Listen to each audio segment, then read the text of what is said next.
siblings of narcissists, psychopaths, or sociopaths. What's your experience?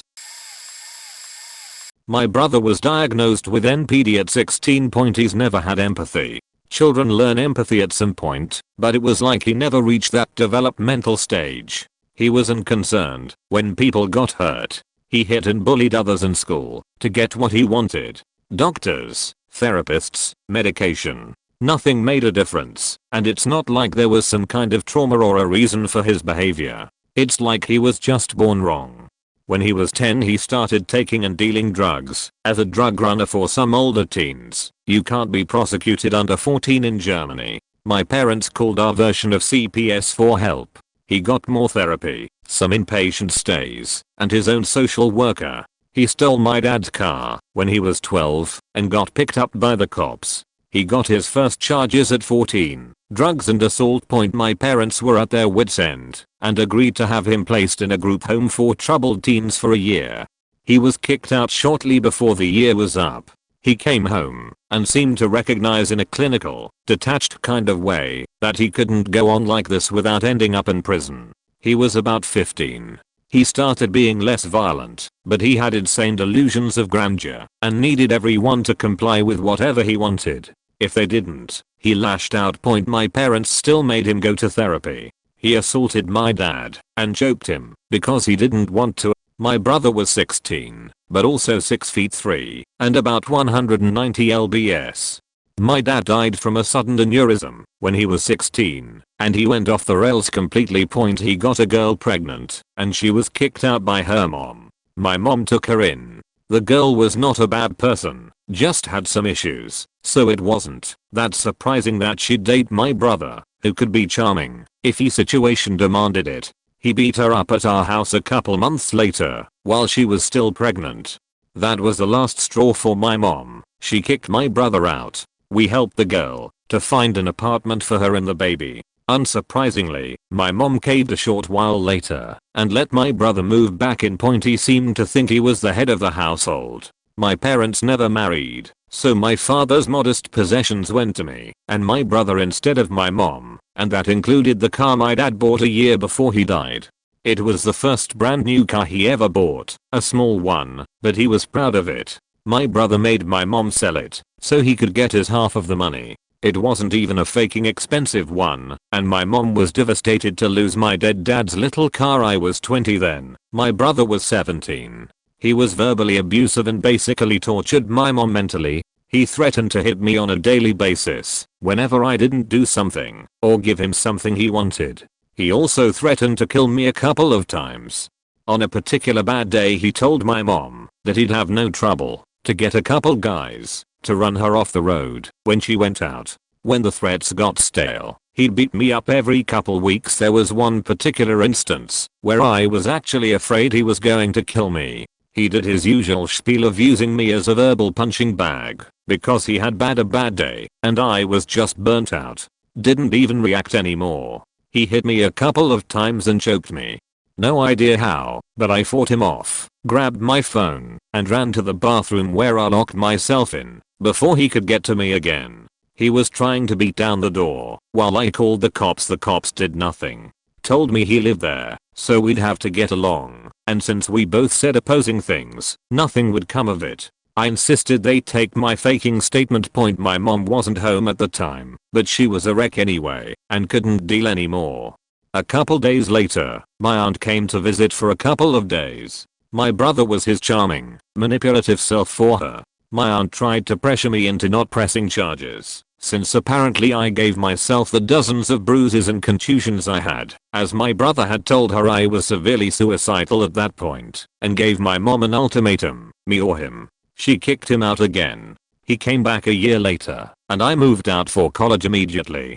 I don't blame my mom much anymore, rock and a hard place and all that, but she never could understand the fact that her love for her son was misplaced. He didn't have the things that made someone human. He had no empathy. He was not capable of love. He was just an empty shell that went through life trying to get whatever pleasures he so desired by whatever means necessary. I haven't spoken to or seen him in about 7 years, but my mom's still in contact with him. He went to Spain when the mother of his daughter tried to get child support. Sometimes, my mom still talks about the things he's done. A couple examples. For some reason, his ex-girlfriend started letting him see his daughter, and she flies to Spain with my mom once or twice a year. Or used to. Anyway, he locked her in the basement with an adult-size portion of food she threw up on because she couldn't eat anymore. She was 4. Hard to remember. Also, she doesn't want to go visit him anymore. He withheld rent from his Spanish landlord for like 6 months. The landlord had terminal cancer and my brother saw it as a waste to give money to a dying man. He married a girl in Spain and had another kid, and he now makes a living as a realtor. From what I've heard, he still thinks he's God's gift to mankind. I don't think I'd even go to his funeral if he died.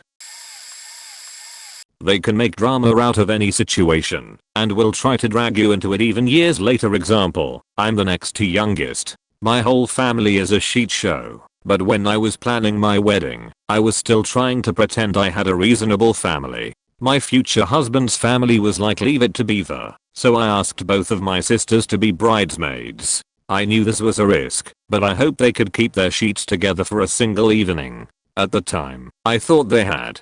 About 8 years later, we were in the same city because one of our brothers was in the hospital due to a bad car accident. We had one hotel room across the street from the hospital, so people could go rest when they needed to. I was in that room with my oldest sister when she said, "You know, middle sister, stole wine glasses from your wedding, right?" I told her I didn't care. A couple of hours later, I was in that room with my middle sister. She said, "You know, older sister, stole glasses from your wedding, right?" I also told her I didn't care. So here we are, waiting to see if our brother was going to die, and both of these bitches are playing reindeer games with me, trying to make me be angry with the other one. Our brother lived. I've cut contact with all my siblings because they are all like this. They have to start shit, no matter what the situation or consequences. She called the cops and CPS, repeatedly accusing our stepdad of child abuse. It usually lined up with her having rules and punishments. She didn't like that my parents did research on how to raise a psychopath that doesn't become a murderer. They suddenly knew all her tricks and tactics. I sometimes think about how sad it must be to be physically incapable of feeling human emotions, but it clearly would only hold her back. Edit. Her diagnosis was emerging antisocial personality disorder because they said they couldn't diagnose someone under 25 as a psychopath. Dad acts really similar, so I assume whatever she has, he has that too. To add some more, now that I'm more awake, I lost almost all of my friends. My family, besides my immediate, totally ignore me because me and my mum protected my stepdad by saying my sister was lying about the abuse. Just to be clear, we were investigated multiple times and CPS said they were doing a phenomenal job raising so many kids with so many mental health issues so well. They put down that they were false claims the first 2 times, and after that they were like, we just have to investigate to be sure, just do the interviews and get it done. We have to do it every time, which I do appreciate the diligence if a child is really being abused, but we had stuff from therapists and counselors that were all like, has a history of lying, tells lies to get what she wants, and my entire family still thinks we're protecting a monster. The real kicker is that our biological father is also a psychopath and actually a child abuser.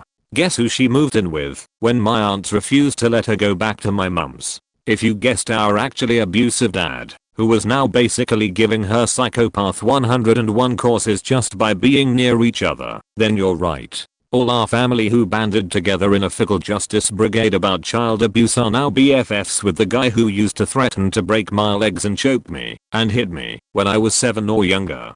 I'm sure it makes my mom feel great too, knowing that all her sisters took her abuser's side after a lengthy divorce battle that he kept coming back with more and more affidavits for and just drained her emotionally and financially for years on end. I could write a book about how much they've all hurt me by being or enabling a psychopath. I'm pretty certain that at least some of my aunts are narcissistic. Last week my grandma went on a tirade about me not forgiving, but no one has ever apologized or even acknowledged that they did anything wrong. I won't drug sweep something that still hurts me regularly, and apparently that makes me that problem again. My little brother is a narcissistic, sociopath and psychopath. I come from a culture where the family bond is incredibly important, and no matter how bad your family is, always forgive them, protect them, and take care of them. For 25 years we lived through faking hell because of that piece of shit. It really pained me, but I gave up on him years ago. My mother, however, being a Turkish mom, forgave him countless times, but he only got worse. I mean, I knew something was wrong back when we were still kids, but I would still always do my best to be the good brother and role model. I would always protect him and simultaneously get the blame for all his mistakes. My mother was in the hospital giving birth to my oldest sister. We were home alone, and he asked me if he could go out and play in front of our house. We have a great park in front of our home and live in a very green area. I gave him permission only for his friend to come back an hour or two later and tell me that my 11-year-old piece of shit little bro, I was 13, we might have been a bit younger, was arrested for theft. We were a well-off family. He was my mom's sweetheart. He never needed money or needed to steal. He did it just for attention. Just because he was upset our sister might take his place. I had to pick him up, and I remember crying out of shame while this faking cunt had a smile from ear to ear. He didn't give a shit. Police brought us both home. My parents were back from the hospital with my little sister, and the house was filled with friends and acquaintances. I remember feeling so much shame and embarrassment, profusely apologizing to my mom. I felt responsible. As the years passed by, this became worse and worse and worse, and we all basically lived in a constant state of terror and anxiety because of this lousy subhuman piece of shit. I'm too embarrassed to share most other stories, and I rather just not think about them anymore. We've finally cut him out of our life after 25 years. Imagine having to hide all your stuff because your house is never safe. Never being able to ask for anything as a teen, because if I ask for 5 my little brother has to get 50. Imagine having to worry if you can leave because this little terrorist cunt might threaten your mother and steal her stuff or take her money. For a while he had a really pretty girlfriend. My mom hoped this would help him normalize, and he treated her like she was his property. This one time he was yelling and threatening her, dragging her off the stairs. I heard the commotion, and when I saw it, I rushed to them, slapped him on the face, and put him in a chokehold. Told him if I ever heard him behave like that I'd break his legs. This allowed this poor girl to run off and get out of our house with my little brother yelling how he would end her. He later explained to me how he got angry because she talked back and wouldn't lend him money. At this point he spends 1,500 euros a night in clubs. When she finally dumped this piece of shit, he called her dad to tell him his daughter was a filthy slut and sent him pictures of her underwear etc. He then became incredibly depressed, not because he loved her. He always talked about breaking up with her and how she bored him etc. But because she was his property, and how dares she leave him. He owned her. He then took my parents' new car and smashed it into a wall for attention. Just fast enough that it totaled the car, but also slow enough that he came out of the car without a scratch. I mean, he had his own car, new BMW, that he also got by manipulating my mom. But he didn't use that. He used my parents' car. He claimed his car had no gas. I checked it, and it was faking full.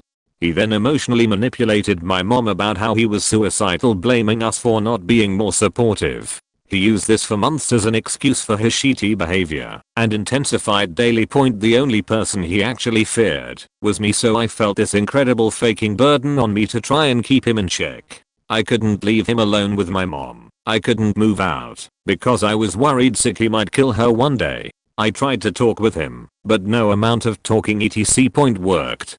He made 1,000 promises then came up with some lame excuse about how 19 years ago I once hit him, so this was all my fault. I faking hit him because he was about to smash this kid's face in with a faking rock. Or how he was once grounded and had to stay in his room for 2 days, so he was psychologically scared. I mean, I beat up at least 50 kids for this piece of shit. He'd always intentionally pick a fight with older, bigger kids and use my name to get out of trouble. Anyway, I can go on for faking ever, and these are literally just the tame things I mentioned. My little brother was evil incarnate. It took years to finally break all contact.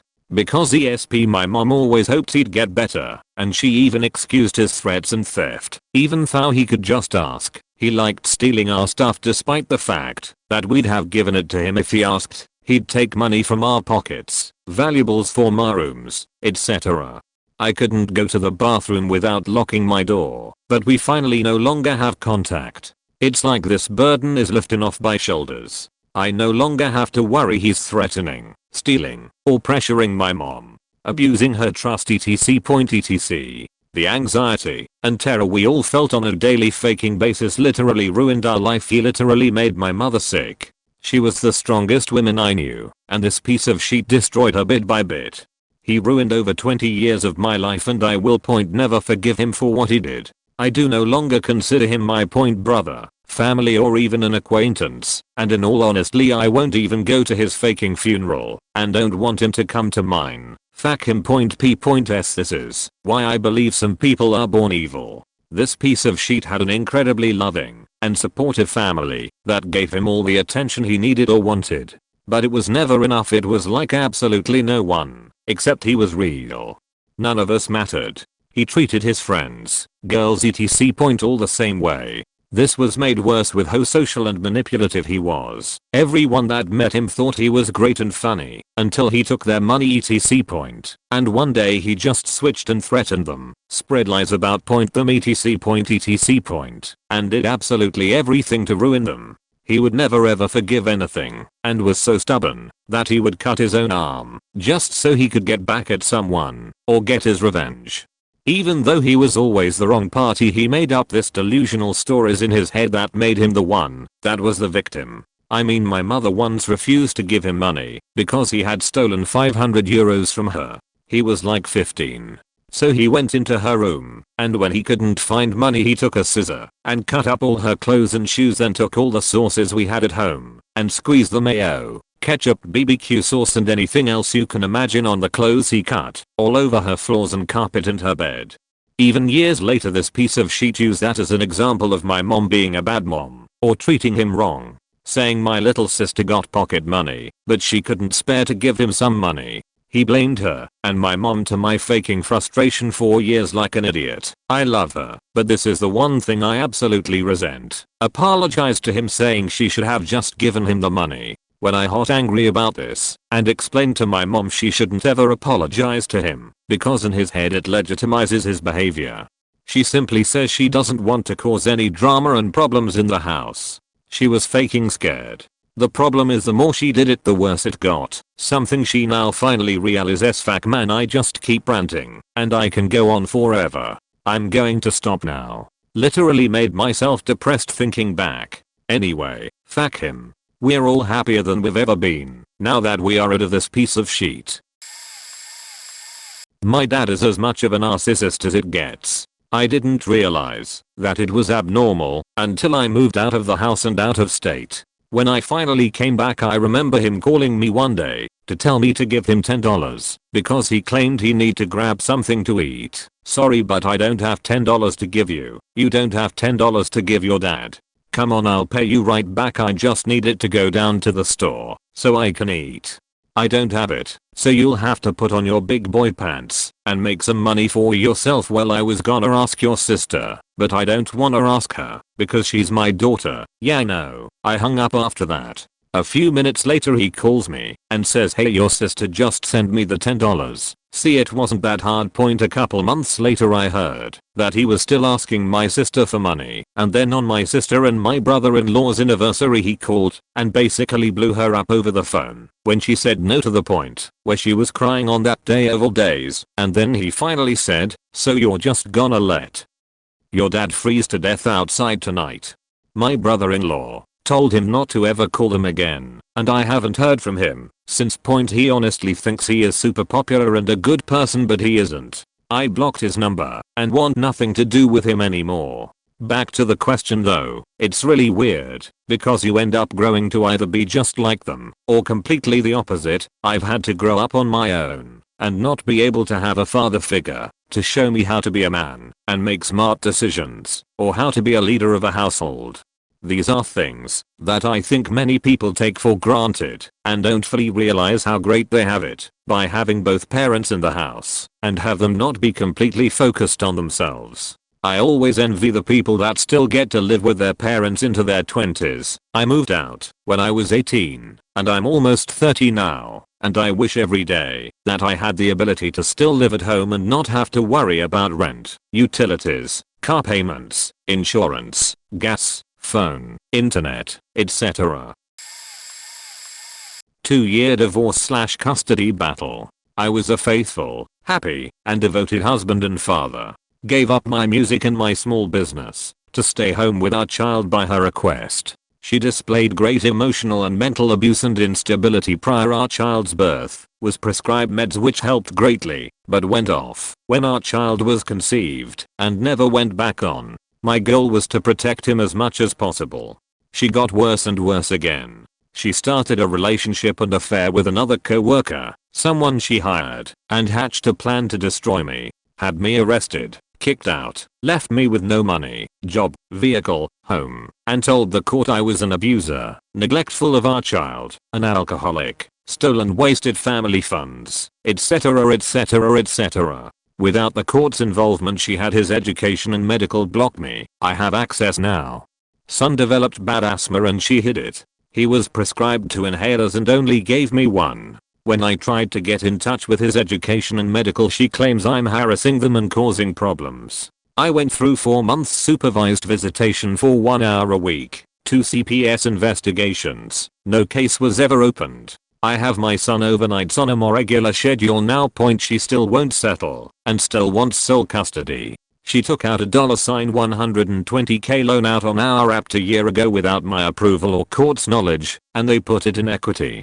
I brought in a forensic psyche who arrested us and said that my test showed I was too well adjusted and therefore I must be in denial, and hers said she is prone to persecutory behavior and ideas and histrionics. I've done nothing but complied with everything, given her every olive branch, and all she does is take and accuse. She told the forensic we had a nanny, no proof and no we didn't, and that I'd plead guilty to the charges. I didn't and they were dropped by the court. She told the doctor our child's preschool couldn't hold or administer his medication, but I have a recording of them saying they could and do. Narcissistic personality disorder. So late to this, my sister is narcissistic, but also hits points for borderline and historic personal disorder. I prefer to say that she is just a dick. She conducted a lot of her abuse under my parents' noses. She got me alone, made horrifying comments. The earliest I remember was that she would strip me naked and tie me to a lamppost. I was about 6. She was 13. Berate me. This lasted well into her 20s. Sulked and conducted the silent treatment. She used to phone me up in my first year of university to berate me because she had a bad day at work. I have a lot of her behavior on Just No Family. My favorite is when she told me that it is harder to be the loved one of someone who has an eating disorder than to have an eating disorder. She was banned from family therapy when I was in hospital for my eating disorder. She was led to believe that it was because she lived far away. In reality, it was because the 2 trained therapists said she couldn't take part anymore because she used previous sessions to berate and abuse me. She came to visit me in hospital. She was overheard by 2 patients and kitchen staff lecturing me on the fact that because I had an eating disorder, she wasn't going to have children. This went on for an hour. They reported her to the psychiatric team. She is now, unsurprisingly, a mother. She threatened to self-harm because there was a miscommunication over what my parents would give her boyfriend, now husband, for Christmas. There is so much more, but I choose to laugh at her now. I see how pathetic her attempts at her, and I often speak to her as I would a small child, or indeed her own children. She is a good mother, I will say, though I'm preparing for when they grow up and develop their own opinions. I'll be there when that happens. My mum loves her and is still trying. My dad finds her irritating, but goes along with it for the sake of the grandchildren, whom he adores, and my mother. My sister knows this, and plays this to her full advantage. My advice for anyone in this situation: do not try to change them, do not force an apology. You already know how this goes. There is no reckoning, no dressing down. They will not see the light, or change their ways. They don't care, and they won't understand. Information diet. My sister knows barely anything about my life, because she is so self-obsessed that she barely asks. I withhold, however, actively. She does not deserve the privilege of knowing what goes on in my life, about how great it is going, or how hard I have worked. She will ruin it, or dampen it. Learn to grey rock. Learn to ignore, to raise eyebrows, and change the subject. Therapy is a given. After all these changes, I feel so free. I set firm boundaries that she is not allowed to cross. I do not give her explanations or reasons. I don't fight her. I tell my colleagues and friends about her, because she is objectively so hilarious in her ignorance and lack of empathy. Her abuse of me is no longer secret, and so she has no power left. I still get scared and anxious, but I know that I can handle her. I also know that deep down, she is empty and insecure and unhappy. I am, after a long journey, a fighter, independent, empathetic and fulfilled. Siblings of abusers, you've got this. Sister is a narcissist. Used to threaten me and say generally mean things when we were little. That progressed to her telling lies to get me punished as we got older, and then just being manipulative and trying to use anything to get people to feel sorry for her. My younger sisters used to get called fat and told that everybody in the family was embarrassed by them. They were 8 and 13 years younger than this sister, so she was picking on a 10 and 5-year-old when she left for college. Her parents have enabled her in doing this for years by telling us other kids that we just had to learn to ignore her comments and rarely ever reprimanding her for being a bitch. She is almost 50 years old now and still acts the same way, but we don't have to deal with her when we don't want to. But she still tries to divide the family, and she has the best luck with me since she is the oldest and more favored. I recall the time I loaned her something, and she came to me and claimed someone else broke it. I knew how this would go. She would claim that, since she didn't break it, she wasn't responsible, and her mother would agree, and dad would follow mom, and I'd be screwed out of my present that I'd just gotten a couple weeks before. So I told the superintendent at school, since it was supposedly broken at school. We got home, and she botched and complained to the parents, and when she was done dad came into my room and ripped my ears with, "You don't go dragging our personal lives out in public, and we'll handle this stuff at home," and never took the 2 seconds to ask my side of the story, which just enforced my belief of how it was going to go. My mom then came in and told me that social life was different in high school, and I was in the wrong factum. My sociopathic older 3.5 years, and I shared a bedroom growing up. I slept on my stomach with my head under the pillow and my stuffed animals on both sides, because she would beat me in my sleep. She would lock me in our old dilapidated spider-infested shed instead of babysitting me. She would invite me to hang with her and her friends. All I wanted was to be included in our room. Everyone would be really nice to me for like 5 minutes before my sister would snap and beat the living shit out me, while her friends laughed.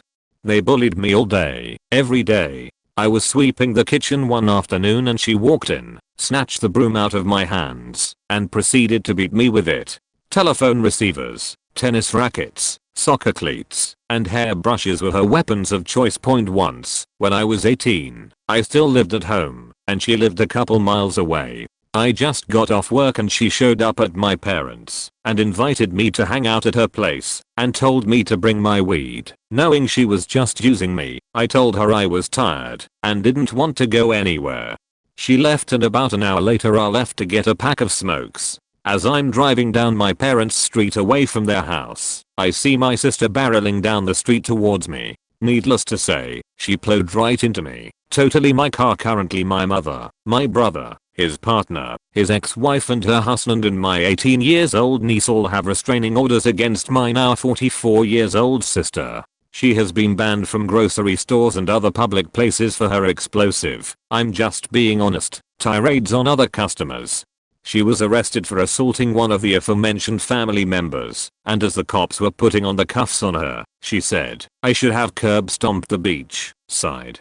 Note, my dad bails her out of every legal situation she has ever been in, so she has never been held accountable for her behavior. She literally believes laws exist for other people and not her. She is a narcissistic sociopath according to all the mental health providers I have seen over the last 25 years.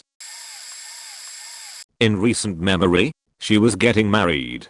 Bridezilla isn't even the right word for the hell she put everyone through. Our parents are wealthy business owners and they agreed to help pay for the wedding, and they got taken for a ride. She assured them that getting a tent and having it outside would be cheaper than renting a hall. It wasn't. Parents then had to buy grass seed for the area they were getting married at.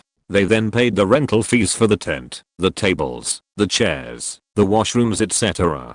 They bought all the alcohol and the wood to make the dance floor with. When they were done, it was like $20k out of their own pockets. They never got a thank you, and parents of the groom, who didn't pay for anything, treated them like shit. I got really mad about how they basically took my parents' money and ran with it like a bunch of drunk sailors, and then had the gall to say they didn't even help. They work almost every day of the week and they were footing the bill. I was really sick, won't get into it, and I needed to have surgery, but I put it off because the recovery time was going to be long and her wedding was coming up. I was also working all the time and I was in a lot of pain. She and her maid of honor got really pissed off at me for not booking enough time off work to go to their bullshit. I remember not wanting to go to the bachelorette weekend because I wasn't in very good shape. She guilt tripped me and said you probably don't even want to be in my wedding and all this crap. Just not understanding my situation or what I was saying or what was wrong with me. So I went, and I was beyond miserable in more ways than one. I could write a book about everything that happened, but it really was when my sister and my brother-in-law showed their true colors. It got ugly. They made up a bunch of crap about me and my parents being unsupportive and all this shit. She still brings it up. That was 2 years ago. We don't talk very much now. My sister first got in a knife fight when she was 12 years old. She laughed after the fact, especially given that it was her fault the fight happened and she caused the most damage, but the guys got house arrest and she got a drive home. She started stealing a date just to have something to do. When she got caught, she pinned it on her friends and got half of them in trouble with the law and their parents. She only cares about things, not people. She's never at fault, only other people are. She abuses her boyfriend to all get out, but thinks that we're abusive. She's currently pretending to live on a beach in another city so that dad will feel bad and let her move into our house, which has no room, with her boyfriend, who she has a court order to stay away from because the government is wrong and we're fine. She once stole my iPod while I was in the bathroom and denied it for 10 years. Then she blamed me for ripping up her doll clothes, which I did once. She holds things over me from 10 years ago, 15 years ago, 20 years ago, but God help me if I'm upset about something she did a week ago. She gaslights me constantly, and she used her narcissism to take out her eating disorder on me, giving me a really complex relationship with my body and my eating, but to this day she denies doing so. And it gets so much worse. This is just the stuff I don't mind posting. Not a sibling, but a son. My father left home after 15 years of marriage. My older sisters left home at the age of 13. My mother was afraid to lose me too, so she started to tell me how bad I'm at everything, how I need a disability pension to survive, etc., and sent me to mental hospital and told me to pretend some stuff. She herself told the doctors some weird lies, how I chased her with a knife and such. Then she was telling me that I won't survive on my own with such disability pension. I told her I'd find a job and such. She told me to not be crazy, to find a job first, and once I start earning, I can look for a place to live on my own. I asked her how to load the laundry and such. She'd just say, if you don't know such things, then you're not ready to live on your own. But she declared she'd help me with job seeking. So I started to look for some physical job, and she declared to confirm that I'm good for the job. Didn't get a single job. Was wondering why. Turned out she was telling my potential employers how lazy I am and how I will demolish the workplace when I'm told to do something. Moved abroad with no prior notice to my mother. After 2 years, she said she'd be moving in with me and started knocking to my door and saying things in Russian to make people around think I'm Russian. I don't just use sociopath as a random insult for her. She has a very high opinion on herself. posting about how good of a person she is on Facebook, never admits she's wrong or takes personal responsibility for anything. She got fired for coming into work late, and I mean hours late, because she kept falling back asleep whenever we tried waking her, one too many times, but she believes it was because the boss had it out for her. When she does admit she's wrong, she always has some kind of excuse to justify it, is completely apathetic to other people's problems. I'm apparently just bitching about nothing when I got shit for a mess her kids made, and she likes to torment people she knows can't fight back, like our autistic sister. However, the moment she really crossed the line was when my parents found out that she stole hundreds of dollars from their bank account on a day where they had to take me to the hospital because the right side of my face was numb. Don't worry, it was just Bell's palsy. She tried to rob my parents blind while they were worried that I might have gotten a stroke. My parents were ready to tell her she was dead to them and planned on pressing charges, but she made up some sob story about how she's a junkie who needs help. I mean, she is a junkie, but she doesn't actually want help. For the last few months, she's been living with our grandma to get rehabilitated, leaving us to look after her kids, but I know she's just trying to weasel her way out of criminal charges. I don't know if my oldest brother, who we'll call B, is a narcissist or the other things listed in the question, but there's definitely something wrong with him. He was an only child for 5 years, and he would have been fine with being an only child the rest of his life. He would pinch our sisters, but until dad stopped him, he'd do the same stuff with my older brother, T, 14 years younger than him. Never did anything to me, thank goodness. Then, as T got older, B would try to hurt him at any opportunity. B was dating a chick who was still legally married to another dude. He'd bring her 2 bratty kids, and sometimes her siblings, over to our house to eat our food. Keep in mind that T and I were, like, 9 and 7. Dad was disabled, and mom was unemployed, so there wasn't much money. Then, when B broke up with married lady, he got his rebound pregnant, and they ruled our house, eating our food, and taking control of our TV, because they didn't have cable. When our dad died suddenly, the funeral home let us make payments on his funeral. B signed something saying he'd pay because he made the most money. Later, mom got a letter from the funeral home because payments hadn't been made. B said it made him sad to make the payments. I ended up paying off the funeral and paying for a headstone. He called me at, like, 4 AM once when I was on a trip with my now husband. He and his second wife were having issues. She eventually left him, and he couldn't get mom on the phone. When the wife finally left, he'd call mom at all hours to complain, disturbing her sleep. She has heart issues and needs as much sleep as she can get. When I told him about it, instead of asking if she was okay, he made it about himself. T's wife passed away suddenly. B told him it was worse when his wives left him, because at least T's wife loved him. Jump to my wedding. It's been 2 years, but I'm still bitter. Since my dad was dead, I had mom walk me down the aisle. B said that he should have done it, since he was the oldest son. He also didn't like that the minister was female. Neither one of his weddings were done by ministers. T and my husband's brothers were in the wedding, and they wore tuxes. I didn't want him to stand out, so I asked him to get some black dress pants. He's redneck as fuck, so this was apparently a bigger deal than I thought. He refused. He bought brand new jeans for the wedding, which probably cost more than a simple pair of dress pants would have. He taught his son, in his 20s now, the ass pinching thing. Nephew pinched T while they were in line getting food at the reception.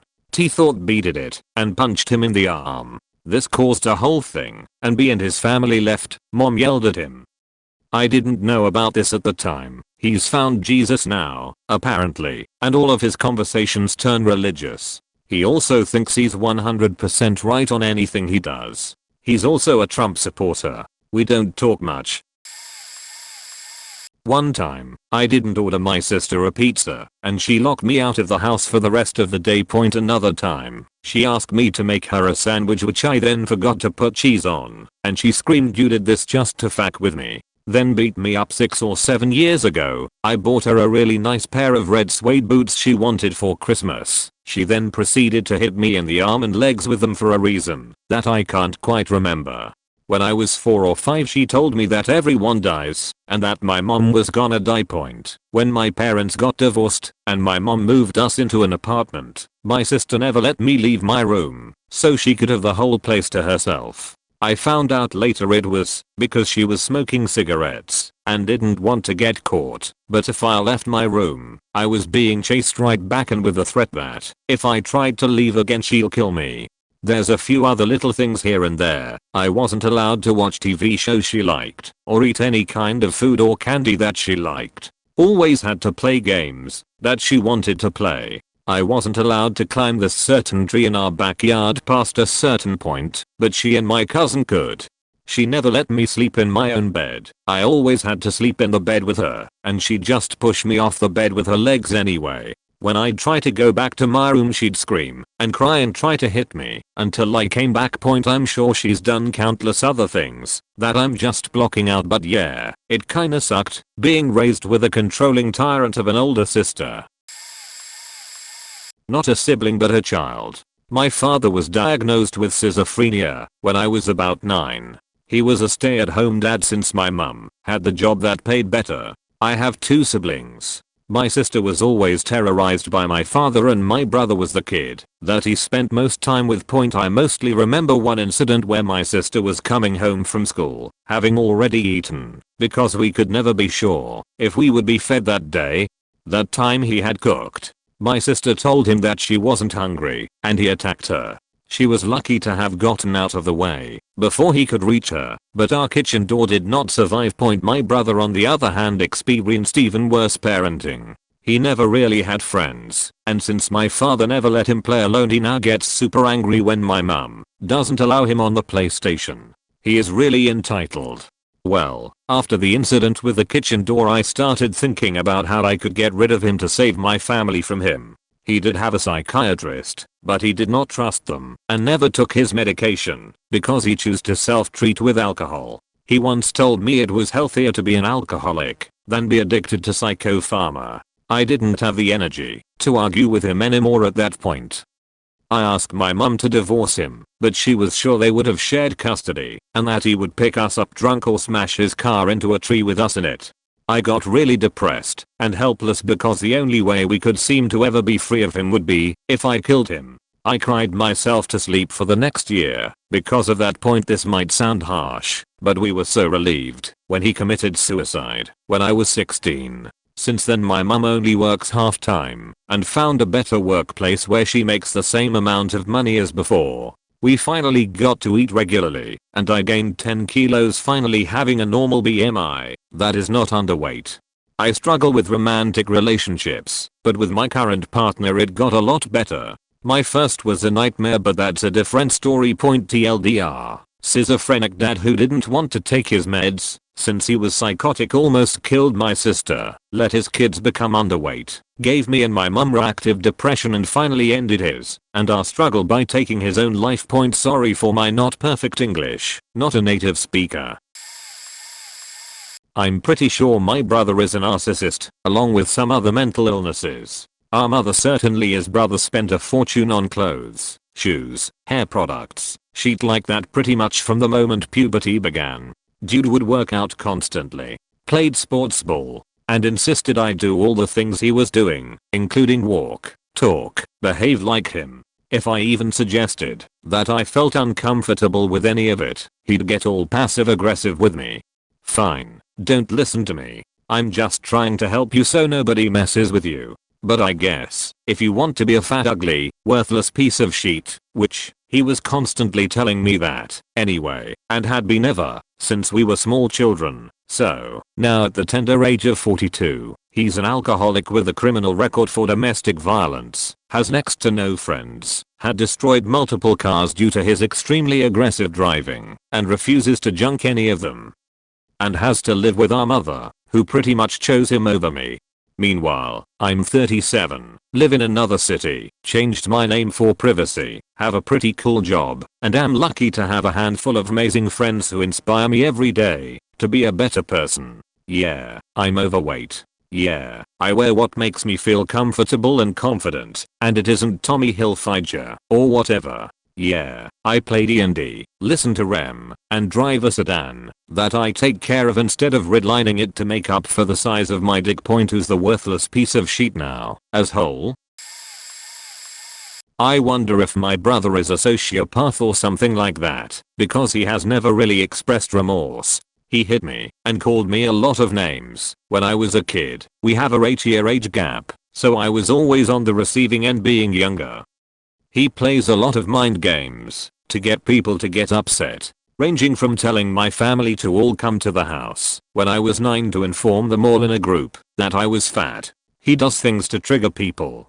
He discards them when they serve no value. A great example is my aunt, that he used to talk about killing and called her fat, slutched, basically everything. But if she has money he is sweet as honey to her. She steps out the door and she is a piece of shit again. Point he also habitually lies about stuff he has, and it isn't even like he doesn't have money. He makes over 100k a year and he lies to people he knows who are like factory workers about owning boats, four-wheelers, or basically anything they have talked about wanting. He has done things like steal or refuse to pay back money that he could easily pay just because he doesn't want to. Sold a engine hoist he was borrowing from a family member, had me landscape his whole yard, and refused to pay. Laughs about making my grandparents go bankrupt for co-signing a car when he was 18. Honestly, we are all probably lucky my brother is so successful in his field. He even has a wife and a dog. But he has a over fascination with violence in my opinion. He loves horror films for the gore. He likes to joke about slaughterhouse imagery. He used to watch stuff where it was videos of real people dying. And he used to kill animals a lot as a kid for fun. Not like cutting up, but I remember him making a pile of like a dozen plus black dead birds he shot once, and he topped the pile off with a goldfinch. I also remember him talking about decapitating animals or crushing them with bricks after shooting them. And he is weirdly obsessed with how women act like sluts and how they dress despite not being raising in a house that would really instill that value. He's incredibly meticulous. His house and room have always been spotless, very organized. He used to get really upset when his friends would move any of his toys or touch any stuff. And the worst part probably is that he is not only relatively attractive, he's mastered masking. He can be charming. He can appeal to your heat talking about shelter dogs. He can lead in a business. He can fit in almost anywhere, but he doesn't want to. He doesn't have friends because he sees them as tiring or stupid. He views basically all social aspects of life as drains, as network to get to a goal point. But I think the peak of my brother's cruelty was seen when he broke up with his first ever girlfriend after years. He openly messaged his current wife while with the other girl, literally, while she cried asking him to stop, acting like she wasn't visible. My mom had to tell the girl to leave my brother because she wasn't going to. After the breakup, my brother began parading around the fact that she was dirty because she had been molested as a child. He laughed about it. This was the kind of girl that goes out of her way to help old ladies and volunteer for her community. She was sweet, innocent, she loved him entirely, and she meant nothing to him. He may not be as bad as some siblings in this thread, but my brother is still pretty bad. I believe he's bipolar or something, as he gets angry very easily and out of nowhere, but my parents have never had him tested. But a few years back, he got mad and threw one of my shoes at me and busted a hole in my wall. All he got for that was a stern taking to from my parents, and he yelled at them. Another time he threw an airsoft gun at me and dented my bed frame. And when I get an attitude with him, because he's annoying me, he goes off on this huge rant about me having an attitude problem and tells my parents that they need to do something with me because once the real world hits and I get an attitude with the wrong person, I'm gonna be punched in the face. He also puts me down when I try to make a joke while around his friends. We share a friend group, saying I'm just trying to show out in front of them and that I'm just trying to act cool. And recently when I changed my hairstyle from the one I've had all my life, he says it looks dumb. Oh, and since I have a job now, I have a little spending money, so he'll come to me asking what I want to do with it, and I'll tell him I want to build a PC. He then goes on telling me I should spend my money on something that lasts, and not something that'll only last me a year, and how he found a project vehicle he wants me to buy, and we can work on it together. Sorry if this is long and hard to understand, but once I started typing all these things came flooding back, and I wanted to get it off my chest, since the only people I talk to about it are my friends and they are probably annoyed with all the stuff I tell them. My sister played the victim for the entirety of our childhood. She would not lift a finger to clean, and yet my parents didn't seem to care. She choked me out with a charger cable once for not making her a sandwich. I actually punched her in the face once for throwing a chicken strip at me. When I was young she used to intimidate me, physically pushing me while berating me, saying things like, "What are you gonna do?" Then I joined weight training and pushed her out of my doorway into hers. She tried to kill herself once by taking all the pills from the cabinet. My parents bought her a car afterwards. Soon after she got intoxicated and convinced me that she was sober enough to drive and to give her my phone so she could go somewhere to get her phone.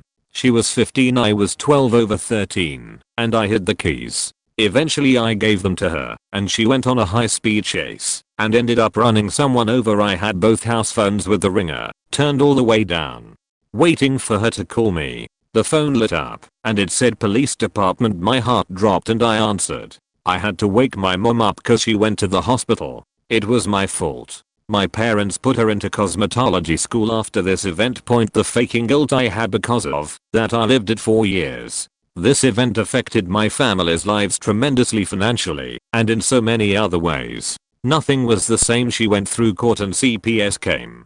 Little did I know she would eventually smoke heroin and meth into her debilitated mindset that she's in today. She cannot hear white noise from a fan because it opens the door for demons in her mind. I moved to Texas 2 years ago and I will never go back. The faking guilt man.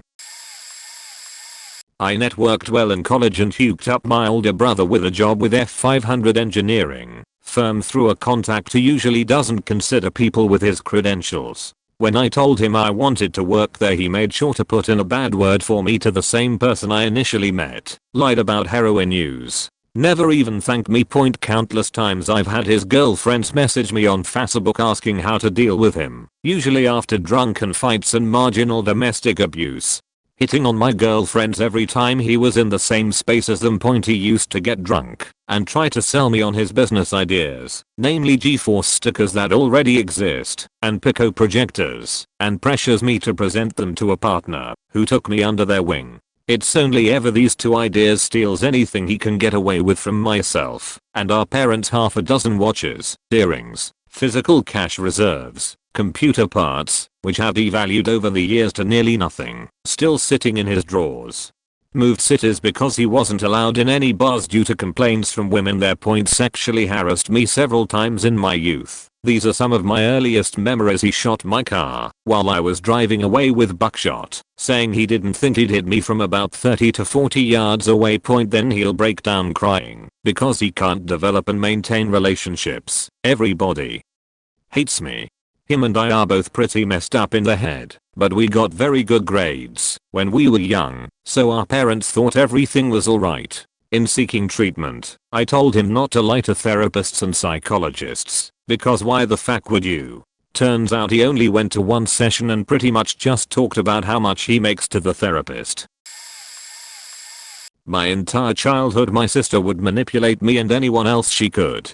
Had a baby when she was a teen, so I babysat. I was 7 years younger and basically raised her first 2 kids. She would move across country at the drop of a hat, unending her kids' lives numerous times. All of her kids had different dads. She's been married 3 times. Our mother almost died a few years ago and she made the whole thing about her.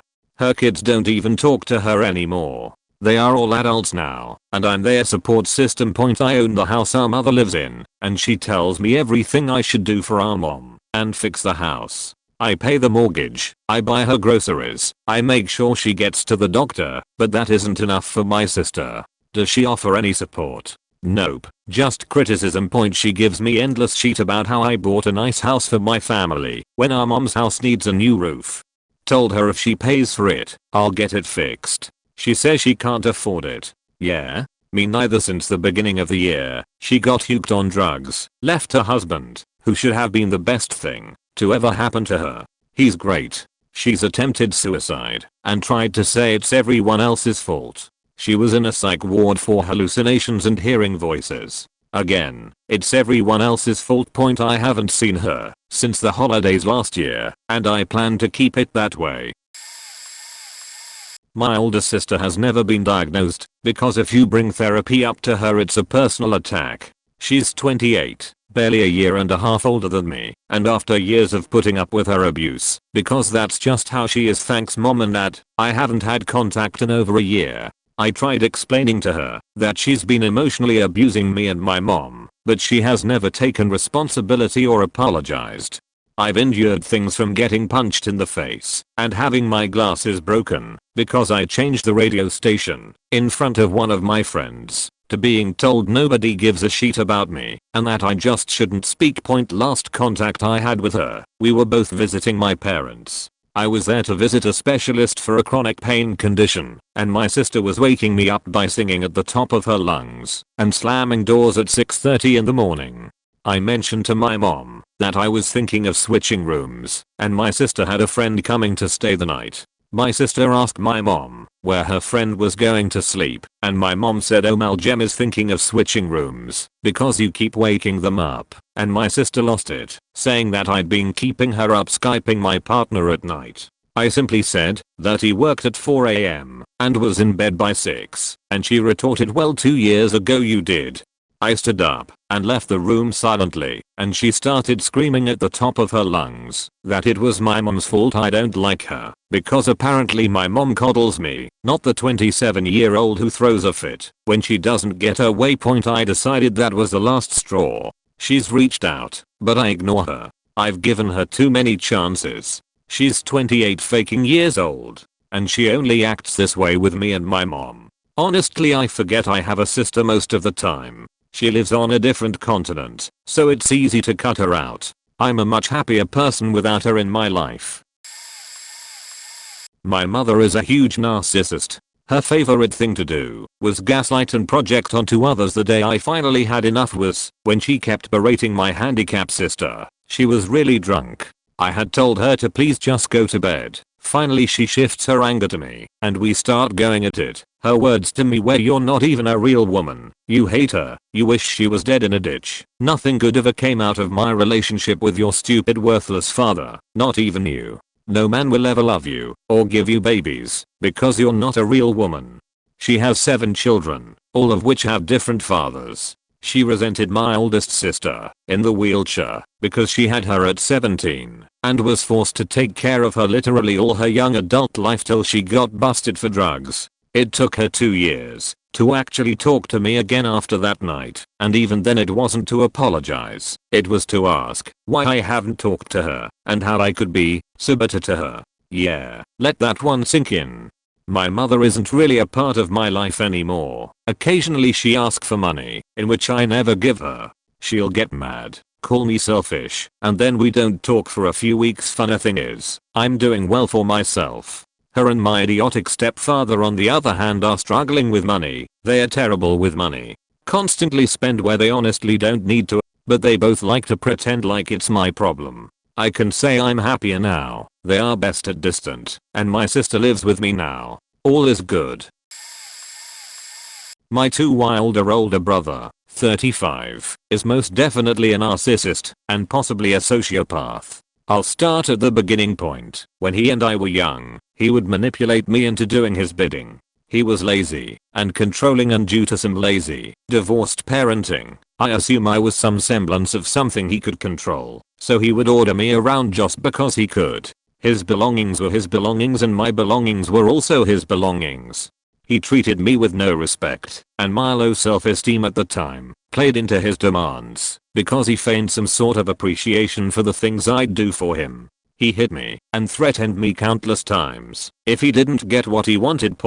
When we were in high school I started to distance myself from him. He and I were still traveling between houses each week because my parents shared custody. I hated it, no matter which house I was at, but I especially hated it at my dad's. My dad was stubborn, uncompromising, and the reason my parents divorced in the first place. He and my brother would argue endlessly. I remember countless instances sitting at the dinner table listening to them yell at each other, and every time I tried to get up and leave, my dad would yell at me to sit down. Nothing was ever resolved. They each became more dug in, while my brother blamed everything around him for everything that wasn't perfect. Textbook trait of a narcissist. I took on an opposite trait, somehow believing everything was my fault or at least my problem, and learned early enough on that it was easier to shut up and do as I was told than stick up for myself or argue. My parents ignored every single request to separate me from my brother. I hated his company. During this time I specifically recall such eloquent quotes as, "Everybody else driving on the road is an idiot except me. I only have respect for women if they're hot, and I don't give a fuck about you or what you think. I'll do what I want." My brother never seemed to have problems making friends, but he never ever made any lasting friendships. Somehow people would always learn that he never really cared about them. When he left for university was the best time of my life. Life with him not around was bliss. Mind you, I still had problems resulting from my severely stunted social development stemming from growing up with him and the indifference my parents had to it all, but I was better off than when he was around. When he would come back to visit for the holidays was when I realized how much I liked him not being around. Unfortunately, my parents also for the first time in their lives started to realize the exact same thing. They were willfully blind to the fact that they let him treat me like such garbage for so long that it got to the point where he started treating them like garbage too. Summertime between school semesters, when he moved back home, was business as usual, except my brother was older and more bold. The arguments were fewer because my brother would just leave and my dad was a man-child. My parents would start to endlessly complain that he had no respect, and here I was face-palming because I could see it coming from miles away, and they were somehow surprised. Fast forward and somehow I let my parents talk me into attending the same university as my brother. During these years my brother established himself as a somewhat of a womanizer. He's as good looking on the outside as he is ugly on the inside, and his narcissism was channeled into extreme vanity. This also gave him a reputation that unfortunately befell me when I started to try and break out of my otherwise shy and awkward norm. I remember hitting it off with one cute girl at the bar, and when she learned whose brother I was, it kind of ended there. I made things hard enough on myself during that time, but things like that just destroyed my confidence in talking with women. When I left university to get into the trades, I didn't really have any contact with him except for holidays, until several years later where my parents convinced me and him to give it one more shot by having us move into a downtown apartment together. It lasted about a year until I had enough. It started off okay, but as time went on he started eating my food, barging into my room to take things. On one occasion he tried to get me to pay more rent for some stupid reason, and started saying, "Don't forget you owe me $X.XX, as if it was suddenly true. I remember coming home in the evening and he and his friends would be doing coke off his bar table. He brought several women home while I was sleeping and told all of him that he lived by himself, and he even let friends of his sleep in my bed when I was at a woman's place. I remember coming home one day and my bed was full of sand from the beach, yelling at my brother about it, and the best response he could give me was, "Well, it wasn't me." Then when I told him he has to clean it off, he took my sheets and put them in the dryer and left them there. He didn't give a shit. That was the last straw. I phoned my parents and told them I had enough. Best/worst part is what my parents had the audacity to say, "Well, I'm surprised it lasted as long as it did." From that point on I've tried to have as little contact with him as possible. I almost entirely blame my parents for their constant enabling of his behavior, giving zero facts, until he started treating them with the same disrespect as everyone else. We don't talk. He'll never set foot in my house. He's probably slept with over 300 women and my mom still has some hope that he will give her a grandchild. My wife and I aren't having kids. Recently he just moved to the same town as me for work. We will never meet up. Growing up with someone like him faked me up hard, and I envy people who grew up with siblings they consider friends. My wife has a great sister and I have friends with great siblings. I like to think that I'm pretty okay mentally now from how I grew up. Part of why I'm switching careers into law enforcement is because I always wanted to help the less fortunate and protect people who can't protect themselves, even at risk to myself. I promised myself, since elementary school, I'd be everything my brother wasn't. TLDR, growing up with a narcissist faked me up and created self-esteem issues and a severe lag in social skills. Parents' indifference and enabling created a great distance between me and the rest of my family. I want nothing to do with my brother, and I largely blame my parents for his personality and the effect it's had on my life. Silver lining is that these experiences made me into a person who wants to do good in the world. Edit. My parents never faking took him to a counselor, and they seriously should have. That might have got them to stop faking bickering at each other and maybe learn how to parent better. In fact, my parents made me see an early developmental counselor in elementary school because they thought the problems were with me. As if the kid with enough social problems needed to be sequestered away from the rest of the class and made to feel like he was different. Edit 2. I spoke to my mom on the phone a few weeks ago, and she told me that she and my brother are taking a trip to New York together. I suppose I forgot to mention there's a bit of golden child syndrome there. My experience is a lifetime of trauma, and as an adult, even after a lifetime of therapy and self-help, and damn it, I studied neuroscience too, I know my shit about brains, I still fail to maintain relationships and really struggle with making new friends or relating to new people in some degree because I had to grow up fast and was a very smart and aware child, while many my age have the emotional maturity of basically where I was at a 5-year-old. I'll exclude parents and other family members, since this is just siblings, but 4F, my mom is a textbook narcissist and my dad is an enabler. Also, by the way, psychopath isn't really a word that's used anymore and mainly just sociopath is used. Narcissist and sociopath in this context, by the way, are interchangeable at this point in time.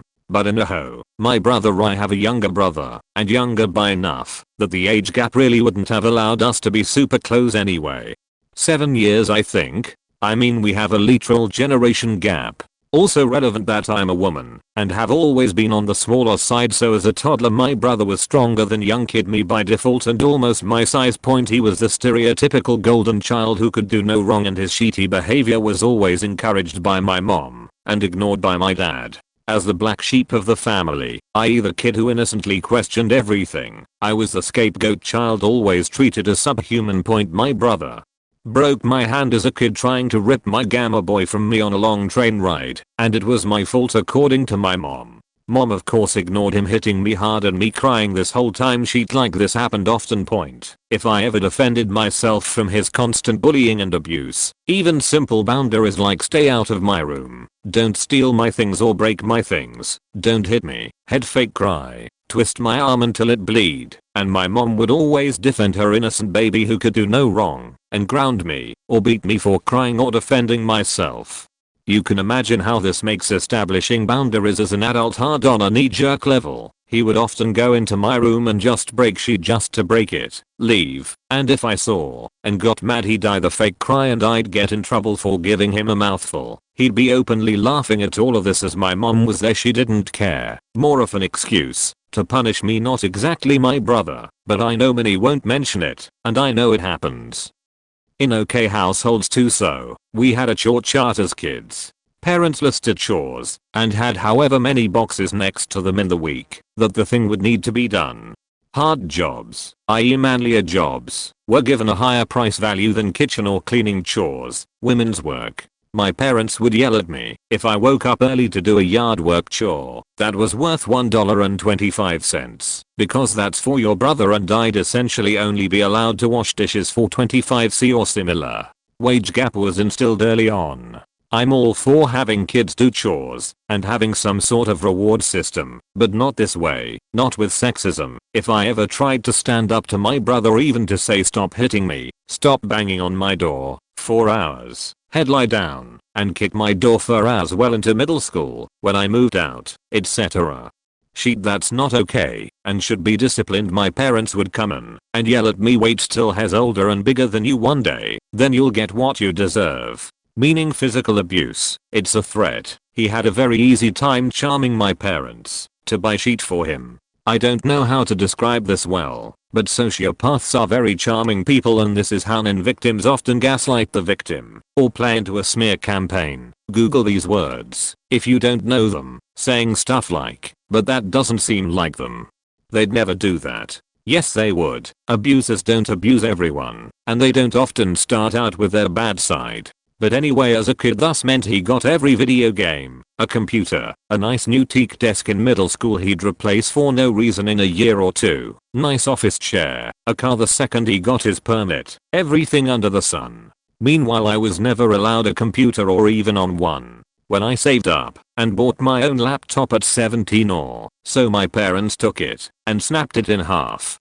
If I was on the family computer for 20 minutes, they started over my shoulder, and as I'd learn later, they had a keylogger, is this the right word?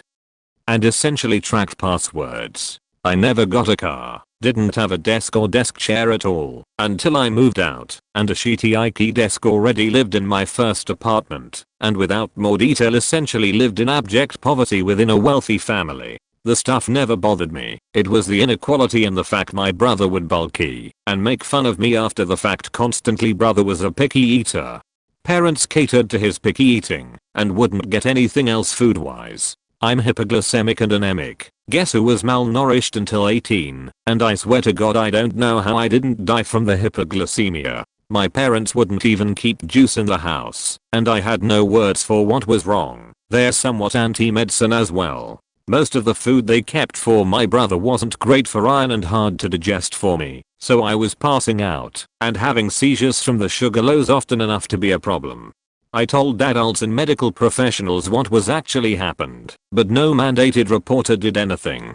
My brother's picky eating, by the way, had literally calculate TB only foods he figured out I couldn't really eat or didn't like. Oh, sister's hypoglycemic? I hate juice and candy and bread, and my parents catered to that point. Hard to outline in words, especially on Reddit, since a lot is subtle, but he's totally one of those men as a young adult who says he's feminist but hates women.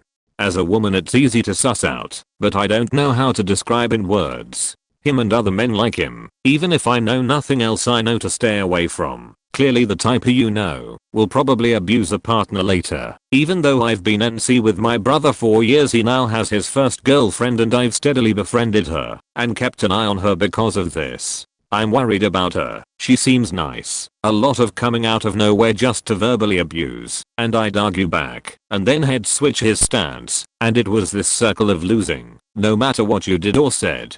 If he didn't have an argument, he'd get really big mad and threaten me. Kind of half learned he never speak up for myself. Yeah, I have no more generalized examples, but a lot of this boils down to there are way more sociopaths in the world than you know. I think the number is expected to be 1 in 3. That's a lot. Have a friend in a group of 3 who's really manipulative, is great to hang out with and everyone gets along with, but maybe someone has some bad gut feeling, even if it isn't you, or they clearly got everything they wanted their whole life, rich or not, and are always subtly pushing people's boundaries to get more. That's not James being immature or annoying, it's sociopathic behavior. He's learned it as okay over a lifetime of it getting him what he wants. At 18 he found out I attempted suicide a few times. I don't know who told him, but they clearly didn't tell the wild story, and he called me to let me know I'm worthless and can't even kill myself, and laughed at me saying I can't even do that, before hanging up. End story. At 17 I graduated HS and immediately jumped ship and went no contact with my brother and low contact with my parents and other family. Parents have been harder to separate from thanks to disability in a country that wants disabled people just dead. Deep sigh. But otherwise I haven't spoken to my brother in over 10 years. I don't miss him. It wasn't hard. Not talking to my parents also wasn't hard. In the times I don't hear from them are better than other times, but I do often cry when I see friends or so's who are close with their family, hear stories of people saying they couldn't have done X without the support of their family. I'm jealous, and sometimes I break down realizing if I ever get married I literally won't have anyone there for me, or if some family show up they'll ruin my big day. My sister is a narcissist, and it was growing up with a control freak at home. She is my little sister, but again, complete control freak. She had to tear down other people to make herself look and feel better.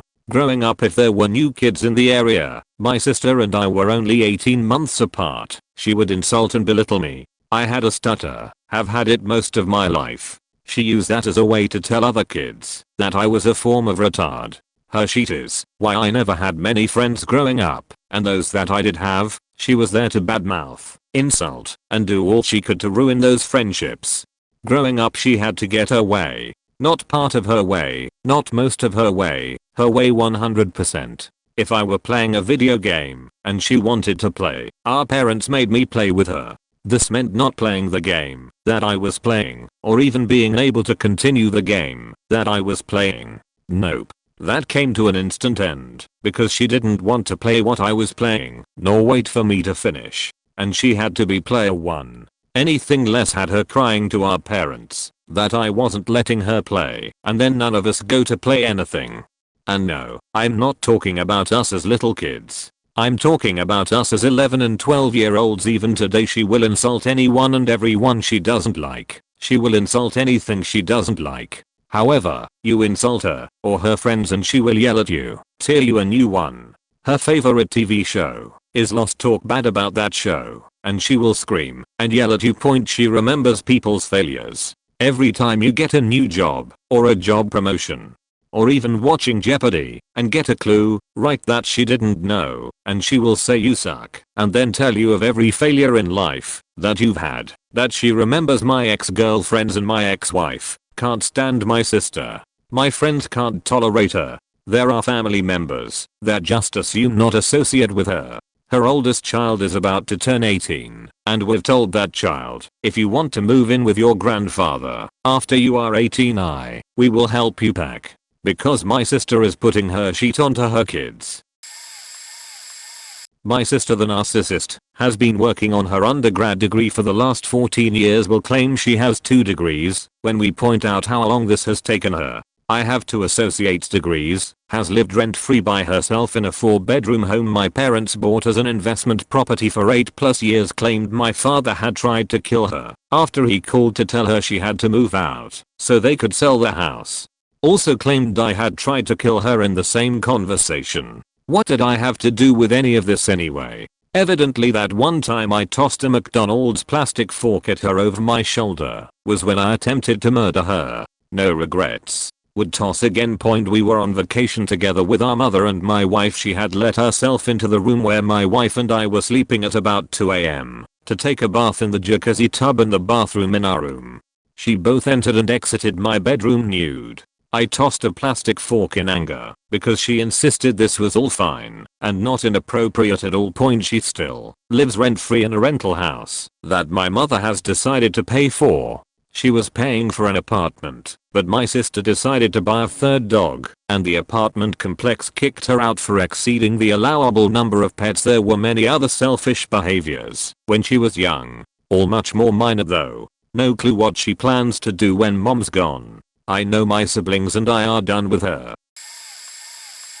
Funny you should mention, considering that I've recently come to the conclusion that I should break ties with her. My sister is a definite narcissist and definitely has some traits that align with sociopathy, but I wouldn't say she's all there. Of course, I'm just breaking free from her, so I might see more of it later. Either way, since this is an ongoing process, I'm pretty much going to pour my heart out here, so this is going to be long with a lot of backstory.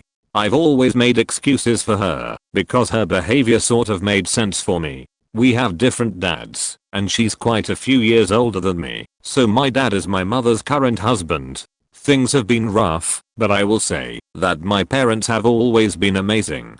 My dad had a rough patch and has been sick a lot, so as a result he has had quite the temper for periods of time, but never violent or cruel. My sister is older than me and have suffered neglect from her dad, and sadly also sometimes our mom and my dad when she was younger. I've always just excused her because of this. I have a pretty long period of active mental illness behind me that I thankfully was treated for after having suffered rap, sexual abuse and spending my teenage years living in an abusive relationship. I managed to get out of it, but when I'm stressed out and worn thin, I get really vulnerable. This has been the case this past year. Meanwhile, my sister was sort of trying to get her life in order, I guess. She has 2 children that I love more than life itself, and a husband that quite frankly is not the best person. We are both on the heavy side, and she started working out to get out of the house. My sister has a new hobby like every other month, so no one took it too seriously, but it stuck with her. Having a good relationship with my sister has always been important to me. I've always looked up to her, to the point where I've done extravagant things to make her happy. I've spent thousands of dollars on Christmas gifts through the years, trips, designer stuff she wanted, concerts, festivals, just about anything she wants. I've spent years babysitting every night when she and her husband were separated because she was working graveyard shifts. When she's been suffering, I've dropped everything I had to be with her and take care of her. She's been grateful for a few days, then she just sort of forgets, and we are back at square one. I've always thought I was the problem to some degree, because it was just impossible for me to identify the source as being her. If she wouldn't love me, that had to be on me, right? The past few months, while I've been in a delicate state of mind, she's been working out like crazy. Like most other people do, she sends and posts pictures about it non-stop. I suffered from a severe eating disorder for a good few years there that almost ended up killing me, so naturally this was triggering. I figured this was not her problem to deal with, so I went to my mom for advice. My mom was worried and talked to my sister about it, and naturally, my sister flipped the fuck out. How dare we not be happy for her? She was already upset by the lack of enthusiasm at every picture she sent, so this was just confirmation for her that none of us gave a shit anyway. I guess this is a fair response if it had stopped at her being upset and feeling invisible. But alas, no. She did what she always does. She took it public and made fun of the situation on social media, saying that apparently her new journey of life was triggering someone, and that maybe it wouldn't if they were able to shut their pie hole. All her friends of course chimed in that this was ridiculous. This happened just a few hours after she'd talked to my mother, a conversation I didn't even know had found place, and naturally when I came over it, I just cried for hours. That's when it dawned on me. This was a pretty strong reaction for something minor. Why? That's when I remembered what I seemed to have been suppressing for years. My head under the kitchen sink with a wet towel smacking all over my back, while her friends stand around laughing. My sister pulling up the sleeves of my shirt on parties to show her friends I'd been cutting myself. My sister all of a sudden telling every single one of her friends that I'd been rapped while I was there to start a conversation at parties. My sister telling everyone at parties about my diagnosis and hospitalization as a way to entertain her guests. My sister tagging her friends in every single Facebook post I made right before I was hospitalized, often followed by a crying while laughing emoji or lol, and openly discussing how weird or crazy I was both on mine and her Facebook page.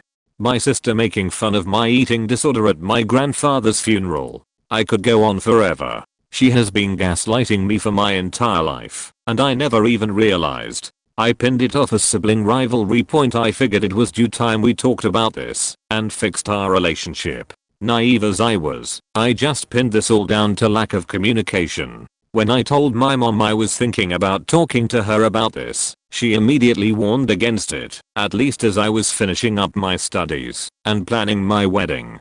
She said that, if this went wrong, my sister was going to start tormenting me, and that I should wait until I was ready to take it. So I waited, I graduated, and eventually I got married. Her behavior at the wedding had all the guests reacting. She was frequently rolling her eyes, making jokes on my behalf, and complaining about every little thing. I was watching her through the entire thing and picked up at this myself, but according to my guests it was much worse than what I myself picked up on. I decided against talking to her. If it hadn't been for her 2 children, she'd be completely out of my life by now, but I love those kids and I'd never abandon them to save myself. My sister has been abusing me for years, and now that I've realized I'm able to distance myself from her. But I won't cut her out, because then I'd lose access to the kids. I've told the family members I trust that I don't want my sister to have any information about my life for as long as I can help it. I'm due for surgery sometime this year for a medical condition I suffer from, and she won't be told when it happens. She hasn't even been told that my application has been sent in or approved. Obviously we'll eventually have to tell her if I ever get pregnant, but it'll be late in the game along with everyone else. Every little piece of information she gets from me, she manages to spin and turn around and throw back in my face, and I just won't give her the chance to do it anymore. This is not at all the worst story on here, but in case anyone else should find themselves in a similar position with either a family member or a friend, this is abuse. You don't deserve it, and you don't have to take it. My brother is both a narcissist and psychopath. I have never seen someone get away with as much as he has. He can be incredible charming and fun when there's an agenda, and a complete raging lunatic the next. I was afraid of water for a really long time because he used to try and drown me whenever we'd go swimming. I became claustrophobic because he'd lock me in the trunk of our mom's car for hours. All sorts of stuff like that.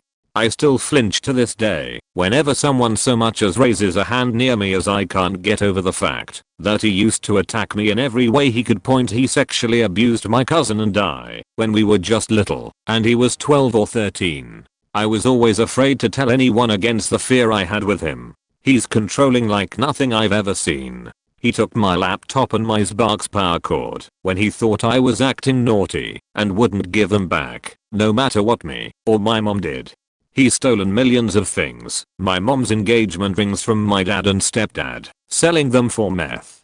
He stole $3,000 from her credit card and over $1,500 from me. He is a master of manipulation, making me look like the crazy one to our family. Only a few close friends of mine know what a freak he is. We are in our 20s and my own family is still oblivious to the monster he really is. He's been to jail more times than I can count and manipulates the law to get away from prison. Once when he had a warrant out for his arrest, he was high out of his mind and threatened to kill himself in front of me because I was not complying with what he asked of me, though whatever he said made no sense. He think depression and suicide is funny. Interesting, since he threatened me with killing himself. Thinks rap and all crimes against women are funny. One of his ex-friends told me that they used to say really nasty sexual stuff about me and our mom when they'd hang out. I'm scared for my life even now as an adult. I hate him with every ounce of my being and have begged for his death. He has proven that there is true evil in this world, and I cannot even begin to explain all the hell he has brought and continues to leave in his wake. Just absolute destruction and pain he leaves in people's lives. Mine especially. I attempted suicide a few months ago because I could not take it anymore. I just want to say that if I don't make it, please read it. No, I put up the best fight I had in me. Thank you. Buckle up. This is going to be a bumpy ride. I'm 42. My sister is 39. First, let me give you some background info. My sister was a cute kid who clung to our mother. I was the difficult daughter that ran off in stores, drew on the walls, etc. Has a genius level IQ, made straight A's, and got into several excellent schools. Was in a sorority. Was working to be a nurse practitioner. Is bipolar, sociopathic, and narcissistic. Has been arrested at least 15 times, with 6 charges pending currently. Has totaled 4 cars. Growing up, my sister seemed normal. At age 5, she stole a $20 bill from our grandmother's wallet. I suppose that should have been our first warning point. Fast forward to age 18. My sister started her freshman year at college and promptly began drinking heavily. She stopped going to class because she didn't feel like getting up in the morning. She constantly fought with her roommate, an anorexic bitch. She managed to hoodwink her way into a sorority, and her sisters tried to get her up and dragged her to class. Shortly after that, she flunked out. She started using opioids heavily, including heroin. She ran off to Baltimore to be closer to a steady source of drugs. Our parents, fed up, found her there and brought her home. For a decade, my sister was in and out of trouble with the law. She wrote numerous bad checks, stole a prescription pad from a doctor's office, forged signatures, and the list goes on. Our parents, believing she still had potential, bailed her out over and over and bought her new vehicles each time she wrecked. Remember, they still saw her as that cute little girl who made good grades, played violin, danced, and was a camp counselor. And she played the part well. She's a master manipulator and gaslighter. For years she bounced from loser to loser. When the last one turned out to have a computer full of kiddie porn, my parents reluctantly let her move back in with them. By 2017, she was living with our parents rent-free, and our mother was paying all of her bills to the tune of around $750 a month. Our dad developed dementia and became disabled after back surgery. It is about this time that my sister first became violent. She demanded our mom give her $50, and when she refused, my sister knocked her to the floor and threatened to stab her with a kitchen knife. Our 72-year-old mother. By December 2018, my sister had convinced our mother that all the bad things she'd ever done were her fault, that she was an abusive narcissist, and that it was her responsibility to take care of her because she didn't ask to be born. Mom was a shell of her former self, and my sister was ruling the roost. My sister also decided she was no longer bipolar and quit taking her medication. She even convinced a psychiatrist that she was not bipolar, even though there are decades of medical reports showing it. Like I said, she's a master manipulator. My son, age 19, my husband and I live in a different state. We went to my parents' house for a Christmas visit. My husband went home early because of work, but our son and I stayed. My sister had a meltdown and said she was going to murder everyone in the house including the dog and then kill herself. I called the police and she was taken to the mental hospital. It didn't take her long to convince them she was just fine. They let her go.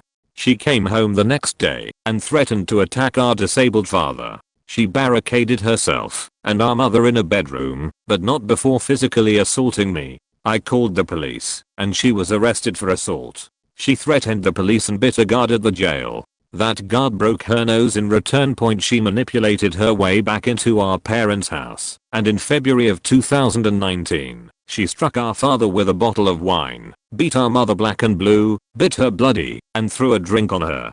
Just by sheer luck, I was in town with my in-laws and able to rescue our parents. 2 more assault charges, and another trip to jail. I made sure as part of her bond, she was not allowed to return to the house or be within 1,000 feet of our parents. Since then, she's been moving from home to home, manipulating the kindness of others until they eventually kick her out. She's stolen clothes, alcohol, and thousands of dollars from her victims. Through identity theft and fraud, she has stolen over $15,000 from our parents in the last year alone. From the people that just kicked her out, she stole over $3,000 and opened 2 phone numbers in their name. She used our mother's social security number to obtain fraudulent health insurance from the government, something we did not discover until I did my mother's taxes and she owed thousands in penalties. We are currently waiting on a jury trial for the assaults, which my sister requested. I don't know if she did this to buy more time or if she really thinks she can convince a jury that it's okay to beat up her 72-year-old parents and sister every day. We work towards fixing the financial and emotional chaos she has caused. We have a good lawyer, which helps. She'll probably end up in federal prison. The waiting is torture. My husband changed the locks on my parents' doors and installed a camera. We monitor their house and check our phones when their doorbell rings. This is life with a sociopathic narcissist. Everything is about them. They destroy everything good unto them. It's all perfectly justified.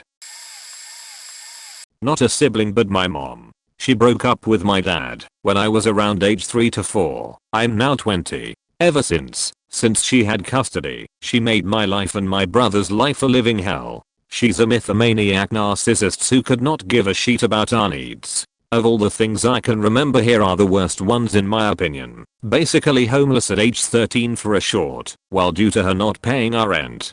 Before that we had to live for 6 to 8 months without warm water. She didn't pay for that as well. And electric tea for a while. We lived in a camping car or sometimes hostels for something like 4 to 5 months. Stole from me and my brother. We always had money for our birthday/Christmas from relatives. We never had the chance to spend a dime of it because she would instantly take it and buy whatever shit she was feeling like buying for herself.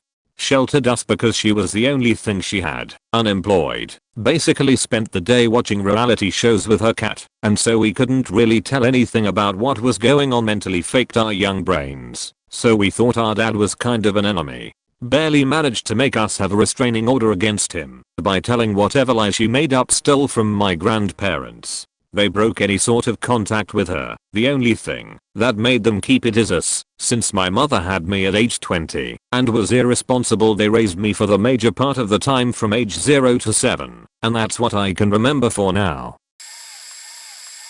Ironically enough, I just came across this post right after a fight with my sister. It's eerie how similar these stories are from my own growing up with a narcissistic older sister. I just recently got married, and as I enter this new phase, I don't want her in my life anymore. I've kept her in my life with some distance even after all the childhood trauma she put me through, but it has become worse than ever in our adulthood. She's a complete energy vampire, says and does the dumbest things to get attention around my new family, isn't nor has ever been helpful to me, and is more interested in the optics of our relationship than actually doing the little things necessary to keep those bonds intact. Everything is a facade for social media of how she lives this amazing life, but in reality her husband just filed for divorce after a domestic abuse incident where she hit him and almost crushed his hand on a door. She's an absentee mother who spends the entire days out of the house or takes week-long trips for pleasure by herself. My nephew prefers it when she's not around because of the anxiety she gives him. He's only 7. My brother-in-law, whom I've become close to, has custody of the child and has filed a restraining order against her, which is the best possible outcome for the future of my nephew. I'm committed to help both of them because beyond being the closest family they have, I truly love them and love them around.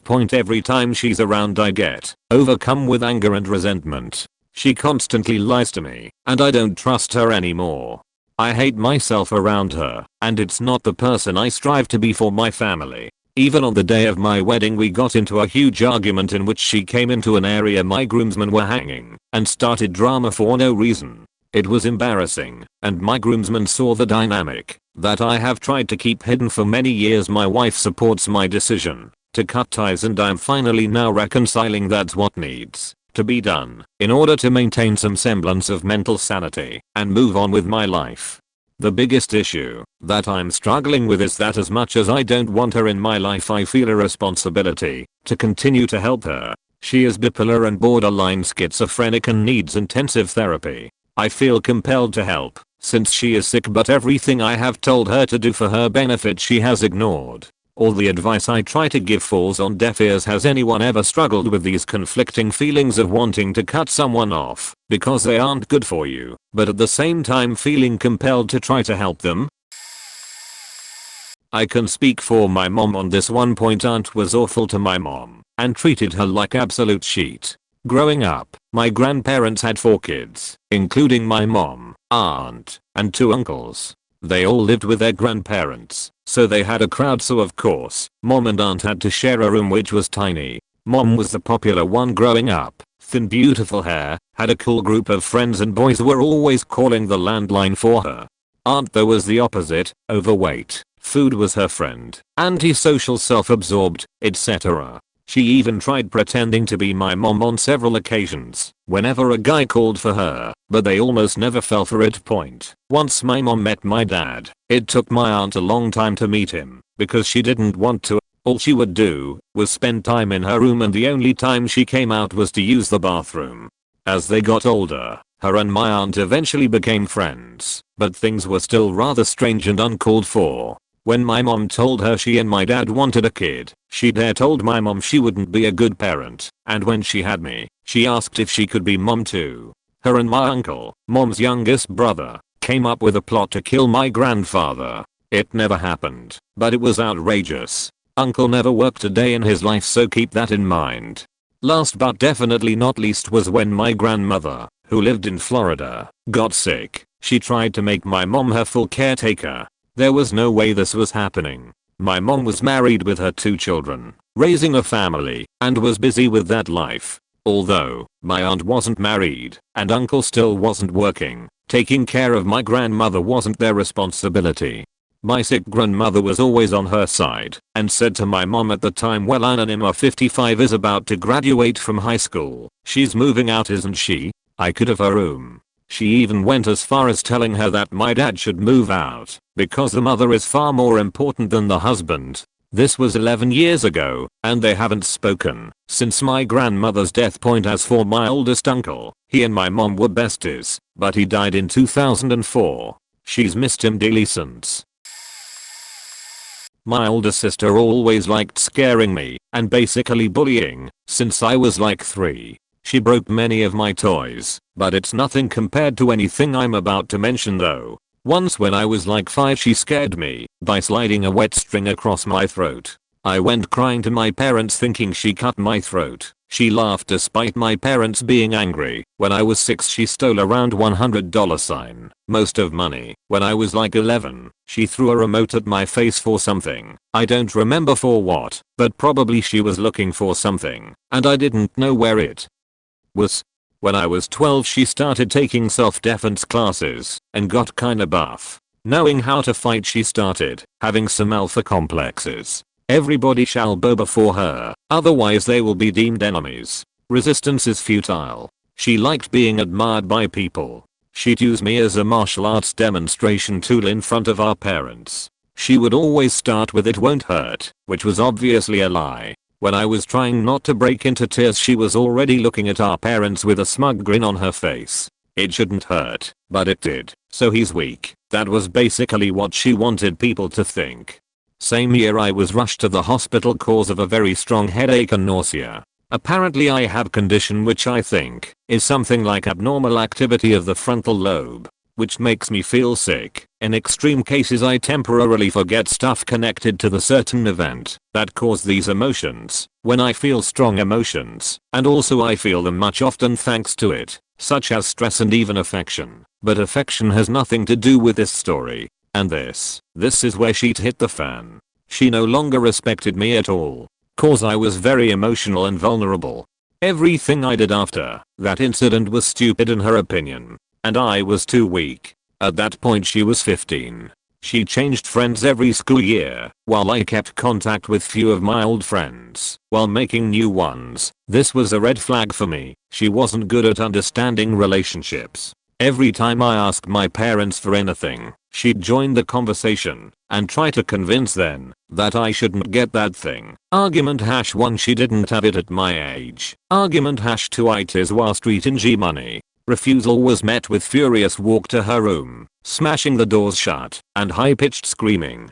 That's why even if I wanted a new video game, I'd have to do it in secret from her. Once she was 18, she got a MacBook Pro for over $2,000 to watch movies and listen to music, and a dog. She took care of him when he was small, but once he got bigger, she started avoiding her duties completely, and since the dog was used to her being the alpha, she made sure that neither me nor our other sister spent too much time with him. It didn't listen to anybody else. Now the dog is like her baby, and if you dare criticize her upbringing techniques, she gets defensive, and you'll be punished. But she rarely takes care of him, so there's that point. It was not that long ago. I was playing Minecraft mini games, namely, that one when you fly on these wearable grey wing thingies, on Xbox 360 with my sisters. I'm not a console player, but I was doing pretty good while they were stuck between 2 checkpoints. Older sister started asking me how to play it. I told her how, but she kept insisting that I was hiding something from her. I didn't. When I won, she started screaming and threw her controller at me, asking me to show her. I did. After that, we played again, and she was losing again. She screamed even louder, punched me, and turned off the TV. I really hope she's successful enough to move out of our house soon. Right now I'm a laughing stock to her cause I don't have a job, I'm underage, and I'm not physically active. I have a back injury, so too much stress and I might get paralyzed, but luckily the injury itself should be fully healed in 2 months. Before I played soccer every time I could. Hilarious, isn't it? TLDR, my older sister likes to feel like she's better than everyone and is aggressive when proven otherwise. She rarely thinks about other family members when planning something. When interacting with strangers, her behavior can be summed up by "how do you do, fellow humans." She's rude unless she's already planned being nice at that particular moment to achieve something. And I'm a bussy cause I'm not careless with my goddamn health. My sister was exhausting. It's improved over the last year because I learned how to set boundaries and communicate with her. through therapy, but when I was 17 almost 18, I had been at opera rehearsal and walking around downtown, and my ex, who was abusive and had rapped me repeatedly, decided it would be a great idea to show up outside my opera rehearsal. I did it every year, and it was the same weeks every year at the same place.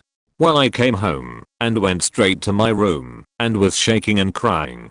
She came over to pick up her kids while I was in my room and texted me to come down and say hi to her.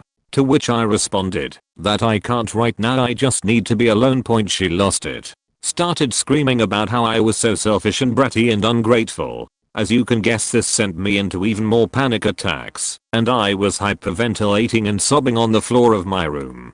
She blocked my phone number and wouldn't speak to me for months. She was over all the time because myself and my parents took care of her kids 5 days a week at least, and wouldn't speak to me. She did a similar thing years later when I had my own brand new baby and was working 40+ hours a week. Had to go back to work when my baby was about 8 weeks old, and I asked one of the days if my husband could go pick up her kids for me. I watched them at least 2 days a week on top of my job because I just needed a day with my baby, and that was the agreement when I had my baby, was that sometimes my husband would take care of her kids if I needed to rest.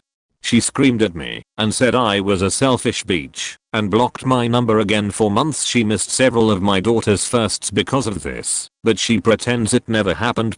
Setting boundaries with her has really helped. I don't tolerate her yelling at me or insulting me. I stand up and say I'm not okay with you speaking to me this way, so when you're ready to have a calm, rational discussion, let me know, and I end the conversation. Most of the time I just think of people with NPD and BPD as children throwing a tantrum, and I treat them just like that. I don't cry or take it personally when a 3-year-old tells me they hate me and I've ruined their life, so there is no reason to allow it to hurt me when adults do. Not the sibling, but my stepfather's sister, who is prescribed opioids, got her girlfriend addicted to her pills, which killed the girlfriend via overdose. Sometime after, my stepfather agreed to stay with them because he needed a place to stay, and they offered him a room to help pay for the house. He deals with a lot of chronic pain due to injuries he got in a traffic accident, so she and their uncle decided to do it again. They spiked his drinks with pills, and once he was hooked, they were garnishing his social security checks and having him work part-time to pay for rent on top of that. He got together with my mom, who met him at their work, and after hounding her for rent too, none of the numbers added up. They gaslit them both about missing money and accusations of cheating, trying to turn them against each other. They figured out the BS. The stepfather went to rehab for a while, and they GTFO of their point. They moved to an apartment, but the stepfather wanted to stay friends with the uncle, who convinced him all the bad stuff was the sister. The sister eventually found out from the uncle what complex they were in, but not the room or building. She lost the house and followed him to the complex, got him hooked again. That time they transferred jobs to a different state, where they're free of them and happy now. I'm not sure if the sister is diagnosed a sociopath, but I can't see how she could feel zero guilt doing all this, unless she was one. My brother gets excused by our mom and stepdad for anything, and is told he doesn't have to apologize for anything if it is an accident. My brother booby traps places he goes and sets up accidents. I think it's some kind of weird Munchausen's by proxy, only instead of medical abuse, he makes it so people around him get badly hurt so he can get attention by talking about it. My brother was in trouble with the law, but I wasn't told this, and he came to stay with my mom and I for a few days. We were in a different province. At the last moment, my mom said she was going to a conference, so I was alone with him for a few days. I thought he would just be an asshole, but unknown to me, he had been hanging out with some really dark people and was now proudly referring to himself as a sadist. He booby trapped the house, making the wooden stairs unsafe and doing things like loading the dishwasher with serrated knives between plates, blade up, so unless I noticed when I unloaded the dishwasher, I would likely be cut. He came in the kitchen in his robe with his hands all over his junk, and then wiped his hands all over the cutlery drawers, the clean dishes in the cupboards, and the handles of the microwave and fridge. He knew about pet birds and the dangers of them, and he got the Teflon pans out of storage without me knowing. and forgot he was cooking Teflon when heated to about 450 F-puts. Off fumes that kill birds in enclosed spaces. 2 of my talking tame pet birds were killed. Later when he caught me alone again, I kind of avoided him. He said, I will do anything in my power to hurt or harm you or anything you love, because it is fun for me and mom, and, stepdad's name, let me get away with anything. Which is true. He would get away with the most horrible obvious shit and they would do impressive cognitive contortions to make him innocent and good and me awful, even when I was uninvolved or just wanted neutral place to exist. Even later I learned about his second wife having a fall in their kitchen. She was obese and had let loose a blood clot, and so the fall was life-threatening. I didn't think too much about it, but was out taking pictures and his first wife saw me and pulled over to talk and told me about second wife's fall. I had a fall like that when he was visiting. I didn't give details. She told me she had too. All the weird falls people have had were women close to the family while he was around. Second wife had been in a car accident he had been driving.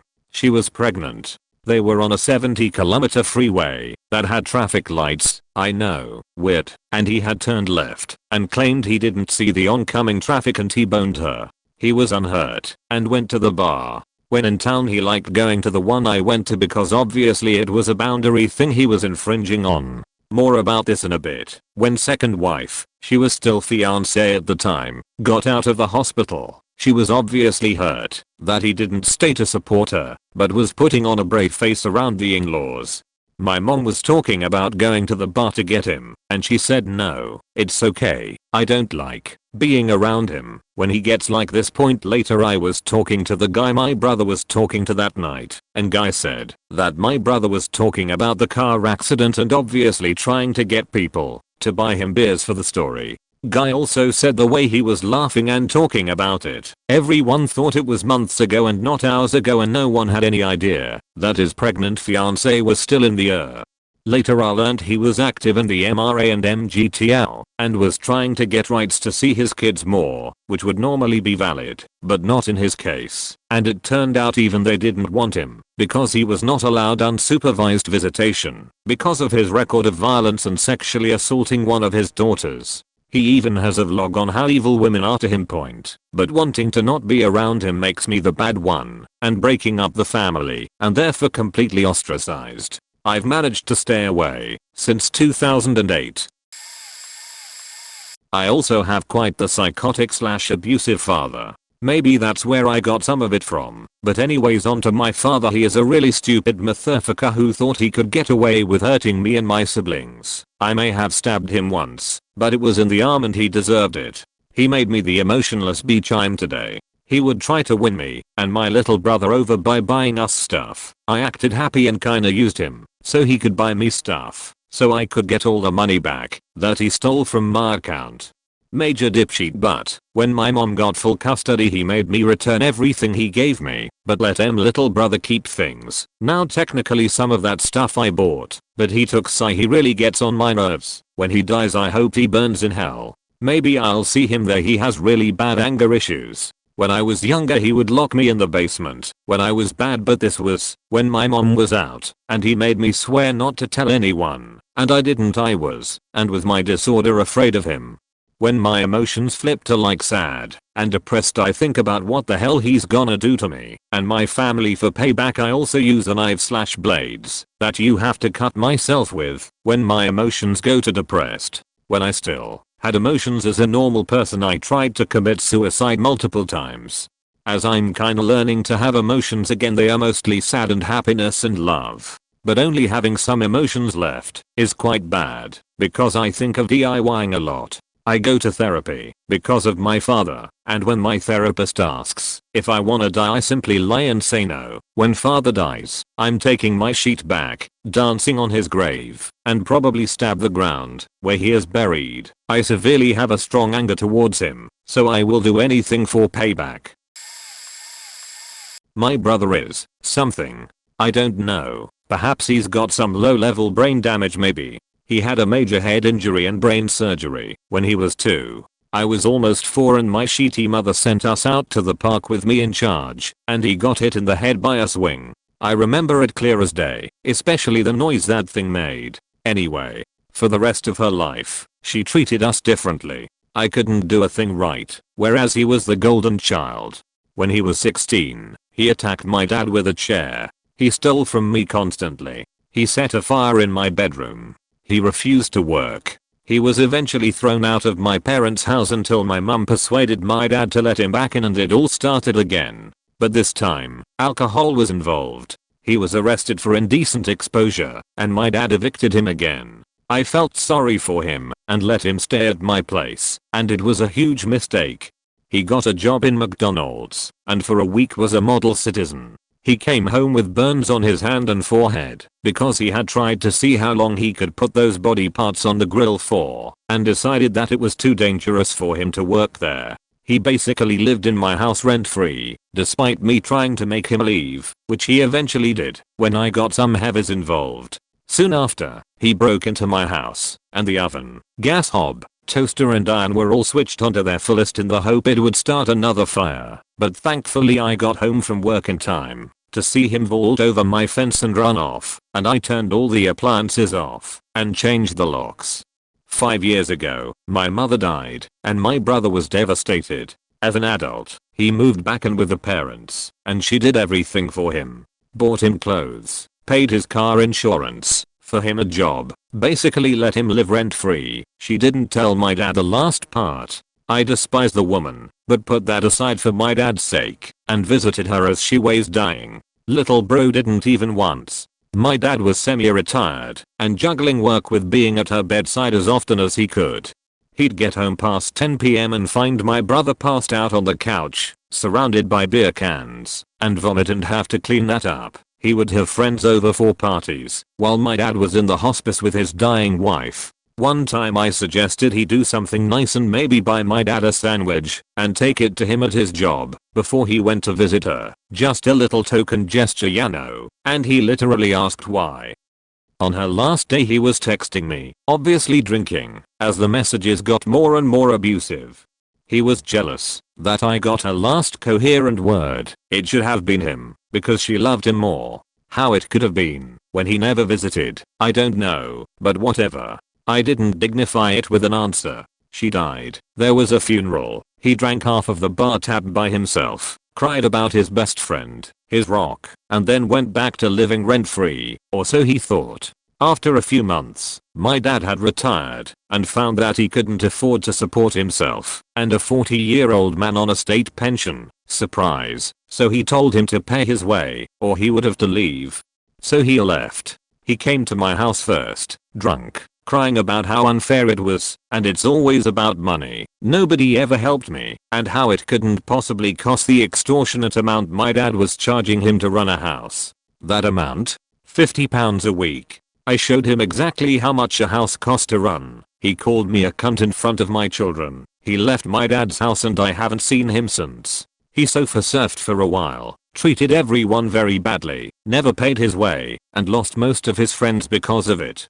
A couple he stayed with, the wife was disabled, and he never paid them a single penny for allowing him to stay there. They lost some of their housing benefit for the pleasure of having him stay, and almost lost their house. Again, he had to be forcibly removed. Apparently in 2017 he tried to kill himself on the anniversary of my mother's death. Often posts all kinds of stuff online about how his family abandoned him and is now staying with a homeless charity, and is used in their posters saying my mum died and I was kicked out with no explanation. I'm sorely tempted to reach out to them and tell them they're being taken for a ride too, just like everyone else has been, but that's a whole level of pettiness I don't want to stoop to. Point I tried to help him many times, as well as putting him up at my place. I suggested counseling. I suggested he go back to college, but if someone doesn't think they have problems, there's not much you can do. All I know is that I never ever want to see him again. My brother was extremely abusive to me when I was younger. When I was little, my family lived in a house with 2 floors, and my brother's bedroom and mine were upstairs. He constantly kept his room disgustingly dirty and would yell at anyone that would even go near it. So, as a kid, I obviously occasionally outgrew clothes. This would get my parents to come upstairs to gather all my too small clothes to sell, and therefore risk seeing inside his room in the process. So, my brother, in anger, would constantly tell me I was overweight and that I needed to stop eating and stuff even though I was literally just growing because I was a kid. He started taking my food my parents brought back and eating it himself, even taking some of their fries and smaller stuff like that, claiming I was eating those too. Also, anytime I asked him for food or to play the video game console we had at the time, it'd usually end up with him hitting me. He's only my half brother, so he was a full 11 years older than me and was honestly capable of killing me. I remember that one time I got mad at him over something and questioned him, and he held my face down to the bed where I couldn't breathe. He said if I screamed, he'd kill me. If I told anyone about anything, he'd kill me. He also emotionally manipulated me, telling me things like how I was wrong for ever even questioning him, seeing that I'm related, and at some point around 7th grade it got to the point where I hated myself so much and felt so trapped that I used to ditch class, hide in bathroom stalls, and think about how badly I just wanted to end it all. I became really scared of people in general, and I'm fully certain it's a reason why I developed such bad anxiety that I still suffer from. Outside of that, he found it amusing to get me in trouble. He'd lift me up and throw me on my parents' bed and yell at me for jumping on it, to the point where my parents got so sick of my bad behavior that they whipped me. Of course, I couldn't tell because he threatened to hurt me worse if I did. One time I briefly brought up that he was mean to me. This was by the time we moved into the house we live in currently, and he dragged me downstairs, held my face to the couch where I couldn't breathe, hit me several times, and throwing me into a small walk-in closet. He had tampered with the door handle so there was no way out, and my parents couldn't hear me from there. I sat in a dark closet for what felt like at least 5 hours. This kind of thing went on for several years, and he finally stopped being so terrible around the time I was able to actually defend myself. Now, he still lives with me, and I'm honestly really anxious anytime I'm around him, as he still clearly has anger issues, but he hasn't hit me in forever, and I've learned to think for myself again.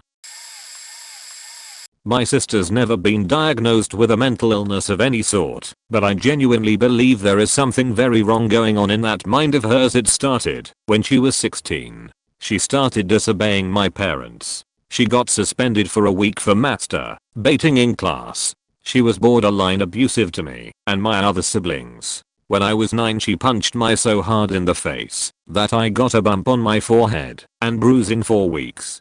It got worse when she turned 18. She went to community college for a semester, but when it was done, she turned into a bum. She slept during the day and stayed up all night. She refused to get a job or go back to school. She started blaming other people for things. She never admitted anything was her fault. She said she has social anxiety because mom never let me ride the bus when I was younger, and she won't go back to school because you never know when we're gonna move. Then she developed into a 5-year-old in a 20-year-old's body. She would throw the biggest tantrums over the smallest matters. If someone ate the mac and cheese she wanted, she would start sobbing. Everything had to go exactly her way or she would throw a tantrum. Like a child. She sometimes thinks she's in charge of everybody. She thinks she can tell my parents what to do. She even thinks she can punish me.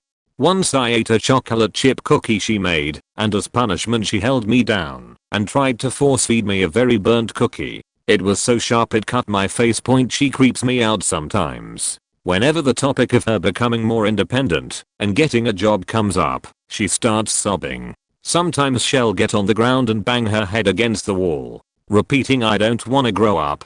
I don't wanna be an adult, like some sort of sick Peter Pan.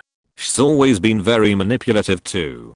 Just last night, my dad took her phone away because she was arguing with him. She kept telling him to give it back to her, and 20 minutes later, when he still wouldn't budge, she went into the kitchen with a knife and threatened to kill herself if she didn't get it back. She was acting insane, laughing maniacally. She got it back point, and she doesn't think rules apply to her. She's a huge hypocrite. She says I'm spoiled because my 16th birthday's on Tuesday and I get to go to IHOP with 2 of my friends. She says I'm brainwashing my little siblings because I tell them sh's dangerous. This was after she cut her arm in front of my little siblings and even had my 6-year-old sister cut her leg. She says I get away with everything and I never get punished, but she manipulated and threatened her way to getting her phone back. I don't know what's wrong with her. We can't afford therapy or any counseling. If any of you guys know what the problem with her is, please tell me. It has to be more than just social anxiety, because she acted like a psycho all the time and threatens me. So I don't really know if this answered the question, but yeah, that's my sister. He was always a prick, but at times, I think he may have CTE. Every interaction with him is a complete wildcat. Maybe totally nice, maybe a complete prick. There's no predicting what you will get. General setting is annoyed, and short. Honest to God, believes he is the smartest and most attentive person in any given room. Is kind of a dullard. Acts like a different human being with non-family members, even though the bulk of his friends see through it. He will occasionally act nice and jovial, sometimes at length, only to turn on you out of nowhere over nothing. If he has a minor problem, it might as well be the end of the world. If you have a minor problem or a legitimate one, you're making too big of a deal out of nothing and just need to drop it. He could find a way to try and minimize the loss of a limb if it wasn't his. If he has a criticism of something or someone, it's valid. If you have one, even the same, you're on point. Extremely paranoid, to the point of accusing family members of theft when he's misplaced an item, which he does frequently.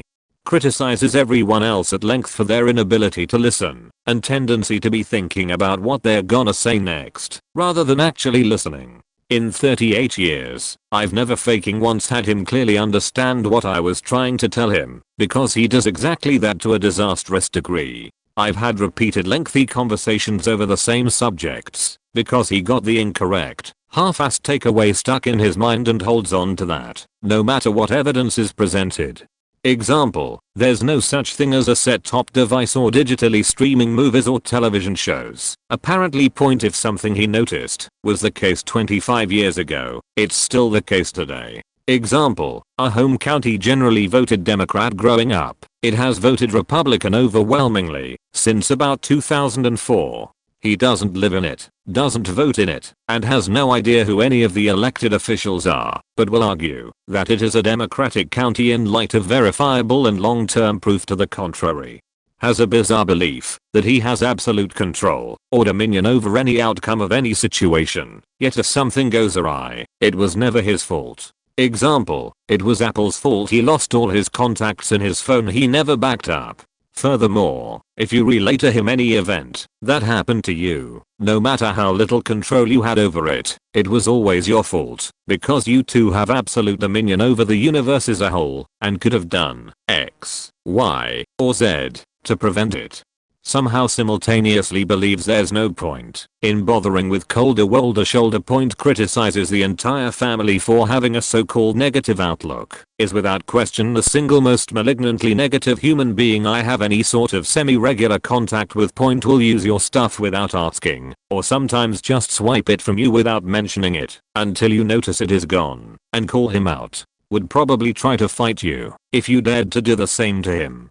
Will unflinchingly argue against his own point just to argue with you. Not because there's a good reason to argue, just to try and put you down and to make things generally unpleasant.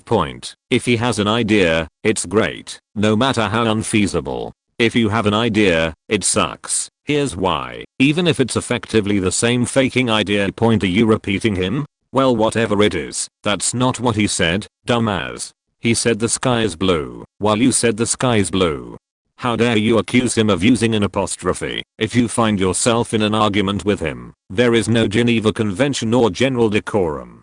He will go straight for the jugular and say the most horrible, faked up shit he can think of, 99% of which is so off the mark from reality that it is almost comical. If you stop and think about just how much he has completely misunderstood over the years about you, the family, various events, etc.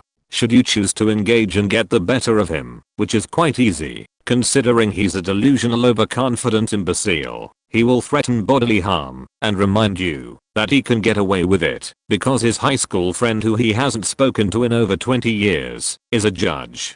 1. His friend is not a judge. He's never been a judge or any kind of elected or appointed official. He's barely an attorney and the general population considers him a fuck up who was pushed through a law degree and protected by his father his entire life. And 2. He owes my brother no favors and would probably laugh in his face if asked. It's a faking miracle he isn't in jail. All this said, a lifetime of being forced to deal with this from him has made me willing to cut off contact with someone rather quickly if they remind me of him in more than a few key ways. My mother had serious problems. Never knew exactly what was wrong with her, but from what I've told my psychologist and a psychiatrist, they suspected some sort of psychosis and narcissism. When I was little, she had a peculiar education system. Every time I make mistake she hit me with a big steel spoon or a metal cleaning tool called a plumo. Being afraid and panicking kid made me more prone to mistake, where she hit me even more. She used to take the cloth I got for Christmas and birthday and exchange them for cloth for her. She was obsessed with shopping and used the money dedicated or food to buy more cloth or cleaning tools. She was obsessed with cleaning until my dad stopped giving her. I usually went to eat at my aunt, who was my real mother. She tried to make me grateful for the few things she did for me, like, I teach you how to read and write.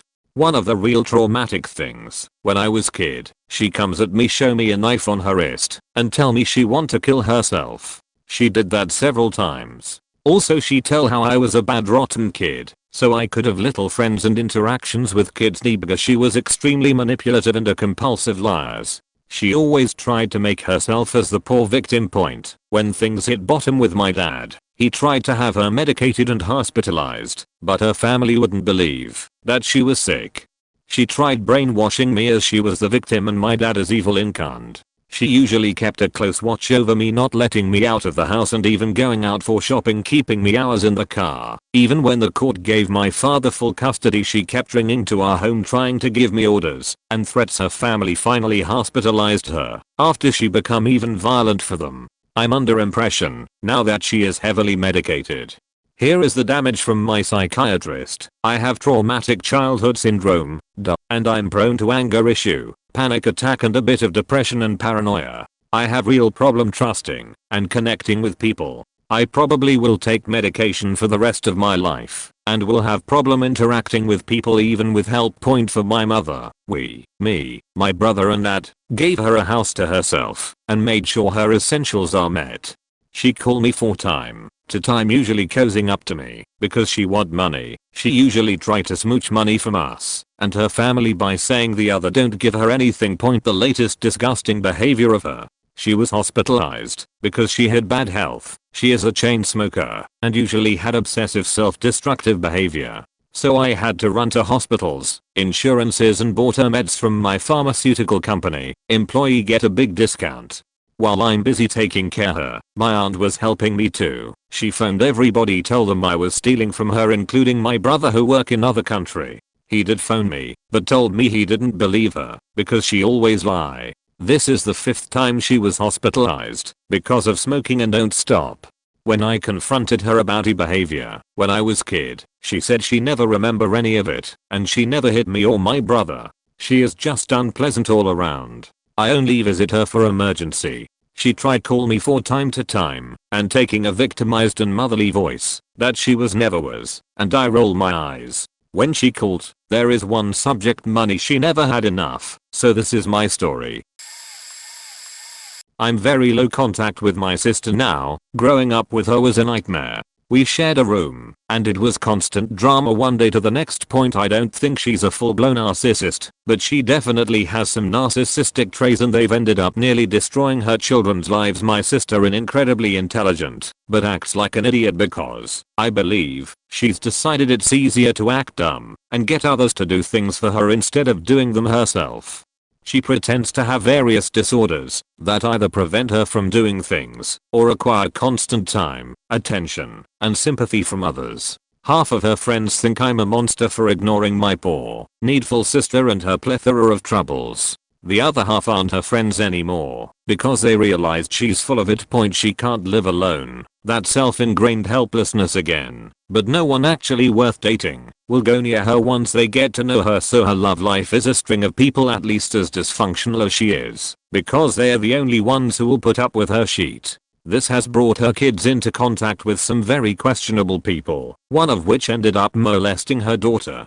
In her world, she is an eternal victim. Nothing is ever her fault or responsibility. If she messes something up, that's just proof in her mind that there should have been someone there to do it for her. If you are around her, your only worth is what you can give her and what you can do for her. Her kids, understandably, both suffer from anxiety and depression and are having a very difficult time functioning as near adults because my sister was too busy feigning helplessness to teach them even basic living skills. But if you ask her, this is in no way her fault. We see each other on the holidays and I'm polite. She's not allowed to be alone with my daughter, and neither is whoever she's dating. My stepson would tell you in a few years, he is only 6 ATM lol. And it scares me reading these stories on what I've got to come. His sister, my stepdaughter, is 8 and undiagnosed as no effing professional is interested in anything except sending my husband and I on various parenting courses. The children came to live with us via a court order 2 years ago as their birth mum and her partner were neglectful and just really shitty. SD has had issues since she was tiny though, way before the poor parenting, and our gut says she has something more than trauma. She is controlling over everything. She screams, shouts, hits, swears, kicks, punches, breaks objects. Mostly aimed at her brother and I. She has like an anxiety-based need to control every single thing that happens, even when it doesn't involve her. She got away with it when 6 was smaller, as he just went along with it, and their mum gave in for an easy life. Now 6 has come out of his shell and got more confident, he tells her, when she is out of order. She then is angry and nasty. She has 0 friends, has no social skills, no empathy, shouts and screams all the time, yet puts her hands to her ears whenever we talk as she says we are too loud. She is immature in her imagination, logical thinking, no concept of the world or what's real and fake, never laughs, and will play with baby toys and not age-related toys like her peers, which leads to her getting angry when 6 tries to get her to play with older toys. Everything is a drama. If eating dinner she will raise her knife up and threaten, other times it's her fists and feet. She talks to us all, every single time, like she has so much venom in her. Even in the car, if anyone dares interrupt her or turn the radio over she kicks and hits. Even me when I'm driving, will fight to undo 6's seat belt as she tells him to die. Parksy parenting courses say to discipline 6-year-old for sticking up for himself, but not her, because she can't help it as she is anxious. We are told to do reward charts, but they make her angry because 1. She has no cause and effect knowledge. 2. If she doesn't get enough stickers, or whatever, the house gets trashed, or 6-year-old is attacked. If he has more, he is a caring, good, kind-hearted bouncy ball of 6-year-old boy. We are told to spend more one-on-one time with her, but it ends in tears and outbursts. So no help to try to make life easier for the 2 siblings to even just play together nicely sometimes. Husband and I have disabilities, so unable to work, plus Noon will look after both kids together, and she is excluded from school at least once a week. So even if we could work it wouldn't last. It's affecting my mental health, so God knows how 6 feels. We really want to try save for private assessment or something, but bar setting up a GoFundMe, it's not going to happen when we are having to fix car windows, and furniture in our rented property, all due to her outbursts. She is getting worse and home life and school life is getting affected more and more. In a couple of years she will be uncontrollable and will do something dangerous. The kids have 2 half siblings by their mum. One of those has autism and their mum, 2 cousins and grandmother have autistic traits, and pathological demand avoidance. So our gut says it's something biological. My heart really does out to all you affected siblings. Some of my earliest memories include my older sister taking out her anger on me when my parents refused her something. When I would ask her what I did, she would respond with, "You were born." When I was 12 she chased me around the house with a butcher knife. She thought this was fun. I was not amused, rather terrified actually. By 13 my parents allowed me to put a lock on my bedroom door and to keep it locked at all times due to my sister stealing from me so often. My mother still locks up her purse and valuables when my sister is around. So many stories, so many incidents, but there is one event that always comes to mind that really captures my sister's selfish and manipulative ways. About 8 years ago, my mother had to go to the ER for appendicitis. My dad drove my mother to the hospital and asked my sister to call me. She was living with them at this time. So my sister calls me, I drive to my parents' house, and upon my arrival, she rushes out the door to go to the hospital. She asks me to watch her kids and that she will call with updates on mom. About an hour later she calls, telling me that my mom indeed has appendicitis and they are prepping for surgery. I responded with a plan to have one of our other family members come by to watch the kids and I would be at the hospital as soon as possible. My sister tells me that my mother doesn't want me to come because I don't like hospitals, so just stay at the house and watch the kids and she'll call with updates. So the night goes on with my sister calling me every hour, also giving me updates on my mom. Mom does fine and is going to be released in the morning. All is well. Next morning, my dad brings my mother home. I'm there waiting to greet her. My sister had gone out with the kids. Upon seeing me, my mother angrily demands to know why I never showed up at the hospital the night before to check on how she was doing. The night before, my sister told my parents that I was well aware of my mother being hospitalized, but that I couldn't be bothered with it, and that she couldn't come to the hospital because she was at home watching the kids. Turns out, my sister went out on a date. To this day I have no idea if the updates she was giving me about our mom were fabricated, or if she actually took the time to call our dad to find out how mom was doing, and then call me to relay the message.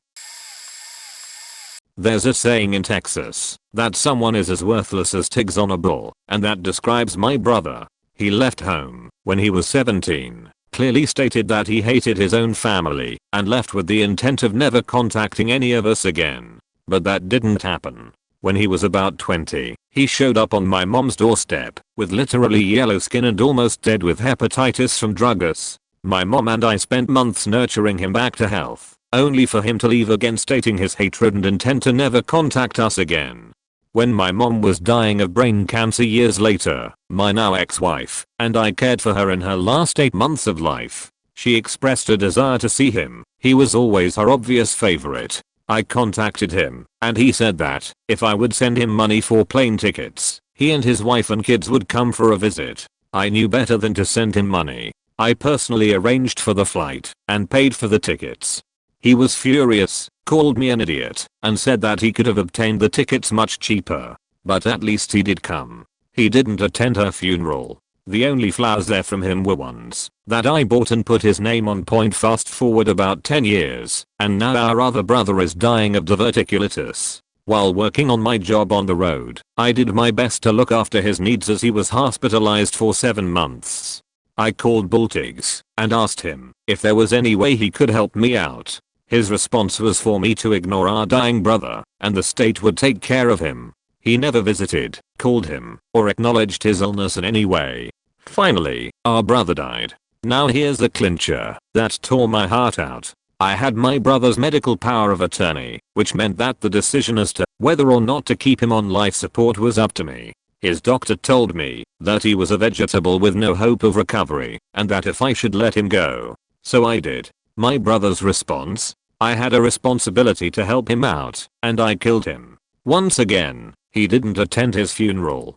There's more. Since my brother's death I've received 3 communications from him. 1. He wanted me to give him about $30,000 for medication to cure his hepatitis, which is destroying his liver. My answer was no. 2. He wanted me to donate part of my liver to regenerate his. My answer was no. I'm not going under the knife at my age. 3. He sends me a 2-word text once a year on my birthday saying happy birthday. I don't respond. TLDR, my brother's name is Tigzonable. My oldest sister is some kind of something. She's 14 years older than me. Growing up, she would take me and my other sister, 2 years older than me, out shopping and to lunch, but usually we'd just be left sitting in her car waiting for her. while she was in some guy's house having sex for money or drugs. She would tell us to lie to our mom. When mom would inevitably figure out the truth, we got screamed at by crazy sister. She would throw things, call us every name, swing at us, break our sheet. Then she'd leave for days at a time. We were too scared to tell our mom the truth until we grew up. One time she got mad at her long-term boyfriend, who was actually a good dude, but he was young, and she abused him. So she threw us in the car and pulled out of the driveway yelling, "Let's faking wreck tonight, girls." I was 9. Normal sister and I started wailing and hyperventilating. Boyfriend ran to the stop sign, snatched her out the car, slapped her across the mouth, and carried me and normal sister back up to his house and called our parents. He wouldn't let her take us home. I don't remember how we got home. Either dad came and got us, or he took us there himself. She was engaged to a really nice guy once, when I was 17. He was a veteran with bad PTSD and a great career. One of those super rare super wholesome good guy cops. She would scream at him for daring to rest after a 14-hour sheet. Broke a bottle because he swept the kitchen floor before wiping down the countertops. Would try to get him to argue with her. When he would grey rock her and hide from her, she would go outside and run through the street screaming that he was trying to hurt her, and would someone call 911 because she was in fear for her life. When he caught her having an affair over texts pretending they'd build a life so he'd pay her bills, and kicked her ass out, she moved back home with our parents. She and I had a decent relationship a couple years later. I was not in a good place mentally, and she made a plan to come live with me and mooch off me. She attacked my mom, hauled us to my house begging to be let in, and said anybody who came by was planning to beat my ass for letting her in. I was so brainwashed at that point that I believed her. My family and I didn't speak for months. I was suicidal. She was sleeping with my then so. I finally opened my eyes about 18 months later. She was drinking and driving with her newborn in the car, and I made some phone calls. She immediately went into poor pitiful me, "I can't believe you'd do this to me" mode, and then called my ex. Then I connected the dots about them. Then I cut contact and told her I'd beat the shit out of her if she came anywhere near me or spoke to me again. I need therapy, but I'm too poor. Her excuse now, I'm 26 and she's 40, is that she was on the wrong meds 4 years. Beach used to be on coke. I know she took Adderall because she couldn't do coke anymore and had a shady doctor who gave her whatever she wanted.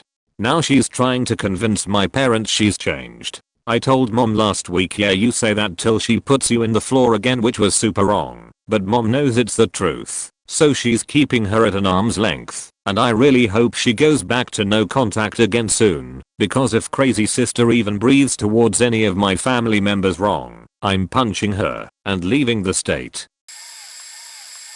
At a young age, the police knew my family pretty well. It is a small county full of alcoholics and druggies. Anyway, cops would be there almost 3 days a week due to family situations. My grandmother, the narcissist, sometimes instigated them. She loved my brother dearly and me. Well, let's just say, in that house, the only pictures you will see are of my brother and my niece. I have issues now with that, along with others.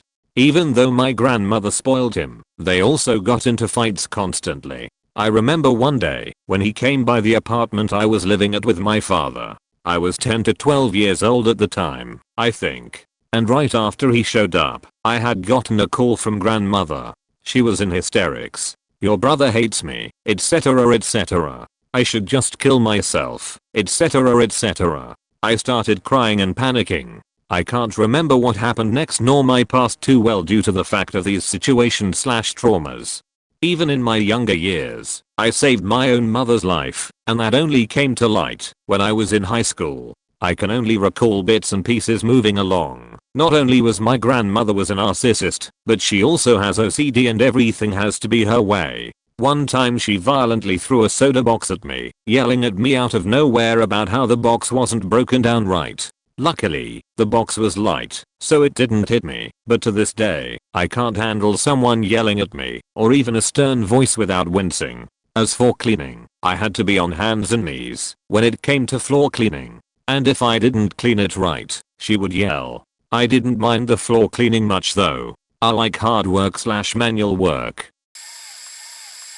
My brother is a narcissist at the very least, and is probably a sociopath. He thinks he's the next messiah. He constantly says that he is not like others, and that he has otherworldly knowledge and abilities, and is destined for greatness. Because of that, he never let himself stoop down to the level of normal individuals. He refused to take public transport anywhere, and would taxi to school. When he was younger, he would manipulate people to do entire courses for him, and even now you will never see him in a car less than 70,000 in value, all of which he rents.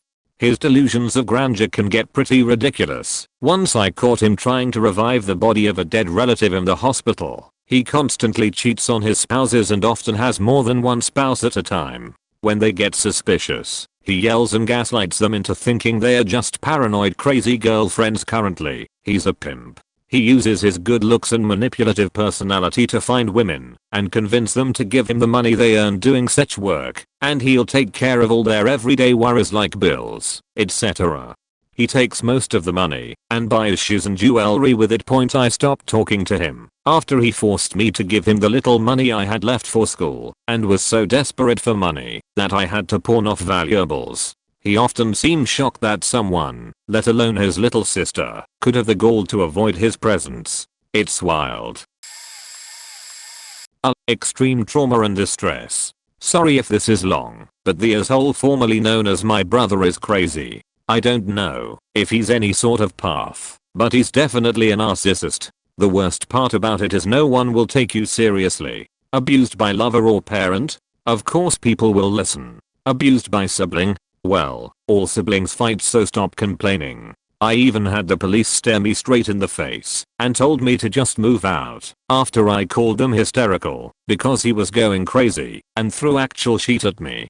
You could never win with him. He was always the victim. He constantly threatened to call the cops on my parents or expose them on social media because he's gay, and somehow my parents mistreated him. Back when MTV's True Life was on, he told me he was going to apply, and I needed to pretend that my parents were homophobic or else. Our house was under constant strain because of him. No cooking or making noises before 8 AM or else he'd wake up and start screaming.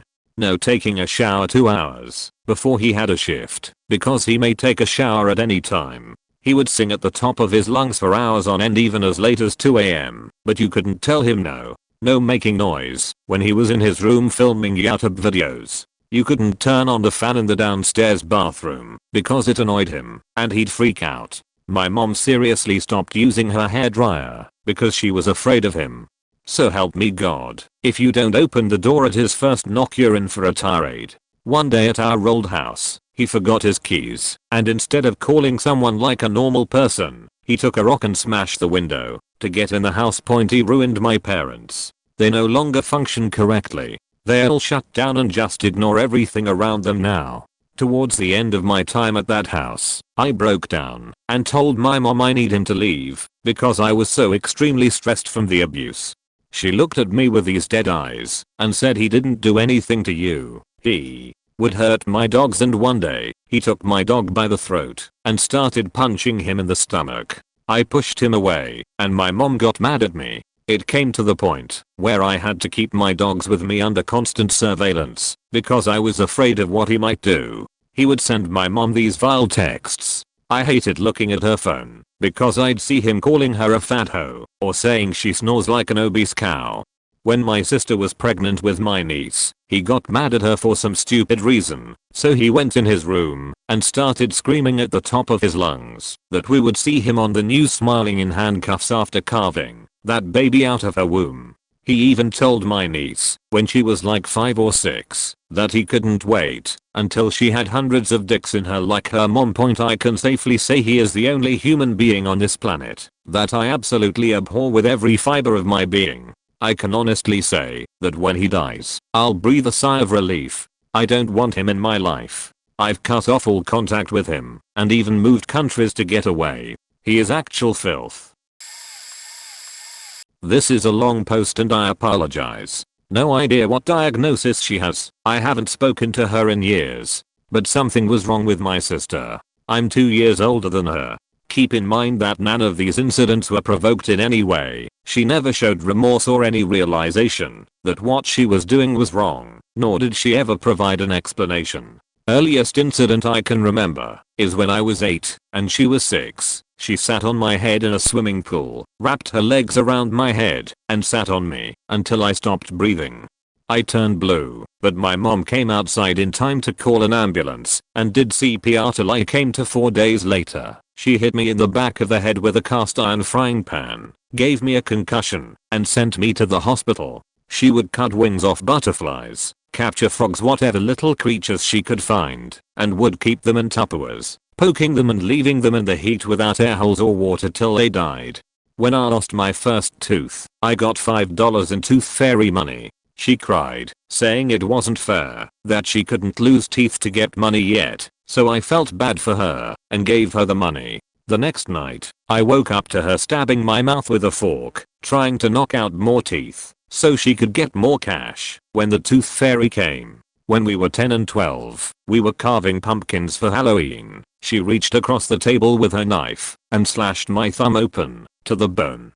I got 5 stitches, still have the scar. She would chase me around the house with a knife if I had something she wanted. At 12 and 14, she found my diary with an entry about a crush on a boy, blackmailed me with that for cash, belongings, favors, whatever she wanted, because when you're a painfully shy 14-year-old girl, your crush finding out you like them is the worst thing that could ever happen. Then she showed the pictures of the diary to everyone we knew despite me complying with her every demand. The night before summer camp, while I was asleep, she shaved off a square inch of hair at the front center of my hairline, in a way that it couldn't be covered up. When I told my dad, because she had ruined my life as far as I was concerned at the time, she shaved one of my eyebrows off too. My mom did her best to manage her, but she died when I was 12, and my dad was a piece of shit anyways, but he was terrified of her, so he wouldn't do anything to help me. A few weeks before she died, I found my mom crying, and she told me my sister was dead inside, like there's nothing in her eyes, and that she was scared she'd eventually kill someone. Talking about her at 10 years old. When I was 15, I got a job and worked there every spare moment I had. I got a dog with the money. I had always wanted a dog, and we bonded instantly. Best friend kind of dog. 6 months later, the dog went missing. She told me she got rid of him, but wouldn't tell me where he was, or if he was okay. I still hope he somehow is okay somewhere. I got into doing makeup, saved up for an expensive, to me at the time, probably like $40, bottle of foundation makeup. She poured it down the drain while making eye contact with me. She would cut up or burn my clothes and shoes and leave them for me to find, including my work uniforms, to try and get me fired. She stole money from me constantly, to the point where I couldn't ever have cash in the house. She would invent stuff to blackmail me with, like threatening to tell my boyfriend at the time I was cheating on him. I wasn't, just to cause problems. She sold my mom's wedding ring and other jewelry she left for me. She was a master manipulator, convinced everyone outside her home that she was an angel, and that I made everything up if I told anyone anything. I was able to move out at 16, thankfully, and that's the last time I saw her in person. When I left, she was running a shoplifting business where she would go into a mall, take a ton of expensive items into a fitting room with her, and leave with it all under what she wore in. Then she'd sell it on eBay. She had over $20,000 in cash in a showbox. She bragged about it, but all of our family was too fucking terrified of her to do anything. My other little sister, who is normal, gets along with me, and lived there with evil sister until a few months ago, told me that evil sister has found this guy, a double amputee with a nice amount of settlement money and an inheritance, and convinced him to marry her, and apparently she's sleeping around on the poor guy. Really faked up, and I'm just glad I got out of there. TLDR, my little sister was murderous, and made my life hell. My brother is a narcissist. He used to gaslight me and made me feel incredibly angry at him, and then played the victim. He never had any regard for my possessions, but would get incredibly mad at me if he felt I mistreated them. He used to steal my allowance on a regular, but it was okay because he needed it more. He stole Christmas presents from me. Sometimes I would have them less than a day and they were gone if he found use for them. One time he stole a recorder from our dad, even though it was basically the only present I had ever gotten from him. He went to jail for possession and everyone around him thought about the poor boy that got caught with enough weed that they could have charged him with possession. He would pick fights with me and then tell everyone that it was my fault. Now he goes around toting here's a healer, doesn't believe in vaccines, loves Trump, we are Hispanic, and a plethora of other bullshit. He can't keep a job and has been basically homeless for about 5 years. I don't keep contact with him and he has been trying to establish contact with me for about a year. He doesn't apologize, even though I stopped talking to him because he tried to be incredibly hurtful and I didn't let him. It's never his fault.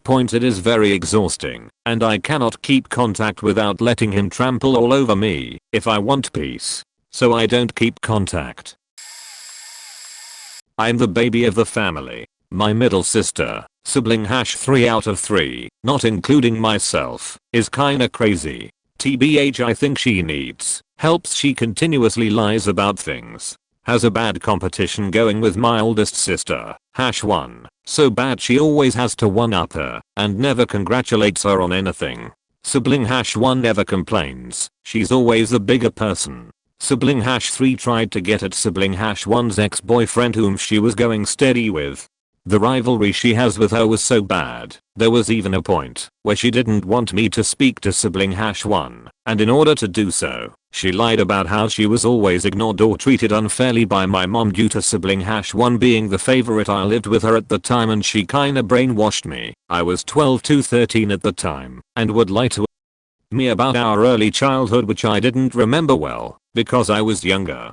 I'd ask things about my parents' divorce, life when we were younger, our parents' addictions, etc. because I wanted to fill in those gaps and try to understand why things happened how they did, and she basically took advantage of the fact that I didn't know any better. That was the part that hurt the most. Maybe I should have not believed her completely and asked sibling #1 and #2. #2 is my brother, all that as well. All I know is when I wanted to move into sibling #1's house because I started doubting what sibling #3 would tell me, shit went bad.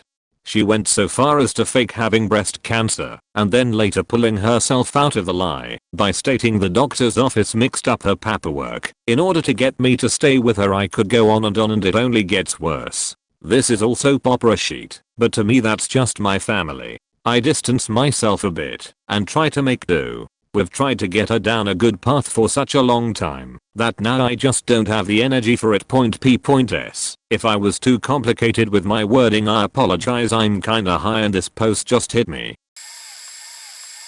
My sister hasn't been diagnosed, but I'm almost 100% sure she's a narcissist. Every problem at her job or jobs is never her fault. She jumps around from job to job and wasted a veterinary assistant's degree because of one bad vet and calls her grandpa every day to complain about how much she hates her jobs and how everyone sucks except her, how everyone else messes up except her. When she lived with us years ago, she would get on my case about the smallest things, leaving a light on in my room while I went to get something downstairs, leaving clothes in the bathroom, which she also did, not keeping the bathroom clean, as she also smeared her makeup on the counters and left her hair in the shower.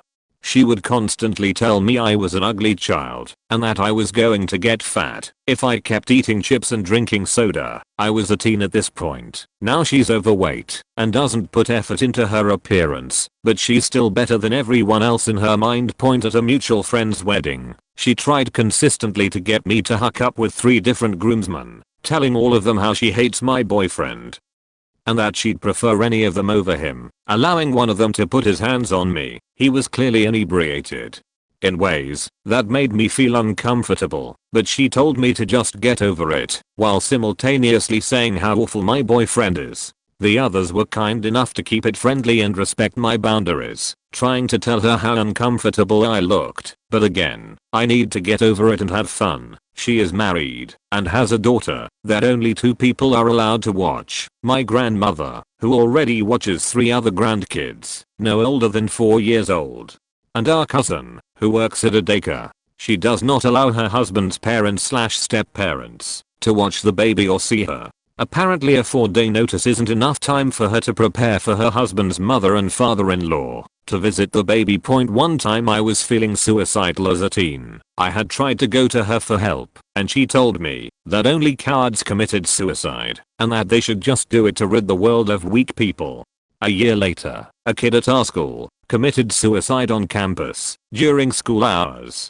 We were on lockdown and word spread around the family since someone needed to come get me. She went on about how tragic it was and how he should have gotten help. Apparently someone she doesn't even know is more important than a struggling relative. Her sister. No less. I have a lot of resentment for my sister and try to avoid her, but I'm convinced she's a narcissist.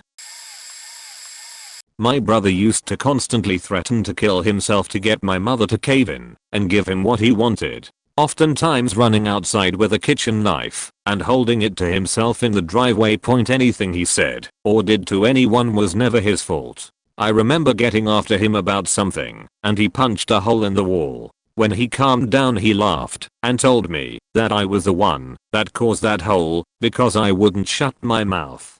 He would also accuse my mother and aunt, she lived with my mom for a long time as a live-in nanny of sorts, of being abusive and loving me and our sisters more than him. He would use this tactic if they ever tried to confront him about anything, and it normally ended with my mom and aunt giving up out of pure frustration. He had stolen a car for a joyride at 15 and was caught, causing my mother to bend over backwards and do everything necessary to keep it from becoming a felony charge and getting him through high school.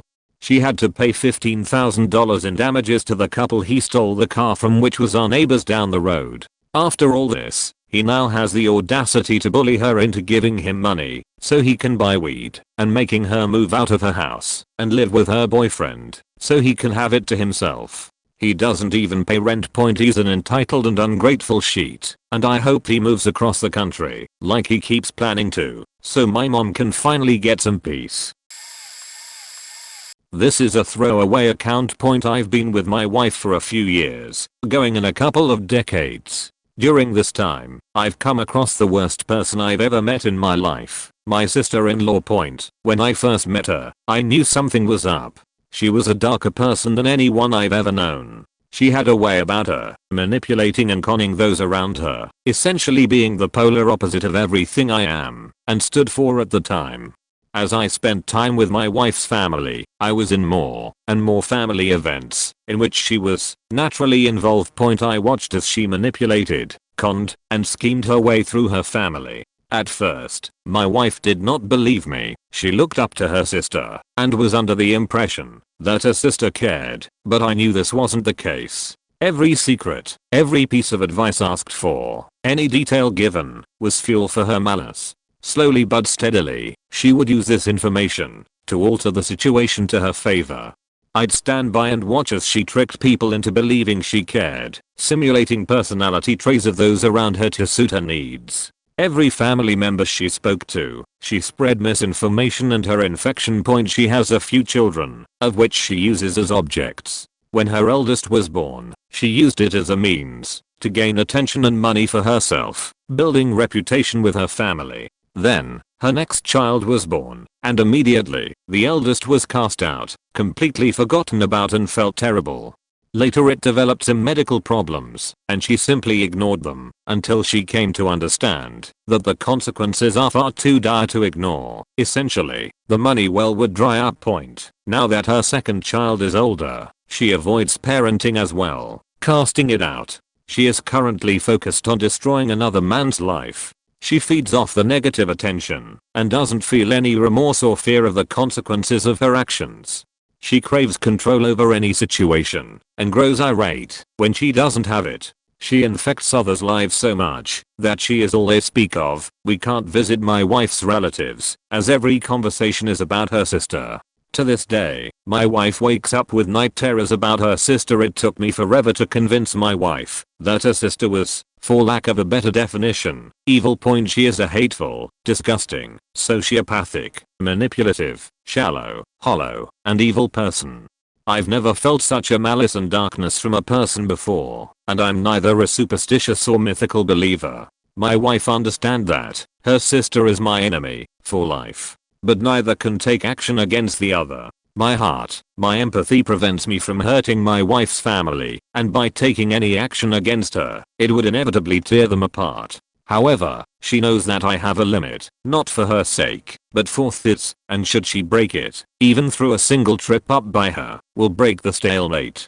And so, I'll let her destroy any life, but my wife and her immediate family, despite that it tears me apart, to let this person exist opposite of me. The one consolation is, that I'm wiser and more intelligent, and she knows that. I can stay ahead of her, and foil her plans. So she stays clear, and I do the same.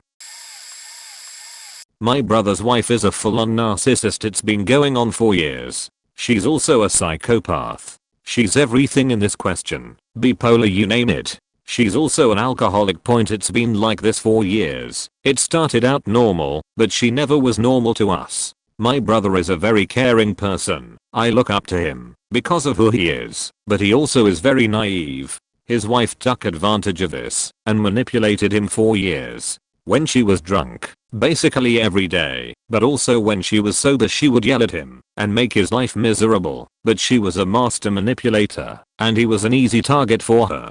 She's gone to a free rehab under court order because she drove her daughter drunk and hit a tree, but she was released because she didn't want to stay. Went back to the house and convinced my brother that she wasn't going to drink anymore. Didn't happen. Chased him with scissors, threatening to kill him. Got arrested. My brother took off with the kids and left her. She hit rock bottom, we thought. Had an intervention. Didn't change anything. My brother finally kicked her out of the house and she served him divorce papers. Well, he signed those, but then she wouldn't sign them all of a sudden. She told my brother she got cancer. Few weeks later we find out it wasn't true. Finally he's going through with the divorce and getting her out of his life. There's so much more that happened. I'm 23 and my brother is 20. He has never been diagnosed with anything because my parents don't believe in psychology, though due to his behavior, I have some nasty suspicions about his behavior. My brother has been violent and completely devoid of empathy for living beings for as long as I can remember. Even as a small child, I can remember him torturing our dogs, kicking them around like footballs if they were small enough, and whipping them with belts or cables if they weren't. I was taller and heavier than him until he hit his growth spurt at age 10. He became very violent towards me and towards my younger siblings at that point. I'm very small, and by age 12, he could pick me up and throw me. On the evening my youngest sister was born, I was 15, and he was 12. She was born quite late at night, so I was left in charge of the house. When I asked him to go to bed, his response was to pick me up and fling me across the room. I hit the couch hard enough that it almost tipped backwards and cracked a rib. When I complained to my parents afterwards, they told me that I don't understand how testosterone surges during puberty for boys, and that I needed to have more empathy for his condition. When he was 14 or so, he was significantly taller than me and strong enough to carry me. We went to the lake one day and he repeatedly bodily picked me up and dragged me into water that was well above my head and attempted to leave me there. When I grabbed at him to avoid drowning, he forced me underwater until I let go and left me there each time. My parents once again excused it as horseplay. Multiple times, he backhanded me due to perceived disrespect and shoved me down the stairs at least once. I've cracked fingers, ribs, and feet multiple times as a consequence of his actions. Shortly before I left home and broke off contact with my family, he challenged me to a wrestling match. I declined, so he grabbed me and attempted to force me. I responded by kicking him in the shins and pulling away. Unfortunately, my mother caught me and decreed I must wrestle him since I started the fight. He took this as leave to take a swing at me, eventually culminating in his dislocating my hip. I kicked him in the balls and dragged myself off to hide and got in trouble for risking his ability to carry on the family name. That hip was never taken care of by a doctor and has been ruined since then. Throughout this time, I was actively attempting to deflect his attentions from my younger siblings to prevent him from harming them. I was not nearly as effective. I wish I could have been. My little sister remembers being shoved into a brick fireplace so hard she banged her head and bled when she was in kindergarten, or so when she was 7. On one of the same trips to the lake where he tried to abandon me in deep water, my brother took her out and pushed her underwater and tried to drown her by holding her down. He did this again when she was 10. He attempted to push her down the stairs multiple times and tried to choke her to death once. The only reason she survived was because she stabbed him with a pencil and escaped. He punched her in the abdomen the day after she got her gallbladder out. Her stitches ripped and she bled for 5 hours, completely soaking her dressings. It didn't stop until they went to the emergency room. When they came back from that, he punched her again, but didn't get caught because nothing ripped. My sister was sleeping on the couch the day she came home from the surgery. She has a condition that makes her unable to breathe when she's lying flat on her back. He pulled her pillow out while she was sleeping and stood there and watched her suffocate until our mother ran in and put it back. Our entire lives, he has stalked us and taken notes on who we talk to and about what, in order to threaten our friends whom he disapproves of and us if he doesn't get his way and force us to stop hanging out with them. He once followed me into the ladies' room during a youth event to make sure I wasn't with a boy. When I cut contact with my parents when I was 20, he called me constantly and left angry messages threatening my life and text messages filled with racist and sexist slurs insisting I fall back into line. I cut him off as well, moved, and blocked him on social media for fear that he would murder me. For the record, my sister is out, and we are working on getting the younger kids out of that house as well, though he hasn't demonstrated as much desire to hurt them as he has the two of us. A lot of blaming me for everything our entire lives. He's significantly older, and when I was a young child, in the single digits, he was a teenager and was awful to me. As I got older it became clear he hated me specifically, but he was horrible to everyone. He's physically attacked our brother and others on multiple occasions over nothing. One that comes to mind is Narc brother was asleep at 4 PM and we were all in the living room talking. Narc brother gets pissed and yells to tell us to shut the fuck up, so our brother responded to him that it was 4 PM and we're not being that loud.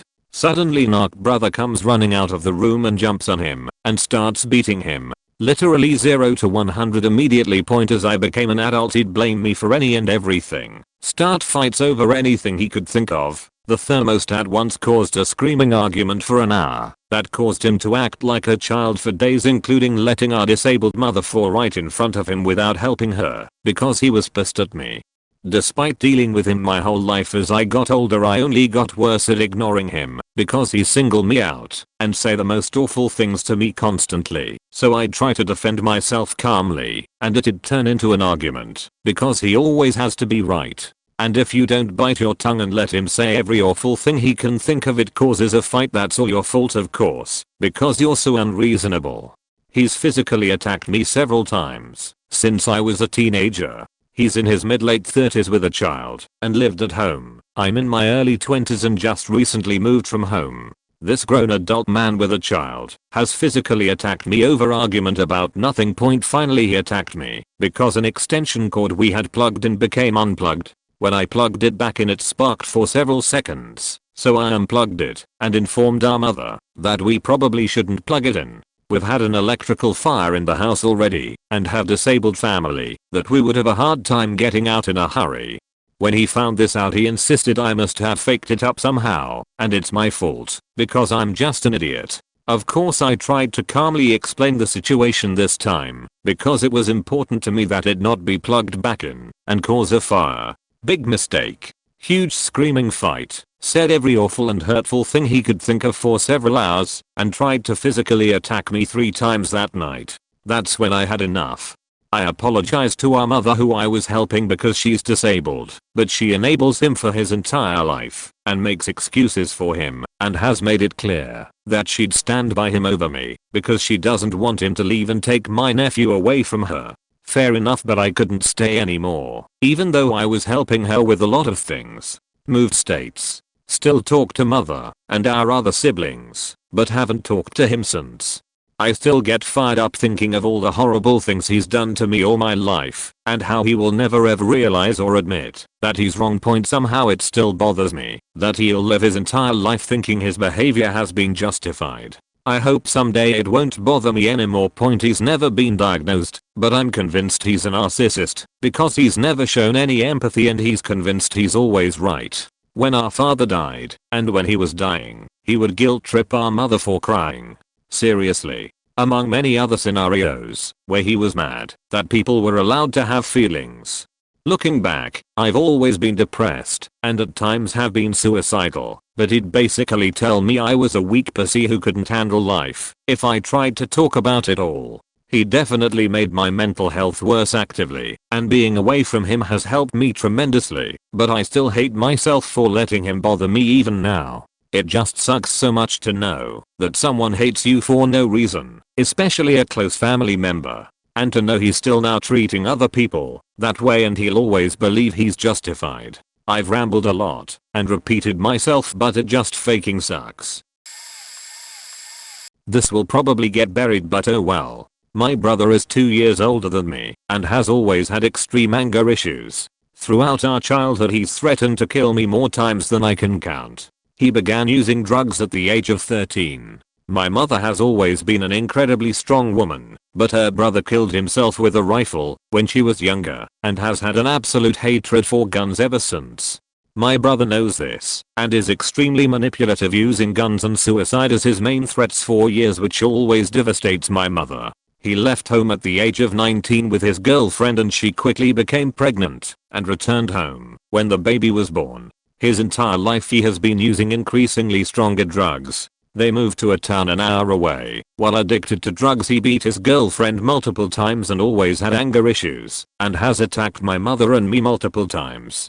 When his daughter was 18 months old he was arrested and accused of raping and molesting his daughter while filming child pornography. A medical professional examined my niece and stated that there was no evidence of rap, but there were incriminating photos and text messages of things that he wanted to do to her. He has since been banned for life from the internet. Seeing the mother of his child is a sex offender for the rest of life, banned from any possession of weapons, and is on extremely strict probation. He spent 5 years in prison and has been out for less than 2 months, and I refuse to see him, which none of the rest family understands. I have a million specific stories, but not going to write a longer response.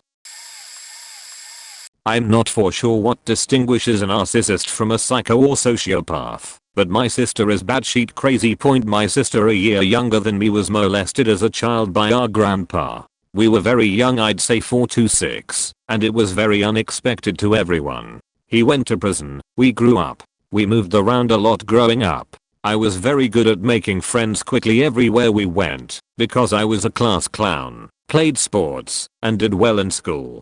My sister, while very bright, I always felt she was smarter than me, had problems finding people to be friends with. Some of it wasn't her fault and some of it was. She would come up with these grandiose stories that couldn't possibly be true and would always lump me into them as well. There are so many it's hard to think of an example, but something small that comes to mind is she told everyone on our rural town public school bus that Troy Aikman was our dad, which is why I played football, and she was training to be a Dallas Cowboys cheerleader at the age of like 8 to 9.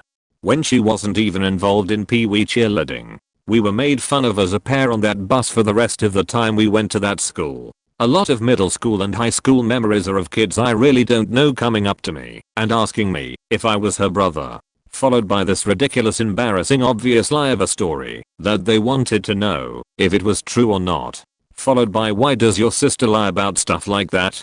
Why is she so weird? I tried sticking up for her at first, but it's hard pleading the case of a habitual liar. I even was grounded once because she was having a breakdown about not having friends and people being mean to her at school because she either lied to them or started some unnecessary drama, and she starts blaming me and telling my mom I tell kids she's a hoe and lie about her. She convinced our mom that I caused the majority of people who knew her at school to have a common opinion of who she is. The reality is I tried to distract people from the fact I was even related to her, so there's no chance I would go out of my way to badmouth her. She purposely would /date guys that I would start to be friends with. I quit bringing people to my house because she would be talking to them within the week. She constantly scared girls that I dated away by either being weirdly chummy with them or a complete beach. One time she was supposed to be watching our baby sister who was 6 to 7 at the time while my mom and me were both at work. I had to leave in the middle of my shift because my baby sister calls me crying saying she's scared because there's a weird man in our sister's room and she locked the door. I get home, stomp the spokes on this kid's bike sitting on my front porch, kick in her door and this back quote 07 emo looking fuck is naked slamming my sister. I grab him by his hair, throwing him into walls heading towards the door and kick him out of our house naked with a faked up bike. She begs me and begs me please, don't tell, oh my god please, don't tell, blah blah promises. Me being the protective older brother, I'll let my soft side get the best of me, but I made her promise this would never happen again. The next day I had to do the same thing all over again.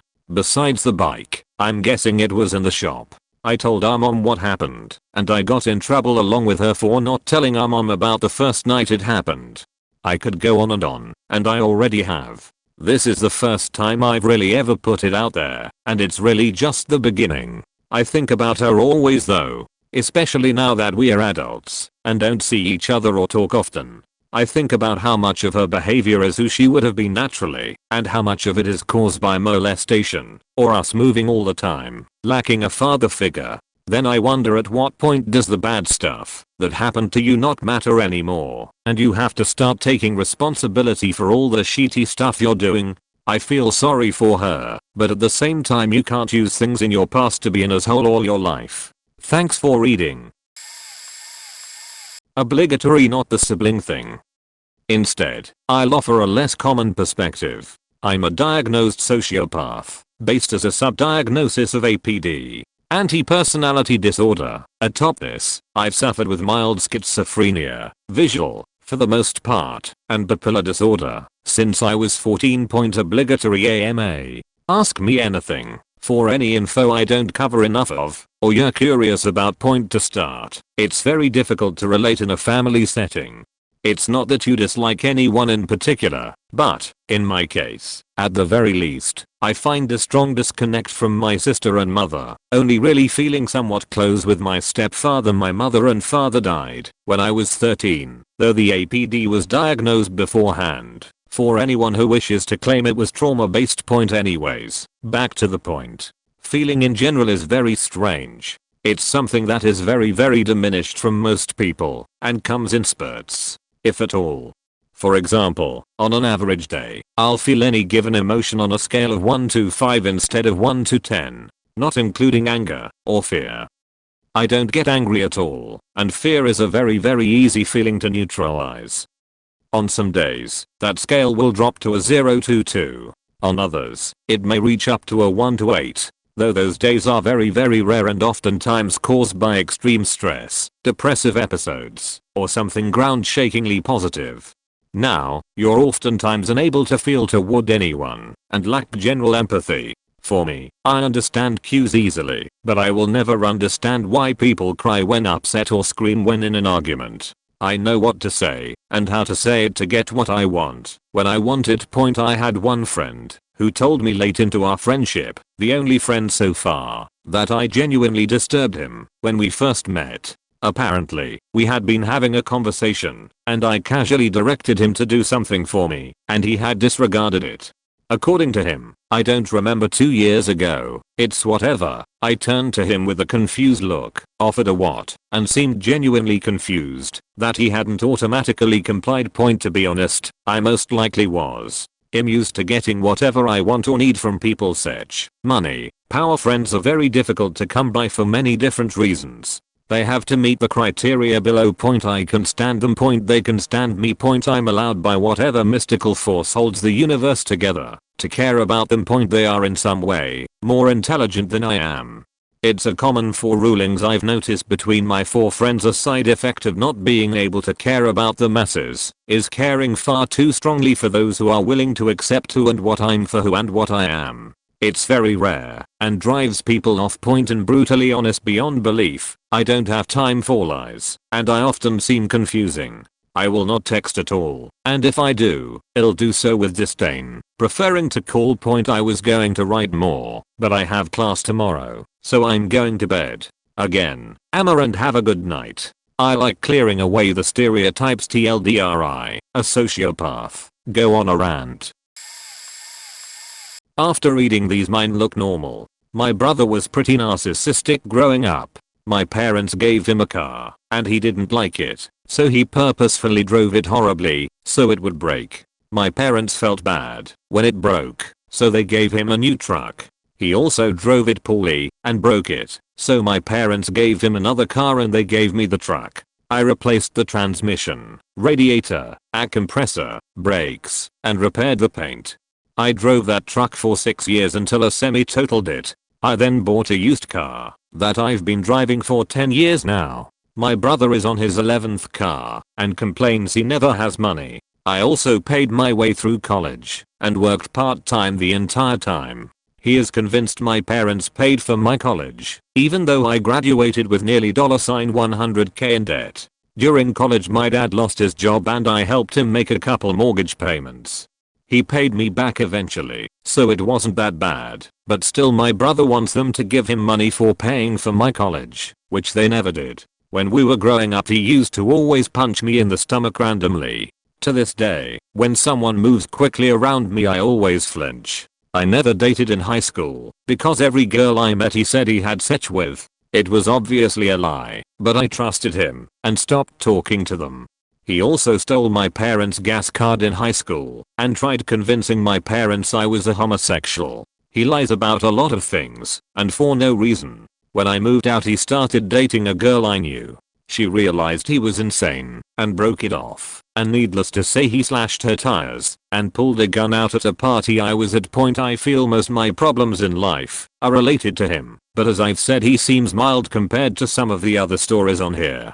I could go on for a while with stories. My brother borrowed money from my sister and never paid her back. Bear in mind she's a half sister and we didn't know her that well because we didn't meet until she was in her 30s. I paid her back the money he owed her, even though she didn't ask me to. She doesn't have a lot of money herself, and I have a decent job, so figured I'd help out.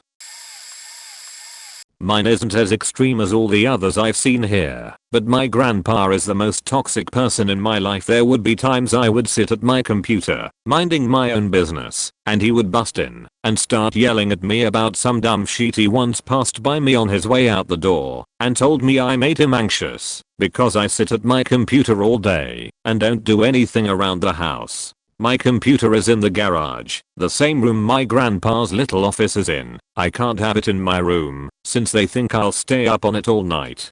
I'm only 16, but I do my chores when I need to do them. He smashed my phone because I wouldn't watch a show about nutrition with him after my first day of work. When I wanted to sleep, tried to manipulate me with I don't have much longer left here. He's 64 years old, no impending medical issues that I know of. He's got bad anger issues that my mom had to deal with when she was living with him, and my grandmother. He's calmed down a lot recently, but every once in a while a new incident will pop up that makes me hate him even more.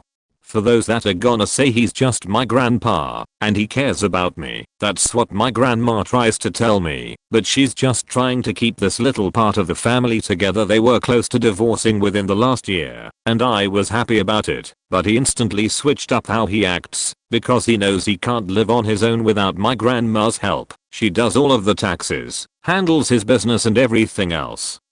I love my grandparents for taking my sister and I in when my mom couldn't support us, but my grandpa abuses it, and I don't know whether to love or hate him, since he was basically my best friend up until I was about 12 to 13. Sorry for the long post, by the way.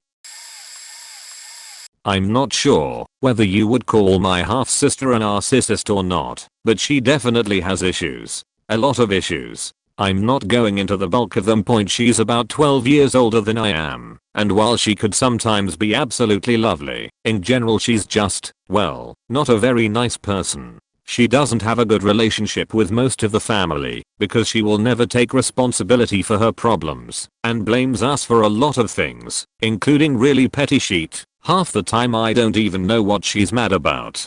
When my twin came out as bisexual, she got really pissed at her for some strange reason. She isn't even anti-LGBTQ as far as I'm aware. She just blew up because she wasn't told sooner or something equally stupid.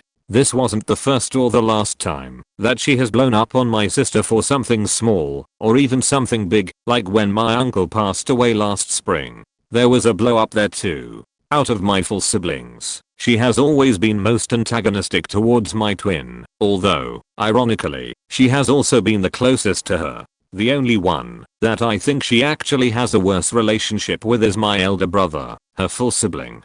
She makes up shit that never happened.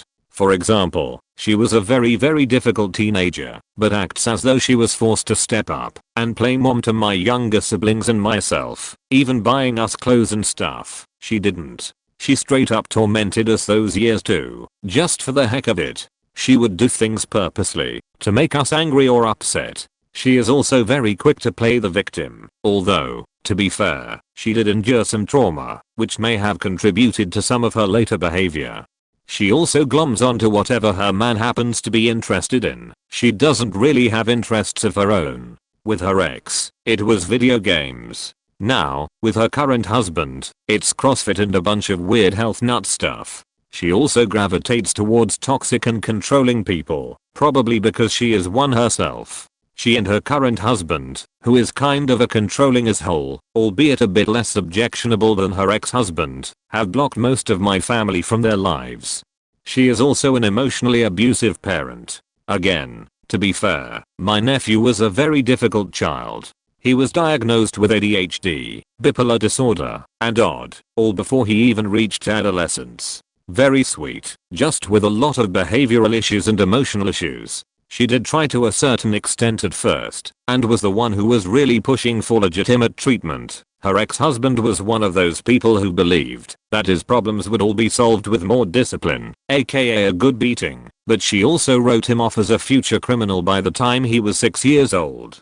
She and her current husband treat him like absolute shit. I have heard them call him stupid to his face. I have witnessed them accusing him of manipulating his siblings, when he really wasn't in that instance. His mom ignored him when he asked her point blank if she thought he was a nut job. His stepdad even tried to turn me against him once when I was just trying to calm him down during a mini meltdown. After they wouldn't let him do something, I could go on, but I really don't want to, and frankly they don't really treat the other children much better.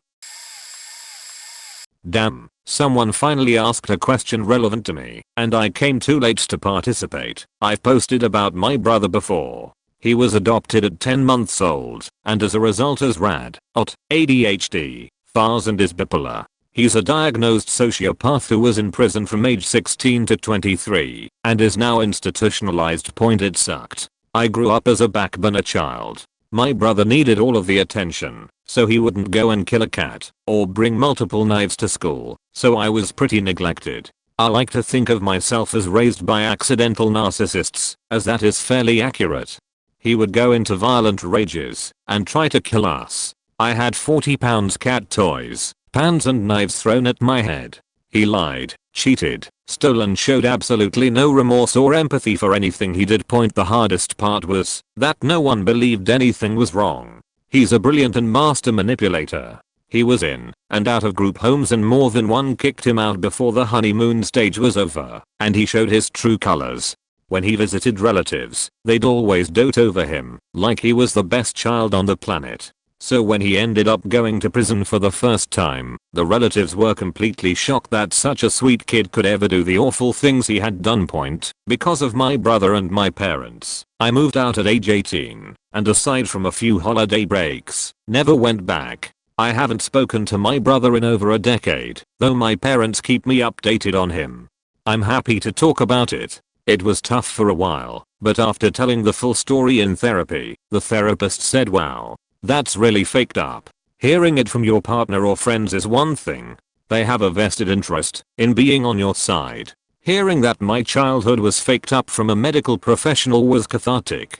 It was like a weight had been lifted off of my shoulders and I could finally move on from the trauma." My sister is an arc and my little brother borderlines, but mostly I believe is just immaturity and life's currently slapping him in the face. Anyways, my little brother lives with my sister and I live with my mom. Same house but 2 different apartments. My mom renovated the downstairs, so my sister could live with her for a cheaper rent as we live in a fairly expensive state. I'm living here until I save up enough to move out. Her kitchen hasn't been finished yet, so she still uses the upstairs, makes a complete mess, and then refuses to clean it up because she lives downstairs and the upstairs cleaning is not her responsibility. She also leaves her dog upstairs all day when she goes to work, and if he has an accident she just says oh no and then goes downstairs without cleaning it up and leaves me or my mom to do it. But she hates leaving home downstairs cause he might pee of my stuff and your stuff already has pee on it, so it's not like it's going to get worse. My mom has a dog who is known to have a few accidents. He was never trained at a puppy from past owners, so is used to just going wherever. Has been hard for my mom to train him, and so my sister thinks that it's perfectly okay for her dog to pee on our belongings because her and my mom's dog most likely already did in the past. If she is home all day she will only let her dog out to the bathroom and won't let my mom's out because he is not her responsibility. I got mad at her cause I felt bad for my mom's dog cause he definitely doesn't deserve it, and if she's already letting her dog out why can't she just let them both out? But no, too much for her to handle. She uses that excuse a lot. I didn't really accept that she couldn't think or have feelings for anyone but herself until the dog situation. I got mad and needed to go away for a bit, so I went to my grandparents over a holiday weekend and I talked to them about it, and they looked me in the eye and said, "Duchess, your sister has been this way her entire life and you're just now realizing it? We are very sorry that she will never be the sister you need her to be, but we do think it's time you've started to accept it, so you can live a happy life without always being disappointed." After them saying that to me, I started to look back at my sister's and I relationship and realize that she has never emotionally supported me, and that if I'm not available when she needs me to be available I'm the bad guy, and she makes sure I and everyone in my family know it. She calls me such horrible names that most people would go and see afterwards. But if she isn't available for me, if I needed her, well, she just can't handle it. If I need to talk to her about my personal stuff, even though I live with her, I've stopped having deep conversations and have stopped relying on her for anything. She got mad at me for not wanting to talk to her about something going on in my life, and I just said I wasn't comfortable talking to her about it. She stormed off cause I wouldn't tell her, and I was very proud of myself of not allowing her to know every single thing in my life. Moving in with my boyfriend soon, and I'm so freaking excited. Hopefully next year we will be moving to a different state if the job I have lined up works out. We'll go VLC after that point. That hardest thing for me is that even though she does this stuff and treats me and family members terribly, I still feel guilty about wanting to cut her out of parts of my life and wanting to get away from her. Edit. Grandma. A lot of signs point to my dad having some kind of personality disorder with strong element of narcissism running through it. Blatant lies. Everything is either the best or the worst. Extremely rude and controlling. Demands perfection from others and makes excuses for himself. Acts like any difficulty is personally directed at him and the rest of the world is full of idiots if he can't understand it himself. I could go on, but my brother used to absolutely love antagonizing me, like from the earlier stages, where he would bite my feet when our mother was holding me, and more than just typical sibling antics, he loved to just randomly attack me, or pull pranks like duct tape across the eyebrows. He was the golden child, of course, and I don't think I was exactly the scapegoat, but while my brother was good looking, charismatic, funny, good at sports, fashionable, etc., I was just not in so many ways. So we grew up like this, not just living together, but both working for our dad from the age of 13 over 14 doing carpentry, and me being miserable because I was getting abuse from my dad and my brother at the same time. But for some reason my brother mellowed out, and after a lot of stuff happened between us we are really close and have a lot of compassion for one another. He can still annoy me and can be kind of self-centered, but I'm appreciative that he didn't turn out just like our dad and is a real genuine person. All of the elements were there for him to be a narcissist, but he ended up as a really fantastic human being. I have split personality disorder, so sometimes I'm happy and fun, other times I'm sad and depressed, and I also can be quite the psycho. Are those times I don't really remember clearly. My usual self is pretty much emotionless, and I sit in the back corner away from everybody, so I'm gonna talk about the psychotic moments. I threatened people, have a very sharp knife under my bed, and I learned how to take apart pencil sharpeners and make them like a medical blade. This all comes with me being, and I quote, "You are kinda like a creepypasta. Slenderman should take you away and make you a proxy, my little brother." Anyways, he gets weirded out by the things I do. I'm a girl and I like to go to the garage and lift weights, and I'm also 13, so help, I also still make a few threats about killing my brothers. I actually sharpened the end of a toothbrush. You don't wanna know. I like to beat people up when I'm like that, but I take meds to try to keep my spot personality disorder under control. Strange thing is I named all of my split personas. Most people only have like 2 personas, but I have a lot. Like a lot, but the meds help me out a lot more, and I don't go psycho much, and I usually stay my emotionless self. As you are reading this, you are probably wondering how I'm emotionless, but have different personalities. Answer: I don't really know. I became emotionless because of my past, which I might talk about someday. When I was about 12, I realized something is off with our dad, and after reading and maturing a few years later, I figured it's that he is a classic case of narcissist. Basically, he's exactly like Trump, but with no money or Twitter followers. I'm still not 100% sure brother is also a narcissist, but I think he definitely has those tendencies and if unchecked, he will spiral when as he gets older. Growing up, he would torture me, but claim that I provoked him, so it's okay for him to beat me up. I was 4 years younger and a girl, and my parents agreed with him. Even now as we're adults, they'd say things like, "Yeah, he was awful, but to be fair, you were pretty annoying." Our family is super patriarchal, and I was expected to serve my brother, wash his clothes, make his lunch, basically be a fifth housewife to him, and me not wanting to do this resulted in him being provoked by me and acting horribly. I can't remember if he would beat me up regularly, but I know couple of times he did. My parents just laughed it off as a thing siblings do. One time, when our parents were away, he locked me in a bathroom, turned off lights, and went out of the house. I was sitting in a dark room about 3 to 4 hours before he came back. I was a little bit chubby, and he made huge effort to humiliate me, call me names, and point out my size at any opportunity. He made awful songs that were about me being fat, and he taught it to all of his male friends, so anytime he had friends over, these 16-year-old guys would just sing in front of me / to me about how ugly and fat I'm. One time, and this is the worst, I remember him get violent. He pulled out a knife at me. He didn't do anything luckily, but I remember I was too scared that I couldn't fall asleep that night.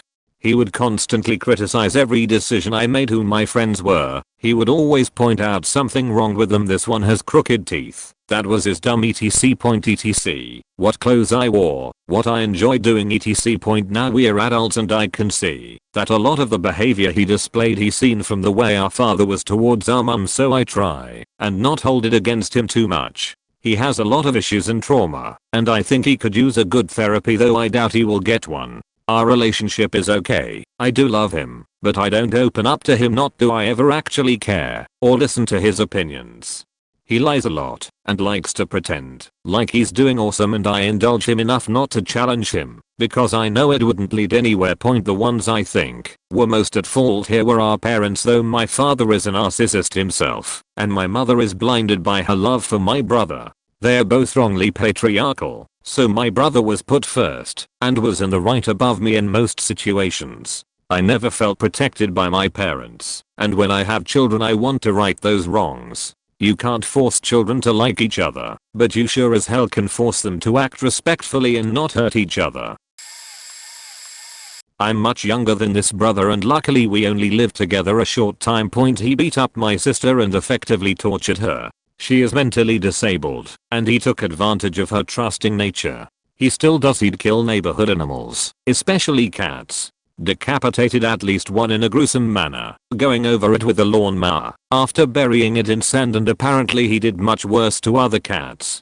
He abused his kids relentlessly, caused irreparable spinal damage to one son, broke his arm, and then broke the arm by throwing him around by the broken arm. would bite him, alternate between starving and force feeding him. The list goes on and on for this kid, who is now faked up beyond repair. He also broke one of his daughter's arms 3 times, that I know of, and I don't even know what he's done to his other kids, because he and his equally faked up wife fled the country under suspicious circumstances. I hate him. My family is filled with mentally ill, addicted, and generally messed up people, but he is the only one I genuinely hate. I hear more and more about his childhood as I get older, which only makes him sound worse, since he started so early point, and he's got a great job, and makes a lot of money, so a lot of people look past everything he does. I hope he faking rots.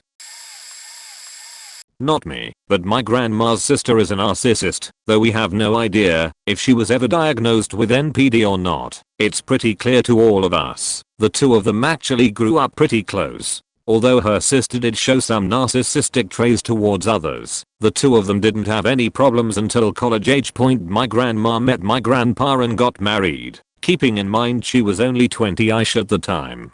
Her sister was upset that my grandma was getting married before her. She felt that she was better than my grandma, and that she should have gotten married instead. Once my great aunt got married and had children, however, the two of them kind of put things behind them as my dad and his cousin became close point after that. I'm honestly not sure exactly what caused the disconnect to happen, but basically, my great aunt was split off from the rest of the family. Keep in mind this was maybe 10 years before I was born, so I never got to meet my grandma's sister. At that point, my dad's cousin, that I mentioned earlier, got divorced and pretty much cut all contact with anyone except his mom. We haven't heard from him in nearly 30 years. All of this information may seem slightly unnecessary, but specifically everything that's happened since 2000 has shown how narcissistic my great aunt is. Members of the family made attempts to bring the two back together. Although my grandma wasn't communicating with her sister, my aunts both occasionally emailed her as well as her other son, not the one that disappeared. In retrospect, people on both sides of the family have called my great aunt crazy. Basically, my grandma was willing to give things another shot, but my great aunt declined. One email said, "I'm glad I cut that crazy bitch out of my life." I'm not saying my grandma couldn't be stubborn with certain things, but almost all of the time she was completely normal and actually a really kind and nice lady. In 2016, my grandma was diagnosed with cancer, specifically leukemia. At this point most of us had lost patience with my great aunt, but my aunt still emailed her to fill her in. No response. About a year later, my grandma was doing surprisingly well. Her cancer was in remission. Summer of 2017, we finally get a reply from my great aunt. Has she lost all her hair yet? That's it. Obviously we didn't tell my grandma about it, but it was clear to us at this point that her sister was a narcissist. I mean, at this point, both of her children had abandoned her. She and her husband were separated, and she didn't want anything to do with anyone inferior to her, which in her mind was everyone. In December of 2018, my grandma's cancer had returned. In May of this year, she passed away. Initially my aunt didn't even bother letting my great aunt know, but somehow word got through anyway, probably spreading between cousins. After my aunt found out, she emailed my great aunt anyway 3 months later. Still no reply. I don't know. Maybe I shouldn't be calling her a narcissist when she isn't actually diagnosed, but we've also seen many signs. It's also tough for me to explain, because unlike my dad and his siblings, I don't know both sides of the story. But to me, my grandma was one of the nicest people I knew. She was very religious and always gave back to her friends and family. I never heard of my great aunt doing anything nice for another. Part of me wants to meet my great aunt, just to ask her why all of this started, and why she wasn't willing to give my grandma another chance. The other part of me knows that I wouldn't get anywhere, and my aunt has specifically told me, hey, you don't want to meet her. She's beyond crazy at this point. It just saddens me. My mom's side of the family is extremely tight-knit, and my dad's, specifically his mom's, is so separated that it's really not possible to find long-lost relatives, because you're the bad guy to them. This is about a friend, not a sibling, so I hope it's still relevant. There was a group of 4 friends I hung out with throughout my childhood. There was one girl in the group though who made everyone's life a living hell. She believed she was queen of the world and somehow convinced us all that she indeed was. She would play games and manipulate us and even pit us against each other. Every day on the school ride home from middle school, she would tell us that whoever called her home phone first would get to hang out with her, but there was only one winner.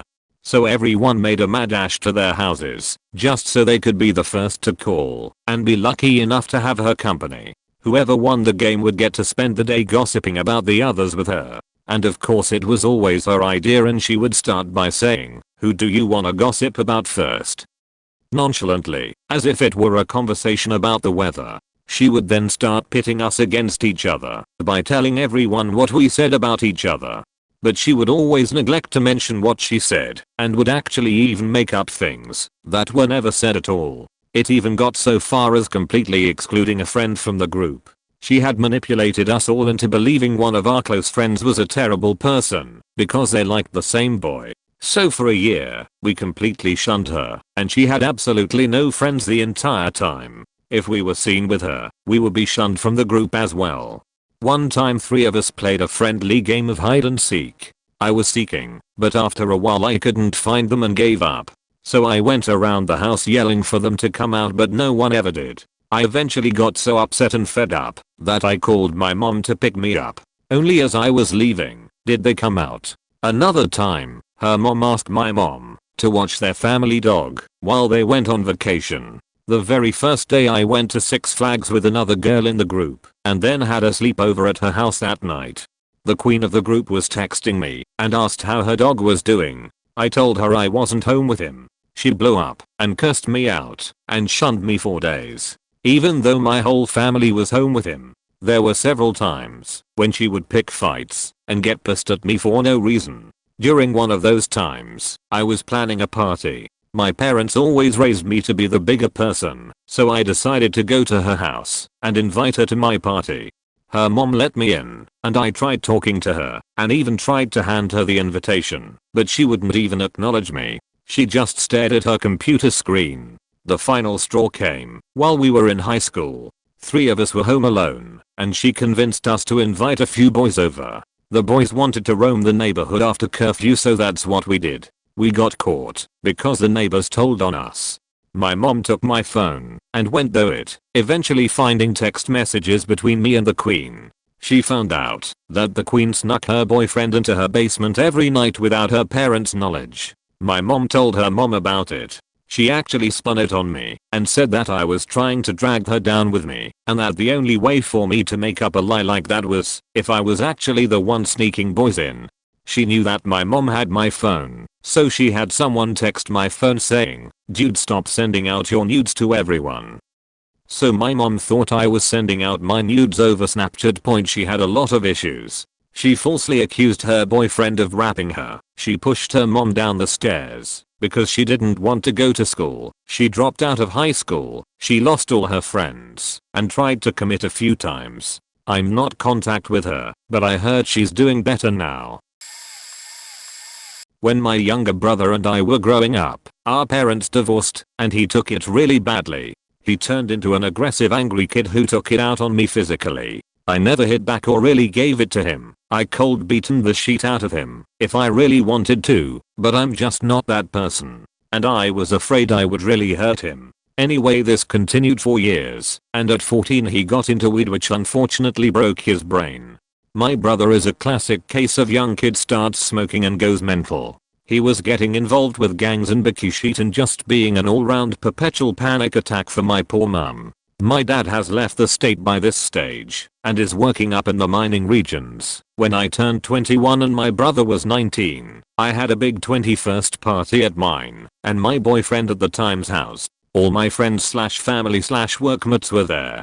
My brother showed up late, got drunk, went out in the street, and attacked a phone box in front of me, which led to my family all coming outside, and then a massive punch-up happened in the middle of the road. My cousin was sick of his shit too, so he took the chance while he had it. Meanwhile, I was absolutely faking hysterical, went to my room, and cried through the rest of the party. Didn't even say goodbye to anyone. It took me a long time to talk to him after that, but eventually I did. He moved to where my dad was living and got a job in the mines. He was happier and making money and almost got his sheet together a bit. But then the effects of living in an isolated environment with 300 other blokes plus his history of being a sheethead combined made it even worse. I'm 34 now. I have been in retail/admin/arts industry worker for most of that time since I left HS. When I was 29 I decided to go to uni and get a degree majoring in my passion, photography. With this, I quit my admin jobs and started working in a bar. I basically did life a bit backwards, and it's working for me. A few years ago my brother came down for a visit and brought my uncle along to the pub me and my current boyfriend work at. It was the busiest night of the year, last cheap schooner night before Christmas, and Guttermouth were playing in our band room. Messy is an understatement. When I got there my brother was already steaming from drinking. He seemed okay. We sat at the bar, and then he started laying into me. "You're pathetic. You're worthless. You're going to be working in this pub for the rest of your life. You're a stupid piece of shit. You don't give a fuck about family, etc. He just wouldn't stop. I'm incredulous at this point. I'm the only person in my family who has been to ungraduated university. I'm actually quite a successful and well-known music photographer in my country. I'm finally happy. I don't give a shit if I work in a bar. But apparently he does. And he is so obsessed with this concept of family. Faking hell, man. Listen to how you're speaking to your family." I ended up sitting on the other side of the bar just to get away from him, and when he couldn't find me, he smashed 2 pint glasses on the floor and had to be dragged out by security. My boyfriend begged them not to call the cops, not sure why. He should have just called and got called a cunt. I texted my mum the whole time this was happening and basically said this is the end for me. As far as he's concerned I'm not his family. Even after 10 years, after ruining my 21st birthday, he is pulling the same shit. Oh yeah, and this was 5 days before Christmas by the way. On Christmas Day I said one word to him which was thanks. Because he got me a gift. A faking guilt gift.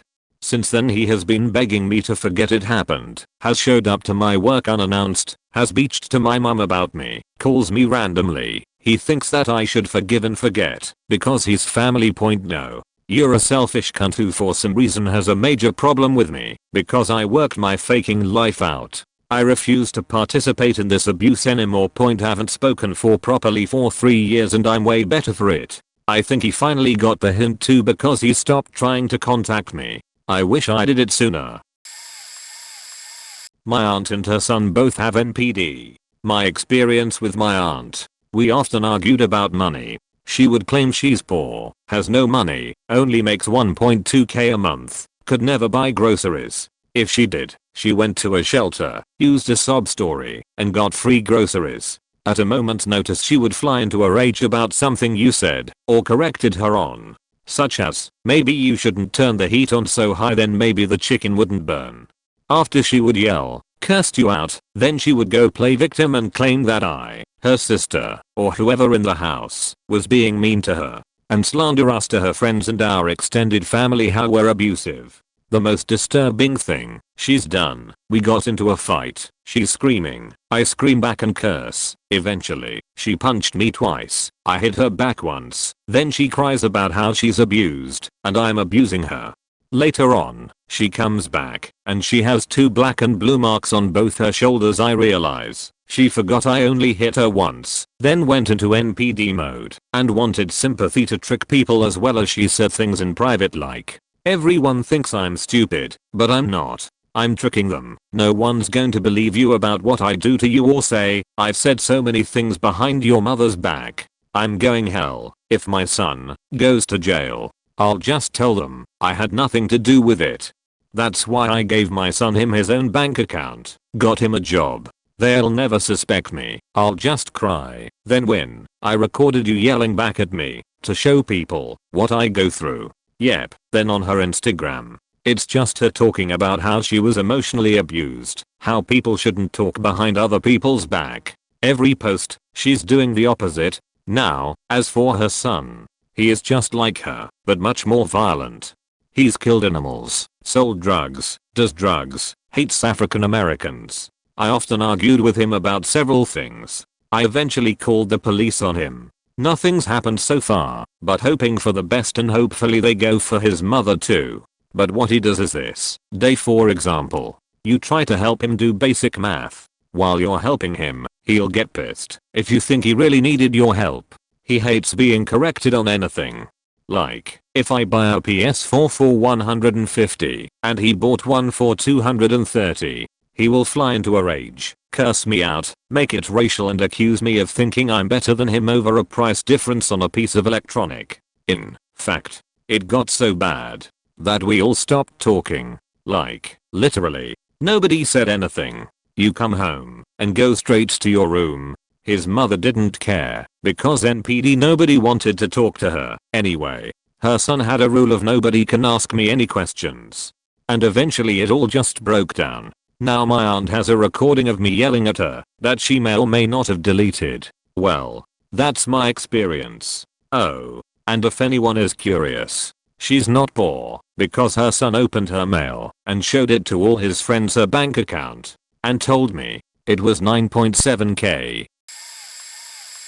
My brother is a grandiose narcissist. He is the best at everything, the smartest in the room, with the best job and best education, with hobbies we couldn't even imagine. Because they are not at our level point, he didn't always used to be like this. Our father is a narcissist and verbally and emotionally beat him down. I was treated a little better than my brother because I'm a girl, but I've come to realize it's because my father was engaging in covert emotional incest with me. Our mom did the same with my brother. We both left home at 18, and I coped with my childhood by entering depression and being in abusive relationships. Because our father raised us to be the best, I was a perfectionist. My brother left the house as a narcissist. Any conversation with him results in him declaring himself right, even if it wasn't a debate or argument. He will take something benign, like discussing favorite recipes or music, and tear it down as not creative, mainstream, or somehow not good enough. The last time I was in a room with my brother and father together, they were making fun of my toddler's favorite television show in front of my toddler. Later that evening my brother made fun of my toddler's obsession, my son is on the spectrum, to my husband. My husband shut him down. We text maybe once a year, usually when my brother wants to brag about something, so he'll contact me, so he can be praised. I cut contact with our parents last year. My brother is in his 30s now, so I don't know if he'll ever change. I've been through years of therapy, support groups, and medication to be a somewhat functional adult. I don't know if my brother could change, and my parents are bastards for raising him to be like this. Our parents raised us to compete with each other, so I don't think we were ever close. What's really sad is my brother has a lot of good qualities. He's very intelligent, he's creative, he's hardworking, and he's committed to his goals. But he's also extremely shallow, verbally abusive to anyone in his orbit, and puts others down to raise himself up. Had we been raised in another household, he's exactly the kind of man who could make the world a better place. I'm faking over it and resigned to the knowledge that one day I may wake up to see his face plastered on the news after killing his fiancée and child. My family have tried to be there and help him get better and help his fiancée get out of the situation, but neither of them followed up on it. His future was so promising too. I mean, he had a rough life and was the top of his class, putting himself through college to go into medical school, but he always had this ego and messiah complex that just got worse over the years.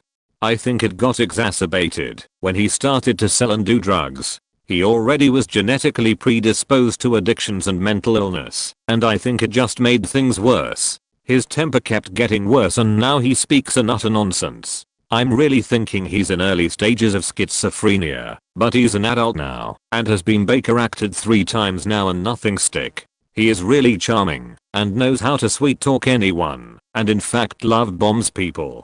My last contact with him was him threatening suicide with me over text messages, which turned out to only get a rise out of me after each and every family member blocked him without telling me what was going on.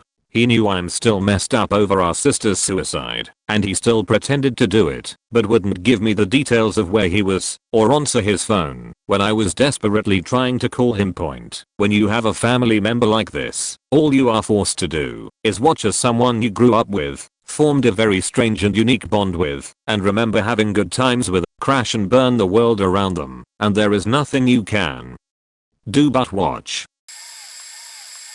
Our dad received a formal diagnosis of narcissistic personality disorder with antisocial traits when I was 3. Brother was 5. Brother only has a soft diagnosis of NPD. He started stealing from a very young age. He became emotional when caught, but I never saw any true remorse. He would cry sometimes, but I think it was over getting caught and losing the thing he wanted. I've described it as, say on a scale of 1 to 10, 1 being I wouldn't take it if it were free, and 10 being I'll murder to get it. He constantly operates on a 7 to 9 for everything.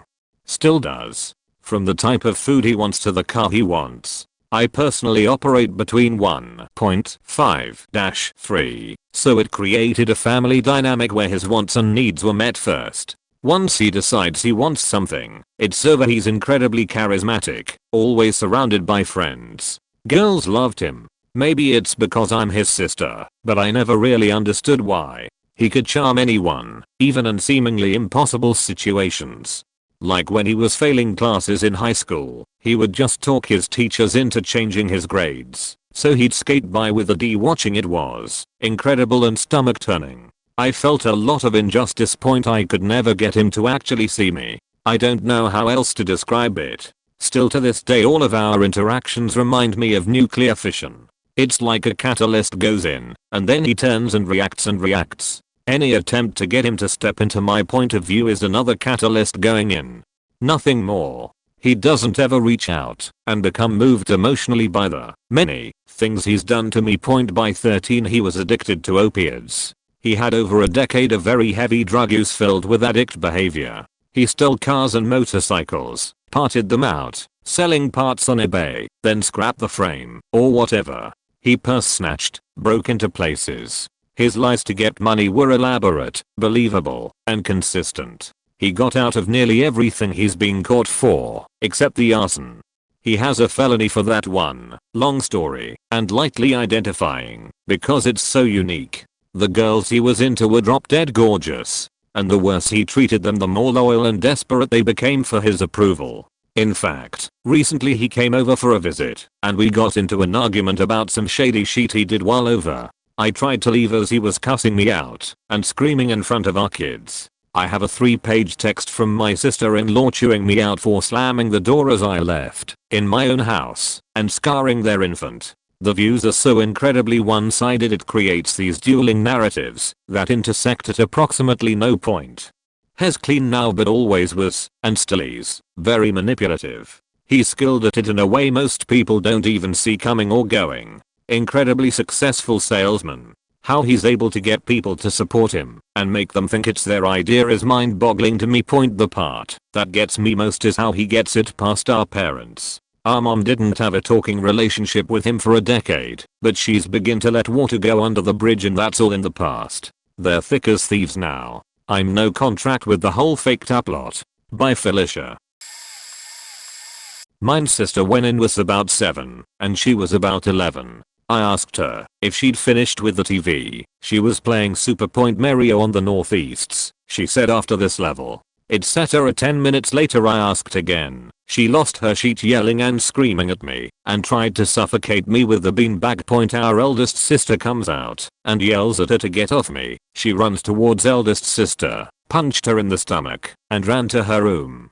Mum comes in from point watering the garden yelling what the fuck is going on. I've handed her the hose for washing your hair over the basin the wrong way, so she hit me with it. None of us can remember why she tried to bash my mum with a VHS cassette when she was 20. My dad had to hold her down, kicking and screaming at my mum. Mum didn't sleep the next week, waiting for my sister to stab her in her sleep.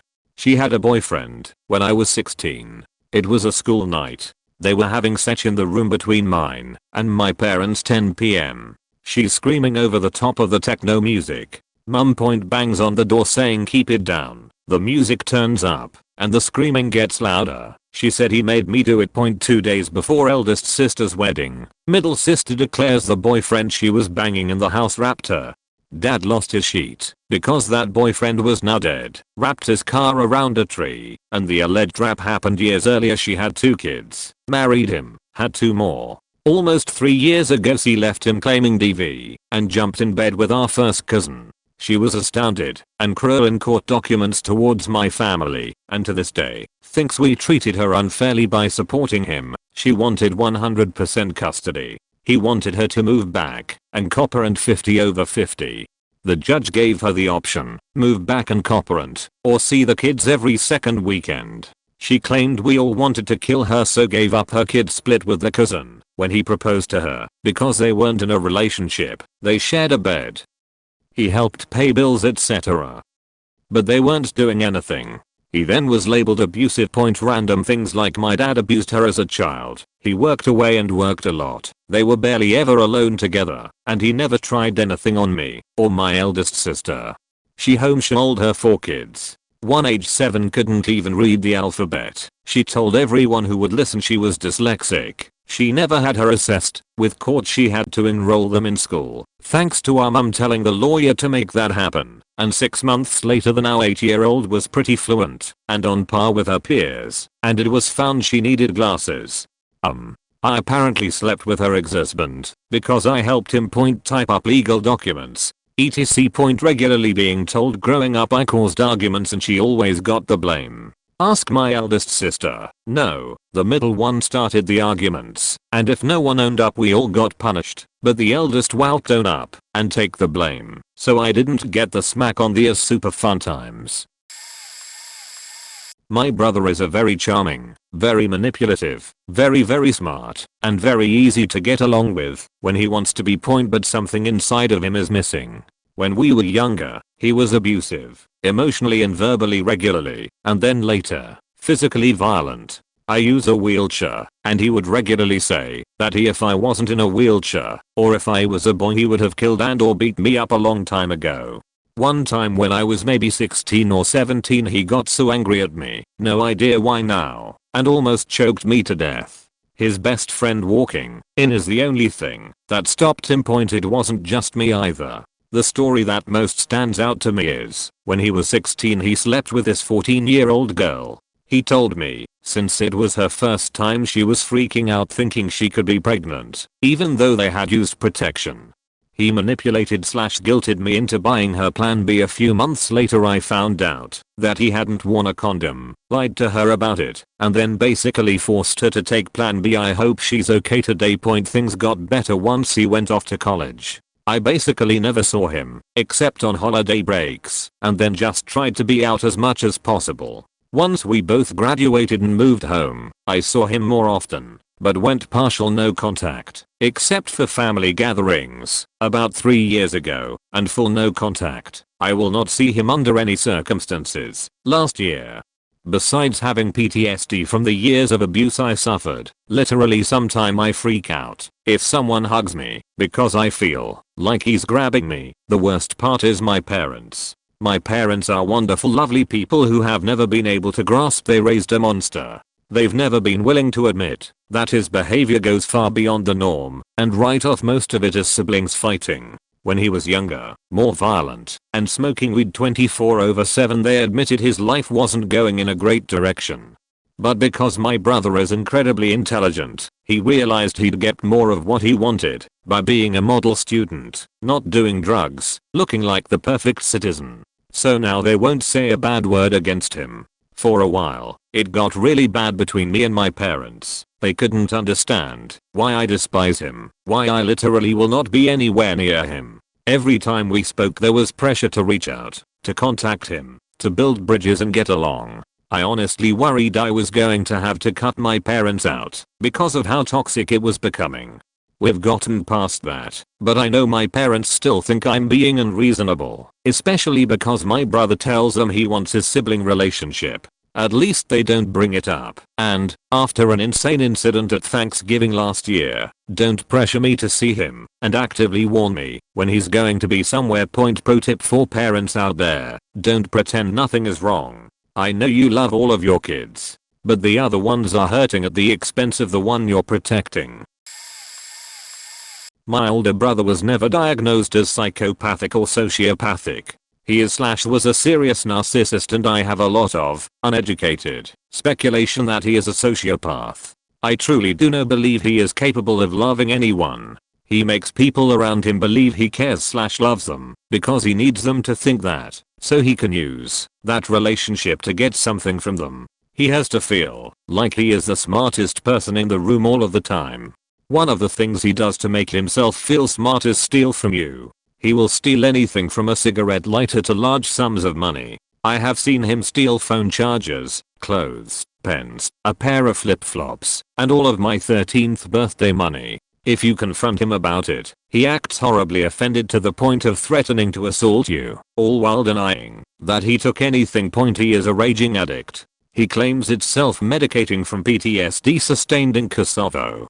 My family and I speculate that he really embellishes the amount of action he saw there. There are a lot of holes and missing details in his stories. He makes claims that he was shot. He claims that he killed a bunch of people over there and saw a bunch of his guys die. It's also not what he is saying, but how he says it. It is in a very self-righteous context. He wants people to think he is a war hero that has become this tortured soul, and therefore it excuses his drinking. Also worth noting that he was spiraling out of control before he went into the military and joined, hoping it would straighten him out. When he goes on his benders, he becomes very manipulative. My dad would never as much as cosign for a car or apartment for me when I was younger and didn't have any credit. He has co-signed for my brother numerous times. He spent tens of thousands paying my brother's rent and overdue car payments because my brother has blown all of his money on drugs and booze.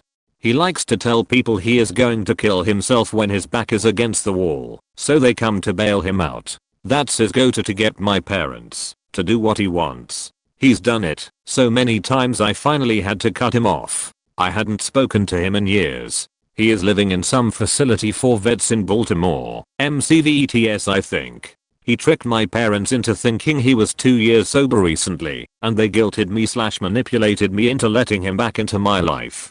2 weeks later he faked having cancer, and when my mother drove from Richmond to Baltimore to take him to a hospital he was wasted. He faked having cancer to preemptively generate sympathy from my parents, because he had either fallen off of the wagon or never actually was on the wagon. At this point, I have moved on. As far I'm concerned, I kind of see him as the Walking Dead. He isn't my brother.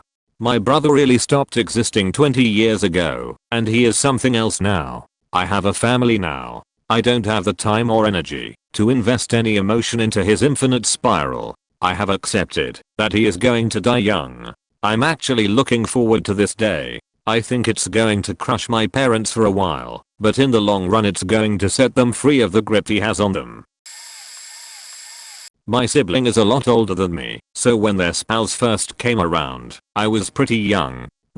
My in-law and I, became pretty good friends. They were off, but we shared some similar interests and I just went with it. They could never be wrong, and nothing was their fault. I always told the joke X could cheat their pants, but it would be my siblings' fault. As I grew up, the in-law got more and more involved in our family business and after a while, basically took over. Once they were in, they bought fancy vehicles and my sibling basically lived off of the business. Things didn't start getting really bad until they started fighting with my father. The in-law couldn't let things go, like believing wholeheartedly that things were theirs when they were not. Example, my father bought something at an auction that they were also attended. Like 5 years later, they started throwing a fit over this auction item and how my dad ripped them off. My dad bought the item fair and square. They started using their children as pawns to get money from my parents and eventually completely quit letting my parents see their grandkids, which basically destroyed my parents. The in-law started trying to get my dad to assault them and recently pulled a gun on him, which thankfully was caught on video. Basically a complete shit show, and the in-law should be investigated and put away. I don't know if the psycho has read it, that's why it's a confusing red haha, but it's not worth getting shot over. Watch who you let into your lives. Creeps exist out there. I was the golden child. I have an older sister who was parentified and younger sister who is the scapegoat. I moved across my country after college and a year later I offered to help the scapegoat move too, mostly because at the time I was lonely. Her and I are both doing remarkably better outside that environment. As the golden child I was afforded a lot more opportunities and I'm finally sober this year. My sisters still struggle with addiction. It feels to me like so far I'm the only one who has truly escaped the cycle of trauma and abuse. I didn't know back then that I was in such a dark place. And I don't know now how my therapist found me there and is able to talk me into this new place. It feels like I'm in the upside down and she is trying to direct me back to her from the right side. I didn't even know there was a right side. I only knew this side. It is really tripping me out. I reckon with the pain experienced by my siblings who were neglected and deprived in order for me to get more attention and resources, I also contributed to their suffering by doing things to maintain good standing as the golden child. I didn't know any better, but I know now how it hurt. It has also been weird relating to friends as I become more comfortable owning my story. People ask about my parents and are not comfortable hearing how casually and matter-of-factly I say I haven't seen my mom in years and don't know where she lives, or that I was so afraid of my father I would beg my mom to call him instead of me having to ask him to go to a sleepover. Sometimes it still feels like oversharing. At the same time it feels important to shine light on these experiences people everywhere have hurt/are hurting. And I feel by being honest about my own experience, I help make it normal to talk about for everyone. My sister announced her pregnancy of her second child on Instagram. I was at work when I saw the post and was understandably livid that I was finding out with everyone else. My parents were horrified. I called her out on it and she explained that we aren't that close and she didn't think it mattered. She then asked if I could take care of her oldest while she was giving birth. But sure, we aren't that close. The youngest is 3 now, and nothing has changed. As I was reminiscing earlier today, I realized that when her oldest was a baby I wasn't around that much. I was very depressed and relatively suicidal at the time, so I was reasonably distracted. But since her husband and her were living with my parents, I knew they weren't on their own either. She's never asked me about it. Her husband is a psychologist. Thinking back over the past 20 years, since she was in college, I can't recall her once ever asking how I was doing. Any contact has always been about her needs. I was hoping her having kids would change her perspective. Nope. I need help teaching them. They don't learn like they are supposed to. My thought, then send them to someone who can teach them. Like a school. Homeschooling isn't for everyone. I remember when I told my family I wasn't interested in having children about 15 years ago. She was very distressed because this ruined her plan for my life. We were supposed to get married and have kids, and she was going to live down the street and our kids would grow up together best friends. I find them exhausting. My dad's sister is no longer in my life. She constantly lied and said hurtful things to my family. It didn't take long for my mother to ask for no contact. When I was born my dad gave her another chance, but she treated me terribly. She couldn't care for a baby, even supervised, and constantly told my mother how terrible she was. By the time I was 4 we were back to no contact. We unfortunately had to talk to her again 10 years later, when my dad died. She had her aunt call me and yell at me for not telling them about my dad. It had been 2 days. I was 14. I felt like I wasn't allowed to mourn. My aunt came over to help, but ended up ransacking his house when we were trying to clean it out, kept stealing things from me and asking for the things she couldn't find. When I found the items she wanted I gave them to her brother because I knew she didn't deserve them. She also said horrible things about my dad while doing all this. She even asked why the hell we would keep his ashes. Why couldn't we just throw them away? Once that was all over we thought we were rid of her. I ran into her when I was at the mall with my best friend. I took a call and my aunt told her about my drugged up parents and my father's love child from before my parents met. Luckily my friend knew about my family and defended us.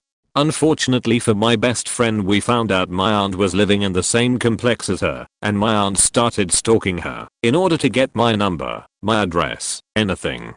My friend just kept giving her fake numbers until she eventually moved. We haven't had much contact her for a decade now, but she knows where my mom goes for her prescriptions and has tried leaving notes for us there. It's creepy but luckily that's all we've had to deal with. The only good thing about any of this is that my father was adopted, so I share no blood with that psycho. My brother will lie on a dime. He is an expert at gaslighting and making family members question their own realities. He thinks people owe him things because he did this or that for them way back when. He tells my SAHM that she is a bad wife, never spent time with us, selfish, etc. None of it's true. And the worst part is, my patient parents put up with this craziness and always take the time to sit and talk and hear him out and inevitably extend him more grace. There is never a point where enough is enough, and they let him suffer his own consequences. He made up a story in his mind that I was a compulsive liar as a child and tells people I would always get him into trouble by lying, none of which is true. He always chose to hate me for some reason. When he got kicked out at the age of 14, I was 9. He tried to cut all of my hair off with a buck knife and ended up slicing the webbing between my thumb and index finger. Mind you, I had nothing to do with any of it. He came to find me just to hurt me one good time before he had to go. Now he is a grown man living in one bedroom with 3 kids and his wife in my parents' house. He treats his wife like shit and blames all of his problems on my parents still, all while surviving on their dime. And yet, he can be so charismatic and lovable. That's the hardest part. When he is being wonderful, it's hard to trust that it is real as much as you might want to. My 21 brother, 22, has very clear narcissistic behaviors. When he was a kid he was diagnosed with conduct behavioral disorder. It was living hell. I have complex post-traumatic stress disorder from growing up with him, and my other disorders are probably in part due to him as well. He would constantly talk about how smart and amazing he is, and tell me how stupid I was. He always had to be the best at everything, and if he wasn't he'd throw a temper tantrum, which he still does. I remember the summer of 6th grade my family went to Alaska. We went fishing to catch some rainbow trout. I ended up catching the biggest and was really happy because the fishing guy was saying how impressed he was. Hearing someone praise me made my brother get super upset, and we had to end the fishing then and there. He'd punch walls when he was a teenager and constantly be yelling about how much he hates my parents in his bedroom. Once, he decided to keep a metal bat in his room, and soon after all the metal bats went missing. My parents had gotten rid of them out of fear. There was only once when my mother told me go sleep at a friend's because she feared for my safety. He'd try to start a fight with me every single dinner. I don't even remember how any of them started. He would just insult and belittle me. And he was so good at making you feel bad for him.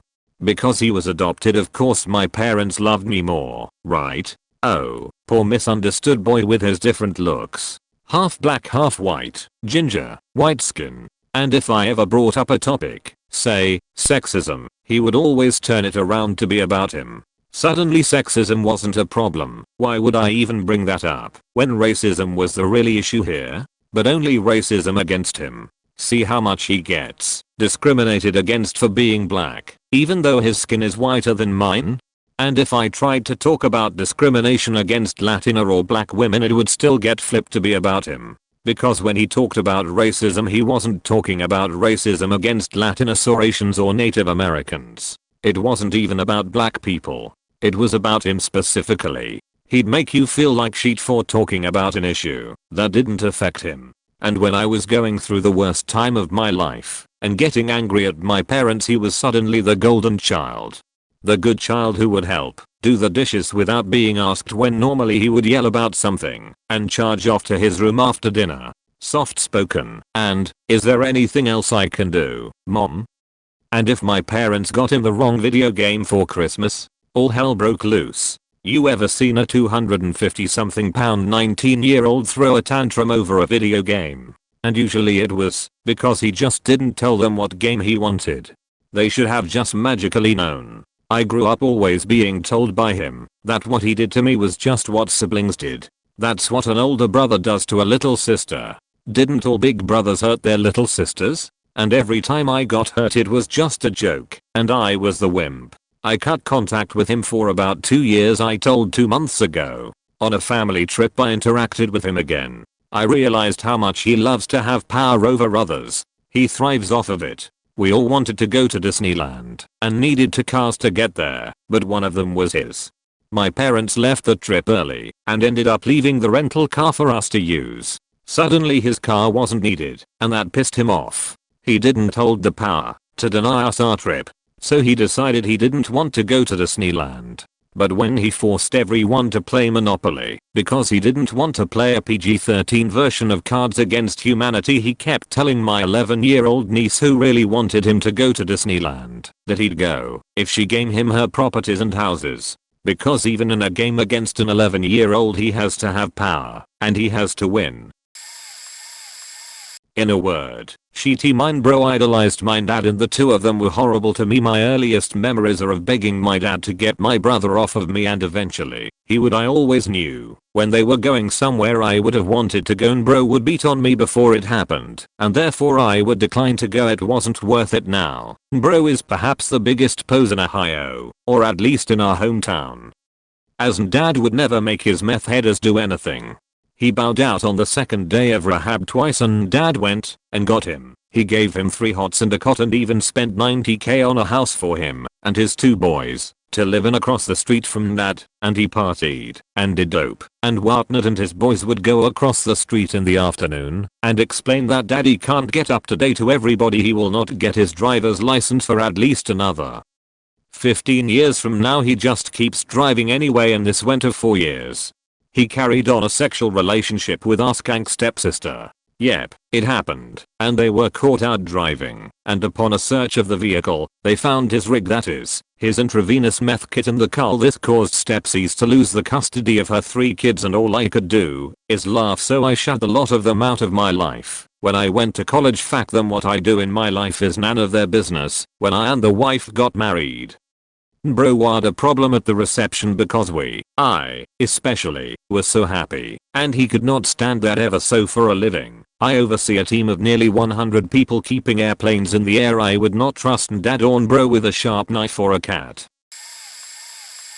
My sister-in-law has something. She doesn't have a diagnosis, and talked one of her therapists into believing she was an empath. So I guess we'll never know. Point, she's far better these days, now that she's not doing drugs. I met my wife after that part of her life was pretty much over. But I've honest to God never met anyone like my sister-in-law. Point, a lot of the time, I love her. She's really good to my wife and I, because my wife is one of the things in this world that she truly loves and cares about. But there are moments where she was just far too much. Point, my own personal example is from when she was staying with my wife and me. She had a new dog, and the dog was whining and carrying on at like 3 in the morning. So we wake her up to take her dog out. This was my first personal experience with why you never wake my sister-in-law up, because she threw a faking tantrum, screamed at us, and slammed the door open so hard it had a hole in our wall. But other examples from before my time with her include my wife tackling her to the ground in front of police officers in a casino because she's a runner when she's drunk. When she was in like 8th grade, she decided she could drive, took her parents' car and basically immediately hit a tree, like across the street. And when she was a kid, for her birthday she brought a cake to school, but refused to let anyone else have it. There are many more, but I didn't experience them for myself. Those are just some examples, and it may seem like they are just stories of her being a brat, but the scarier side of it is that she cannot understand how these events affect other people. She'll laugh about it, or shrug it off. In the story with my wall, she would refer to us being rude, and didn't see what the big deal was. She can just refuse to believe that she's wrong about something, and with her she can really twist the stories around if you hear her recollection of something. My sister was diagnosed with a mental disorder when she was around the age of elementary school. My parents had gotten divorced when I was 6 and my sister was 2 years older. My dad and my mom's divorce was very messy and went on 4 years, but that's another story. Point, the name of the disorder she has is long, and when she was younger people were trying to figure out the right dosages and types of medications. I understand that mental health is not something that one's own person can completely control, as I have my own issues, but she had gotten training on how to deal with things. She was supposed to be able to control herself, but never really tried. The training I'm talking about was when she was entered into a mental hospital, and it's really a bit of a sensitive to me because when she was in there she refused to see me at all. And as a kid that didn't understand it much, it hurt. My mom got to go visit her and my douche father barely went, but I still couldn't point. My mom decided to take her out due to a reason I wasn't told. But around this time, before in the hospital, kids at school kept asking me why C's would sometimes have to leave the class or begin to get upset, and I always made up an excuse or played dumb and kept everything to myself for over a year, I believe, and it really broke me down. But when my sister got back I was happy she was home, but not much changed. I understand that she was young, but she knew I was smaller than her, and over the next couple years, up until the age I'm now, 14, she has continued her abuse towards me. She would yell at me all the time, and even when I went downstairs in the house she would curse at me and yell for me to go back into my room. I couldn't even go on the main floor of the house because she made it seem like it was her floor and I was scared to go down. She would sometimes hit me, slap me, scratch me, or even punch me. And whenever I tried to run away from her or got mad at her for being treated that way, she would then follow me around wherever I go and say she wants to do something with me. Also, to keep in context, my mom was a single parent and had to work, so sometimes I would be left alone with her. My C's kept asking for second chances and then I gave them to her. I have a really bad memory from a bunch of trauma, but I always remember some very vivid sounds, images, or motions. So I remember this one time when I locked myself in my mom's room because no other doors had locks and she was slamming her fist at the door to tell me to open it, and at this point I was crying on the bed, and I will never forget the moments where she screamed the N-word at me over and over again. She stood at the door shouting it at me. We are a white family, but I think she used it simply because it is offensive in what it means. This somewhat got better and my mom tried to help and would yell at her if she caught her hurting me, but it was always hard. As the years went by we never really got along and she would constantly fight with my mother and I would always be in my room crying from all of it. Sometimes she got physical in the fights and started slamming and throwing things at the floor, walls, or my mother. She has gotten better at controlling herself, but she always says she can't when she just doesn't want to take the blame for it. More recently, past year or so, she yells at me that I'm in my room too much and never do things with her and insults me, and I'm arguments, insults my friends on physical characteristics or calls them names. Because of who she is I don't do anything with her, and then she cries to me at my door that I need to do something with her. She always, and I mean always, follows the person she was fighting with if they try to walk away, and multiple times have tried to shove herself into my room and slams doors at me and scares me that she'll hurt me. I've gotten past the abusive days when I was younger, but the way she acts now is more beachy and she can't deal with being anywhere she doesn't feel like being and complains. I couldn't say this completely fits into the category because yes, she doesn't have a mental illness, but it's just my story of my and my sister. It's been a journey, but it's a little more stable now. Sometimes I remember things she said about me and it hurts, but it's just my brain screwing me over it. You made it this far, honestly thank you for listening to Story. I don't talk about my past with her much and this is my first post on her, and it's helpful to think things over. Right. Disclaimer, was a friend of mine, not me, but I've been told all the details, and I just basically want to contribute, and maybe even help and warn others. So, my friend's parents are assholes. She has 5 other siblings, 2 older, 3 younger, ranging from 3 to 24. Her dad was always manipulative, emotionally and mentally abusive, narcissistic and all around cruel as a father, and as a husband. When the parents divorced, my mate quickly realized that, though her dad was worse, her mother was quite bad herself. My friend is smart, kind, funny, a generally nice person. Grade 6 to 9, highest grades possible for her, says. Throughout her 11, the past year, her mother verbally and emotionally destroyed her. She'd call her names, called her stupid, dumb, worthless and useless as a human being. She told her that she would never achieve her dream career, she'd never make a good mother, that she wouldn't be able to find a man willing enough to marry her bland, ugly self. She'd scream at her while she locked herself in her room with her younger sister, sobbing themselves to sleep at night. Thankfully, she recently moved out into her sister's house to soon move into her grandma's when the extra room is free. Unfortunately, I've noticed that she has recently developed some of these traits herself. For the most part, she's really nice, caring and kind, willing to help her friends through anything. But sometimes she'll slip. She'll have a go over the smallest thing. Fall out with you for almost nothing. Yes, she lifts you up, motivates you to aim higher than you thought you could, pushes you to do your best, and is genuinely one of the best friends you could ask for. Other times, she'd project her own issues on you and try pull you down, destroying any work you've both done on your self-esteem and confidence together. I love her, I really do, but if she keeps pushing me and others away, I'm truly scared that she'll turn into a version of her mother, and seeing it happen would be devastating, because she is such a good person, and having two shitty parents is just damaging. Not diagnosed, but I'm sure you can tell me if I'm the crazy one or if, as I believe, she's sister is 3 years younger, and as kids she outweighed me by 30 to 50 pounds. I had been molested at school and maybe that made me an easier target, but yep, she molested me from about the time I was 12 to 13 until about 16. We shared a full-size bed. She was the baby and often referred to as the clone, because she and my mom were the only blondes, albeit for mom, that came via Clariel at her age. My mom would pay my sister to tattle on whatever I was possibly doing. I was forced to take her if I went out and had any boys going with me, unless it was going to a school dance or school function. She didn't require proof, just my sister's word. I married at 18 because I couldn't tell anyone what was going on and I needed to get away. After a few years away, I thought we're adults and I can have my sister in my life. For a few years it was really good.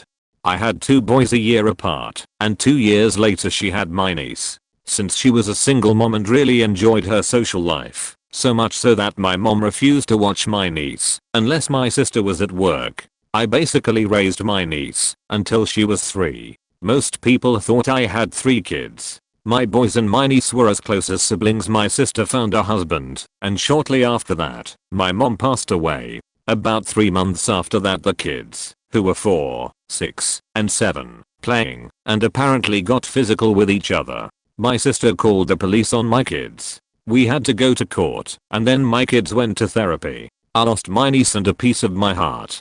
My dad passed away last fall, and I felt once again the need to reconcile. I've tried forgiving her for the sake of my kids only to be repeatedly kicked. The kids are now 22, 21, and 18. They have their own tenuous relationships with each other, and sadly not nearly as close as it should be. My younger son was the only one invited to my niece's graduation. The older one was in another part of the country and couldn't have gotten there anyway.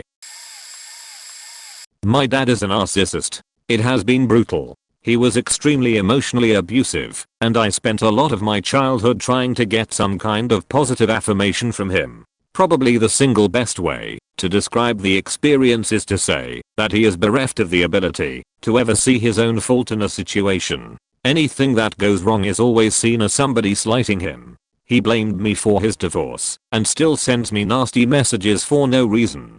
If I were to sit down and compile a list of the 20 most damaging and hurtful things a father could say to a child, he has said them all. He never reflects on his behavior or asks what role he played in a negative outcome. Most of his relations, friendships, romantic, otherwise, have been severed. He only still speaks with one member of our family, my sister. Being his child has left me with extremely low self-esteem and serious imposter syndrome. I self-sabotaged constantly, destroying anything good in my life, because I don't deserve it. The latest thing he did was to let me know he was leaving me out of his will. I've messaged him 4 times in the past year and heard nothing back, and now I'm out of the will for the way I apparently treat him. The worst part is that he still has some strange hold over so many people. He's very charismatic, and because he thinks so highly of himself, there's a compulsion to seek his approval, not just from me, but from everybody. I have freed myself of him now. He moved to a different state without telling me, then abused me for not saying goodbye. The damage he has caused to me, my family, and everybody else in his life runs so deep we'll carry it around forever. He has told me I'm useless more times than I care to count. He has never once told me he loved me. He used to leave me sitting in the car for hours as a child whilst he got drunk. He broke up with mum after 30 years of marriage by telling her he hadn't loved her for 20. He is cruel and selfish and manipulative. It has taken me a long time to realize that I'm not to blame. I still feel fairly worthless though. I feel like I'm an imposter at my job, that I'm not good at anything, and that anybody who loves me just hasn't gotten to know me yet. Thanks for asking this question. Writing this answer helped me open the pressure valve. Not to sound too emo, but the pain builds up, and if I don't talk about it, it turns into self-loathing. TLDR, it sucks. Hard. Oh boy, finally one of these I can actively contribute to. My sister is 5 years older than me and is a psychopath, and I have quite a few stories pertaining her, but I'll just tell the 3 that jump out to me immediately. 1. She's dating a girl in another state. They date for about 4 months before the girl comes to visit. Less than 24 hours later the girl calls the police on my sister for punching her several times in the face, chest, arms and stomach. Cops arrive and my sister says she didn't do anything, and the cops are racist blah blah. Sister gets out of jail 6 months later, and tries to murder the girl, who is living with us now, because she tried to ruin my life too. I'm living in another state, sister lives back home, she's dating another girl with a kid, abuses her on the regular, girl threatens to break up with her, so my sister keeps her and her son locked in the house for 22 days with no Wi-Fi/cell service/external communication. Sister only got caught because she let the girl go shopping, and the girl went directly to the police station and reported her. 5 years later sister is dating another girl with a child, they're in love/s. They have been dating for 2 years. Sister still abusive to girl and son. Son shows up to school with entire back covered in 3rd-degree burns. Sister blames it on shower water. Girl loses custody of child for neglect. Son given x-rays and shows he has internal bleeding. Multiple fractured ribs, broken bones everywhere, fractured skull, and other signs of long-term abuse. Sister tells police that if the son was obedient he wouldn't get punished. Girlfriend also gets x-rays and shows signs of long-term abuse. Face shape completely changed from broken bones healing in different positions, fractured collarbone, healed breaks in ribs, femur, shoulder blades, and most joints in fingers. Sister says that the girl shouldn't have tried to leave. Sister given jail time for drugs and not domestic violence. My sister is diagnosed with bipolar, generalized anxiety disorder, antipersonal disorder, and PTSD. She lies compulsively. She says it's pathological but it's not. She does it when she's nervous, which is any time the attention isn't completely on her, and pandering to her incredibly fragile ego. Of course if I was a habitual liar I'd want people to think I believed my lies too, so I get why she says that, but she 100% knows when she's lying, and that it's compulsory and not pathological. She's even admitted so to me. For context I'm her sister. Anyways, as you can imagine I've been burned by a number of her lies. Growing up she was constantly lying, and because she had so many problems, and as my mom is it she has to love us equally, even if we are not equally easy to love. Our mother virtually always side with her. Calling her out in a lie, no matter how flagrant or insane, always results in a full-blown tantrum. Digging in her heels she'll scream, cry, their things, threaten to kill herself or you, tell you to kill yourself, etc. Just way over the top, so calling her out is not an option to my mom. We've all been instructed to ignore the lies because they don't affect us, but they do. I can't tell you how many times I've gone down for something I not only didn't do but something our mother knew I didn't do, just because the alternative was my sister throwing a tantrum. Point have I mentioned she's 28? Yeah, she's not 13. Crying, rolling on the floor, threats of murder, suicide, tantrums. One of the worst in recent memory was that at my wedding she told all my friends I molested her as a child. She also told much of the family. On my wedding day I was chastised for being a child molester for hours. When I got home from the horrific experience I received death threats from her friends for weeks. My sisters and aunts all ganged up on me, demanded to know how I could do such a thing. when I pointed out that she lies compulsively and that my wedding is the exact kind of time she pulls these stunts, they quieted a little, but we are suspicious. She of course dug in her heels, and instead of admitting she lied to ruin my wedding because she was anxious about not being in the spotlight, she just decided not to speak to me for 3 years. I guess the shame, if such a grotesque lie was too much for her to face. Over time it became clear that she just did that to ruin something that should been wonderful for me.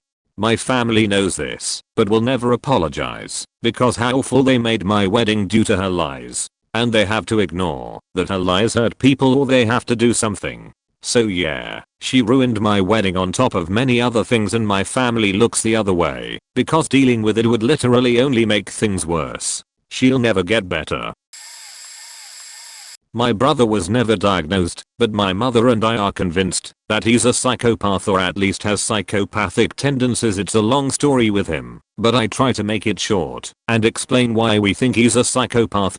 He's not violent. At least to us he never was. But he lied about everything. Every little detail. He's very charismatic and knows how to connect with people, even though he seems to never make a deep emotional connection.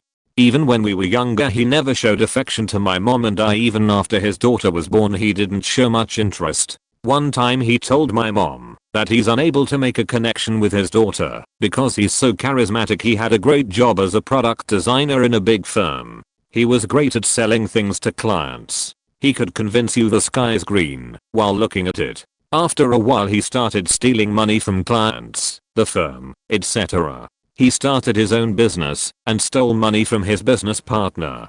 He went to jail for that. After he came out he made my mom believe that everything would change now and that going to jail was a wake-up call. That was until she realized he stole money from her. He again started stealing money from clients and his work, photoshopping bills to look like they were paid already, etc. At some point he ran off with his girlfriend. He was on the run until police picked him up at a rest stop in Romania. He's in prison now. No idea when he gets out. I haven't talked to him in like 4 years.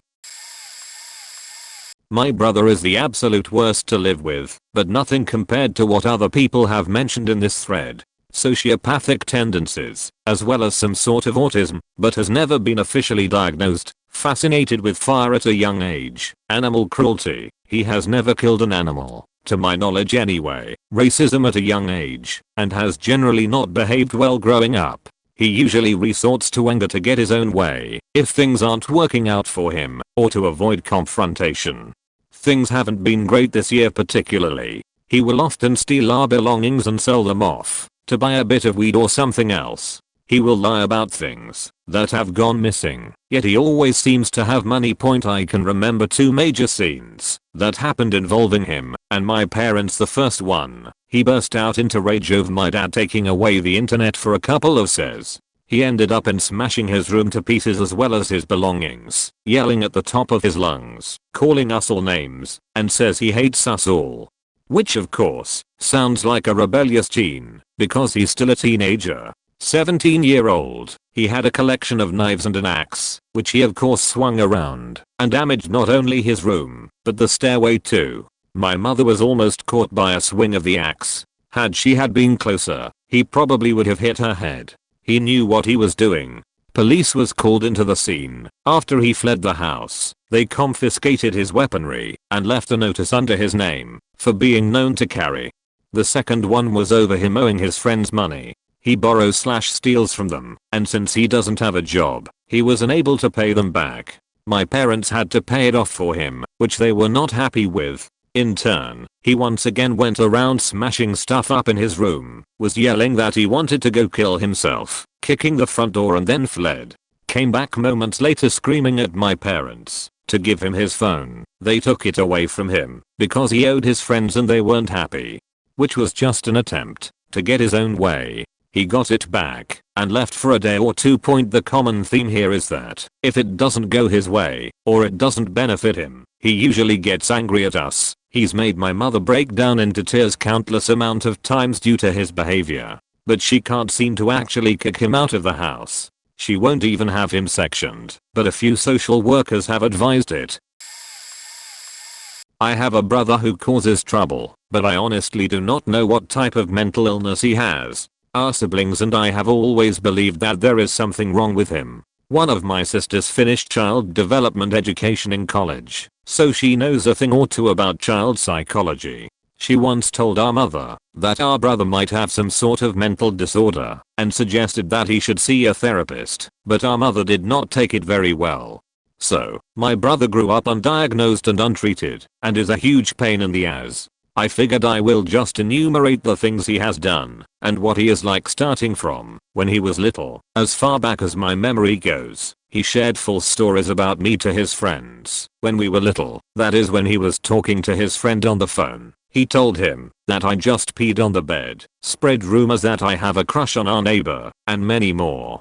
He beat me up when we were kids and would humiliate me in front of his friends. He once pulled my sister's hair for no reason when they were younger, as in he entered my sister's bedroom while she was hanging out with my cousin and pulled her hair. He got into a lot of trouble in high school. He even told me before that he and his friends would go classroom to classroom destroying decorations and ripping books. He could not finish college. He has attempted to study for 3 times in 3 different schools. The last time he went to college, he went to wall on his last semester and even demanded allowance from our father while he was pretending to go to school. He cannot stay employed. He has not had a stable job ever. He is faking 27 years old. He got so pissed at our parents one time cause he could not go inside their bedroom for it was locked, so he punched a hole in their door. He got so annoyed at our mother for making him wash the dishes when his stomach was aching, lol, and plenty of other reasons, so he flung a coffee mug out the window which was not open, mind you. So it was not only the mug that shattered, but also the window, and because my sister's laptop was on a table by the window, it also got wrecked. He has punched me on 3 separate occasions while he was high on weed, first in the arm, second in the stomach, and third in the head. I swore to myself that if he ever punches me again, I will not hesitate to call the cops. He yells when answering back to our parents and talks to them like they are not his parents. Whenever he discovers something new, even if it is common knowledge, he shares it as if he is the first to find out and think that he is so smart. He thinks too highly of himself, like he is some sort of a genius. I'm gonna tell you frankly that he is not smart at all. He compares himself to Bill Gates, cause college dropout, Confucius, and Einstein. The Mayo point: he was never maltreated as a child. In fact, our parents gave him everything he wanted. They rarely, maybe even never, say no to him. That motherfucker just creates trouble because he has joined doing so. I actually have had enough of him. I despise him. I honestly do not care if he ends up on the streets, dead. I'm so done with him.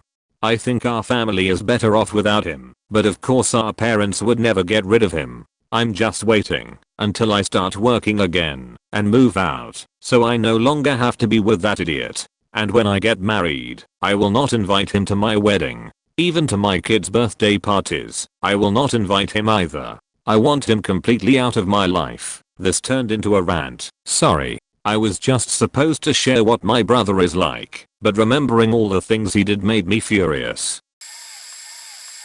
My older sister was always the golden child, always doing the absolute best and never doing anything that could be considered wrong, ill-advised, or not well thought out. At least in my parents' eyes. My younger sister wasn't the golden child, but she lived close by, so was given durable power. I'm living way the hell away, but fly regularly. Point: my father remarries after my mother's death and lives happily for 8 or so years with his new wife, who was also a lovely lady.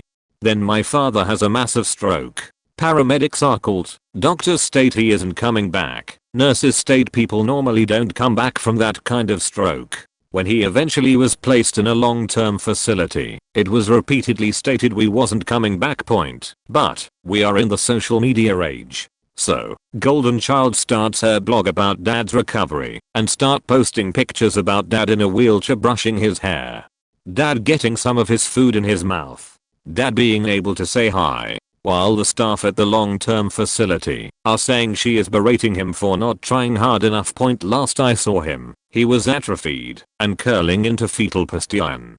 Despite his written instructions on no heroic efforts to keep him alive, they made him take 18 months or so to die. Absolute topper was that younger sister texted me to tell me he had died. Who would think that is at all appropriate? I will never forgive either of those two beaches. My brother-in-law, let's call him Jerkface. I've known him for 22 years now. I don't know if he's ever actually been diagnosed NPD, but only because he won't seek medical care. There's no question in my mind that he has NPD and likely a schizoaffective disorder or bipolar. He is so awful to his family. He calls himself an empath, which is hilarious in its own right. My husband/his brother hates his guts and decided to sever the relationship with Jerkface a few years ago. My mother-in-law enables him, and she's just starting to fight back that urge. The only thing that convinced her of this was when Jerkface started to do meth in her home. She is as straight-laced as they come, and she couldn't be a part of it. She was kind enough to let him in a few months ago, and within a day, he had thrown thousands of dollars worth of stuff, TVs, small kitchen appliances, into the street, destroying it all. He took things that his mother had seen for his dog, you read that right, and cut them up with scissors in front of her. One of the worst parts is that he tells anyone that will listen that his family has forsaken him because he is gay. This couldn't be further from the truth. We have all been nothing but supportive, and honestly, we don't care. My Mel would go sit front row at his drag shows. He was also a drag queen and cheer him on. Jerkface's his parents were his biggest supporters. Now, he's delusional. He thinks people in YouTube videos are sending him secret messages. He shows me pics of models and tells me that they're him when clearly they are not. He states that he was hired by the CIA and is working in the Pentagon. We've all had just about enough. TLDR at bottom. Wow, finally my time to shine. My fraternal twin sister is a narcissist. I'm female too. It's odd because she's not like psychopaths who hurt people just for the joy of it, but she doesn't care about hurting others if it gets her what she wants. She has very little empathy and is extremely controlling and manipulative. She was very difficult to live with. We have a younger brother of 4 years too. She used to bully him a lot. She bullied me too, but I was much more capable of standing up to her. My parents didn't intervene a lot when she misbehaved when we were little, so she kept acting selfishly because she didn't face negative repercussions. She is very cunning too. All of her friends thought that she was really nice, as well as our extended family. It was so crazy. I wished so much that other people could see what I saw, the other side of her, the real her. But it's not their fault. We shared some friends. We'd be hanging out with a group of friends and she would be acting super nice. Then as soon as they turned their backs she would say something incredibly mean and hurtful to me, normally in a very condescending tone, and then go right back to being nice. It was really creepy, like she was flipping a switch. She always took out her insecurity on my brother and I. We normally didn't interact with her more than we had to. So much of the time, I would be minding my own business, and she would come into the room and start saying nasty things to me and try to start a fight. I wasn't allowed to stand up to her, or I'd get in trouble, but my parents didn't mind her bullying me. It really sucked. Also, people only call me by my nickname. I don't like my real name. My parents always called me by my real name when they were upset with me. For as long as I can remember, my sister has called me by my real name whenever she wants to demean me. She always uses my real name when she is being condescending to me. After we left for college we rarely spoke. It was just a relief to me. She said that she wanted to get closer after our first year of school though. For a whole year, she kept acting super nice to me, but I wouldn't let her in. I finally gave it a chance. It felt like we grew really close and bonded. For a whole year we built a relationship. At the end of that year, she wanted a favor from me, a big one. So I did it for her, and as soon as she got what she wanted she went right back to being the biggest bitch I've ever known. The whole 2 years, she was just pretending to be nice. I tried to make things work and give her the benefit of the doubt at first, but to no avail. She again tried to start controlling everything I did. She wouldn't stop, no matter how many times I told her to. Eventually I couldn't deal with her hurtful actions anymore, so I told her I didn't want to have a relationship with her anymore. The response I got was okay. She didn't care at all. All of the time we'd spent together meant nothing to her. It was so insane to me. I felt so used and manipulated and stupid for falling for her shit because I knew better. We haven't talked for a long time now, and I intend for it to stay that way. It wasn't until after everything happened that I realized she was a narcissist. TLDR, fraternal twin sister is a narcissist. I'm a girl too, by the way. She is incredibly controlling and manipulative, as well as cunning. Doesn't hurt people, just for the fun of it like psychopaths, but doesn't care if she does hurt people, and will do anything to get what she wants. Most people think she's nice. We no longer talk, because I cut contact with her. Does it count if they are adopted? When I was growing up, my father adopted a boy to whose father he owed a perceived, as it turned out, debt. When the father died, the boy, who we'll call D, was sent to our house to live. We were / are very wealthy, and he very poor, but we still treated him as one of our own. As soon as he arrived, he gave off the impression of someone who was very intelligent, narcissistic, and sociopathic. Some of the highlights, in chronological order. He started to tell lies about me, saying that I'm a snitch, and making people hate me to isolate me. He stole all of my friends away from me. Upon learning that I had a girlfriend who I was taking things very slowly with, he confronted her and physically assaulted her, stealing her first kiss. This caused her to break up with me. I'm pretty sure he killed my dog because he hated pets. We were told his death was an accident, but I don't believe it. Nothing noteworthy happened for a few years as he began to be more kind to me. I thought he was improving and treated him better in turn, but remained suspicious. To the outside world we were good friends. My father began to fall very ill. It turned out that D was the one who was bringing his medicine to him, and I discovered that he had been switching out the medicine for a slow-acting poison, probably for my father's estate. My father, myself, and the police all confronted him, and he fled, but not before stabbing my father when pretending to surrender. He was shot by police, but he was a physically huge man and he survived. This was a long time ago, so someone could easily leave and not be found by police. He returned a short while later to kill me as revenge. In the fight our house caught on fire and burned down, but both of us escaped. I'm not really sure what happened after that. The day I got out of the hospital, my brother begged to go to a rehab, saying I was a pussy for having an allergic reaction and going into anaphylactic shock.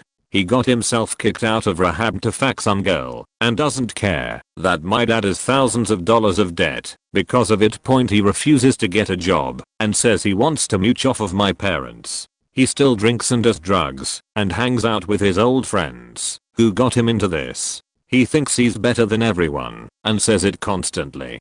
He crashed a four-wheeler once, got a hemorrhage that ended up healing before surgery, and came to the conclusion that he is godlike and cannot die. He broke a bowl, plate, and jar of jelly because my mom didn't want him to drive her car. He yells at me and insults me when I drive the speed limit and says I'm boring. He always talks about how he's better than everyone and he won't get any consequences because he doesn't care.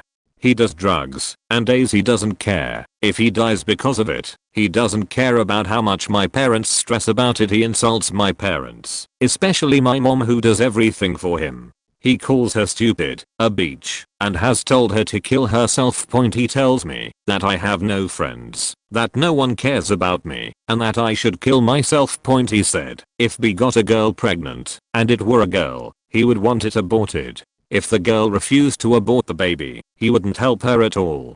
He said he wants to have a kid to give him the motivation to get a job, and that he wouldn't want the mother involved in the kid's life. He said he would leave the baby home with my parents and they work and I have school to babysit while he worked. Not even mentioned how would he or us get the money to raise it.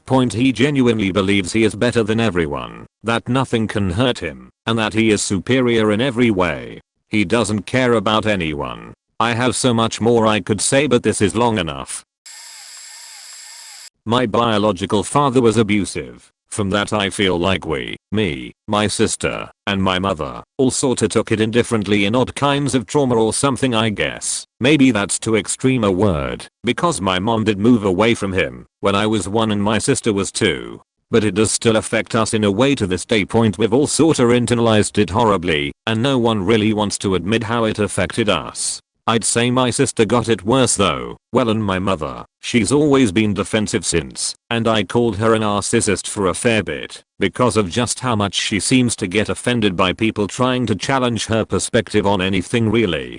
The way I see it, I got low self-esteem from the experience, always looking back on my father and my actions, desperately wanting to be nothing like him, and she got a little narcissistic as a way of trying to defend herself from all that had happened, and as her never really having dealt with it right. I mean, I seriously don't blame her. How the hell are you supposed to deal with it? Even if she is kinda hard to reason with more often than not. She's been better recently though, since I went outside with her grocery shopping and whatnot. She's still just kinda difficult. She's always sorta messing around by being physical, like slapping, pinching, etc., and she's always uncomfortable of anyone touching her back. I can't even touch her shoulder without getting hit a bunch on the arm. I don't know. I wouldn't blame her for it as much as I wouldn't a few years back. I just feel bad for her, because she really seems to be hiding stuff that she doesn't know how to handle by doing all of that.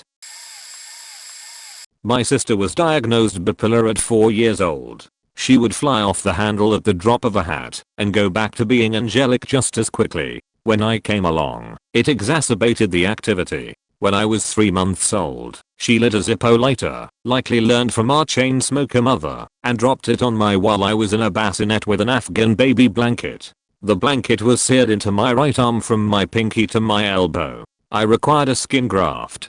At 7 years old, she drop-kicked me down 2 flights of stairs. Because I played with her friend at daycare. At 8 years old, she shattered my right wrist over a quarter I found in the couch. At 11 years old, she hit me in the face with a trash can because my mom sent me into the bathroom after her to tell her the bus to school had arrived. At 15 years old, she tried to stab me with a knife because I stopped her from hitting our younger sister, who had wanted to go to the restroom. Younger sister was grounded for bad grades and older sister convinced herself that meant no bathroom breaks.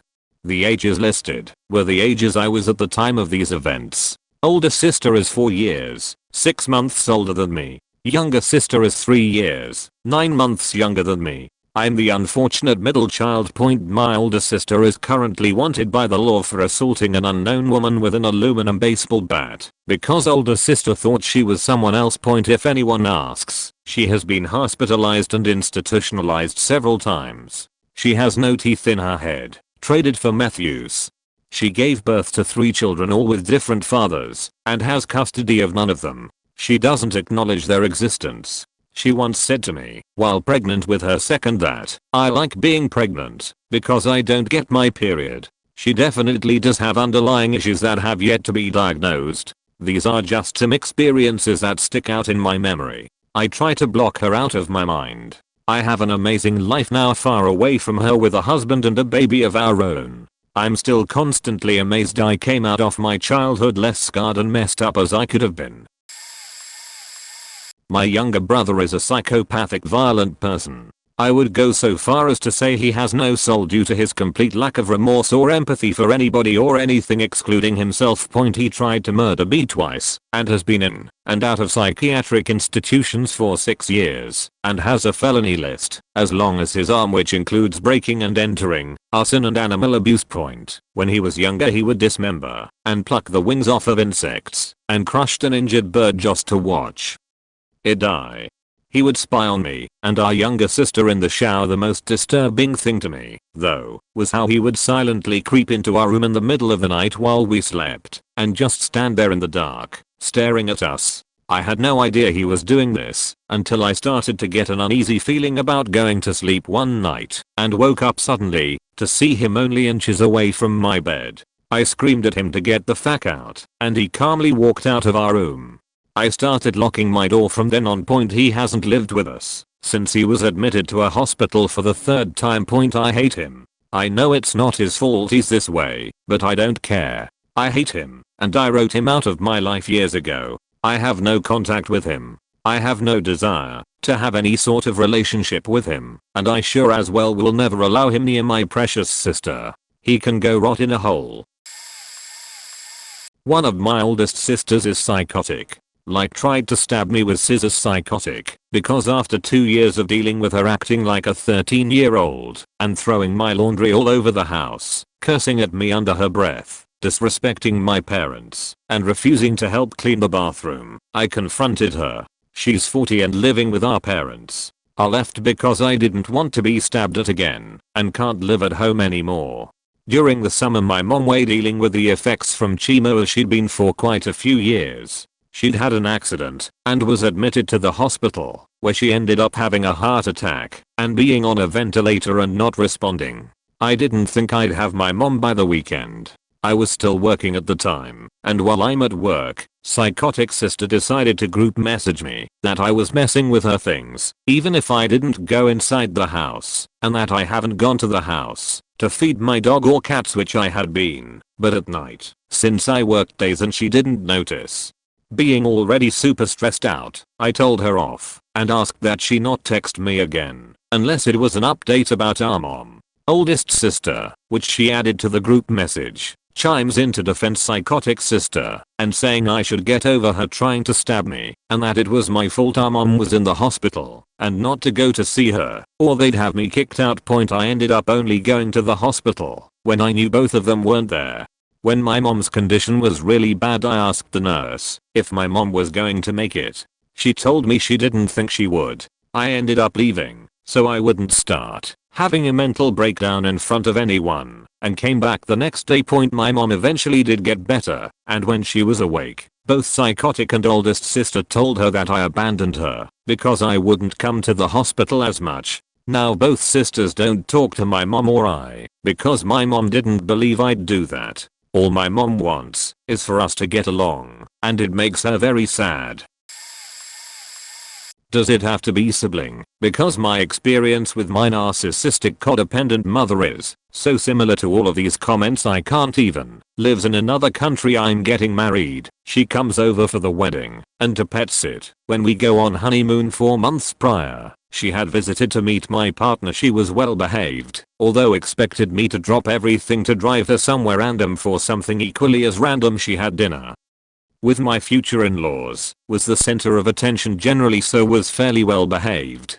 4 months later, the week before my wedding, she decided she didn't want to stay at my place or help out with the animals, meaning I had to find an emergency pet sitter 2 days before honeymoon. She asks my future mill at dinner if she can stay at her house because she's heard she has the space. My mill obliges, but feels put on the spot. Asks me to pay for her pedicure, that my mill had invited her to ask my mill if she would iron her dress that had gotten crumpled in transit rather than attempt it herself. Mill is disabled. Also, my mother is a grown woman.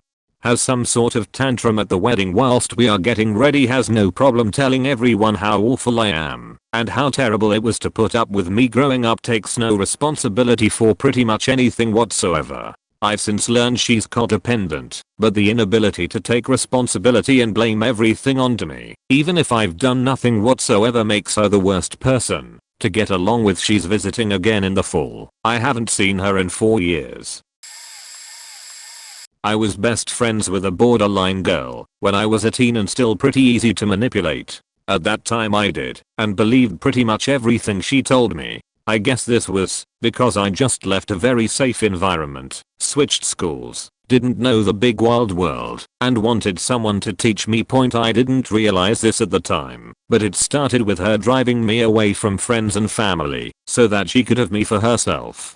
Whenever I complained about someone, she said it's best to cut strings because they shouldn't treat me that way. Yes, even with my mom and siblings who were actually really caring. At some point after we graduated, actually I did, she failed a class. I decided to go to Australia country for 3 months. She was not happy with this, especially when I had so much fun there that I decided to stay longer instead of coming home to Europe to celebrate her birthday. I learned a lot about myself in that time, and when I got back I wasn't her little puppy anymore and stood up for myself. One evening she was snapping at me all the time, but never told me why. So when I said I'd leave because I won't put up with this, she stopped me and said I could have at least asked why. Well, this all went on for a few times with her never really telling me what's wrong and just yelling at me for how bad of a friend I was and that she wanted to burn me and watch because that would make me suffer for the horrible stuff I put her through. 10 years later I still don't know what I supposedly did to her. Well, that was the end of our friendship, and since she drove me away from everyone, the end of every friendship I had. This was actually the worst time ever. Eventually I turned back to my mom and family because I had developed psychological issues about that and didn't know what else to do. Until today I won't go to class reunions where she is because she still tries to cut me out of every conversation I try to have with anyone and to make my time there as miserable as possible. My sister takes meds, but I don't know the condition. Also on mobile, by the way. Basically she believes herself to be the victim 100% of the time, and she is right 100% of the time. And whenever I do, or say something better or smarter, she immediately loses her shit. I'm the oldest, she is middle child, if that means anything. She thinks the world is out to get her. She thinks I'm a psychopath, and that my mom wants to kick her out the house. Basically blaming everyone for her faults, and blows up at the sign of disagreement of any sort. Let's say she is walking up the stairs and misses a step, which oddly happens a lot, and anyone who is walking by her, no matter how far away they are, their fault she fell. Doesn't know when to keep her mouth closed and listen, and perfectly fits rebellious teen girl stereotypes. Example: a mom, getting late, you have skating practice in the morning, go to bed. Sister, no, what if I don't want to? And always has some smug face on like she cheated in a game where it's impossible to cheat or something. Example B, she knocks on my door and asks me to buy her some clothes off Amazon and that she can pay me back next week. I say, if you can pay me back next week, you can wait till next week and pay yourself. She proceeds to scream at me saying I hate her, blah blah blah, slams my door and yells everyone in this house hates me. So fun story. My sister hasn't been diagnosed with BPD, but all of the signs are there for it. It's been getting worse for the past few years, but she just really hit the fan when her ex broke up with her after she accused him of abuse. I took her side at the time and cut him off completely as we had been good friends up until then. She moved back home and has been here for 5 months now. In the course of those 5 months I have been threatened with her throwing temper tantrums weekly, going as far to say that she would hit herself and give herself black eyes and then call the cops and tell them that I hit her. She has hit me, kicked things out from under me to see if I would fall over. She screams at all hours of the night because she feels like she's being ignored and she doesn't care what happens. She self-medicates with alcohol and prescription drugs. She self-harms and has suicidal ideations. I know that she's hurting from some type of trauma in her past, but I'm getting to the end of my rope. The last ditch effort has been to get her to see a DBT therapist and hope that works. I don't want to have her hospitalized if I can avoid it, because I've had friends go through the system for their own issues and seen some horrific situations that I don't want her to have to deal with. But I also feel like I'm not doing enough to help her. I feel trapped and alone and unable to deal with my own minor mental illness.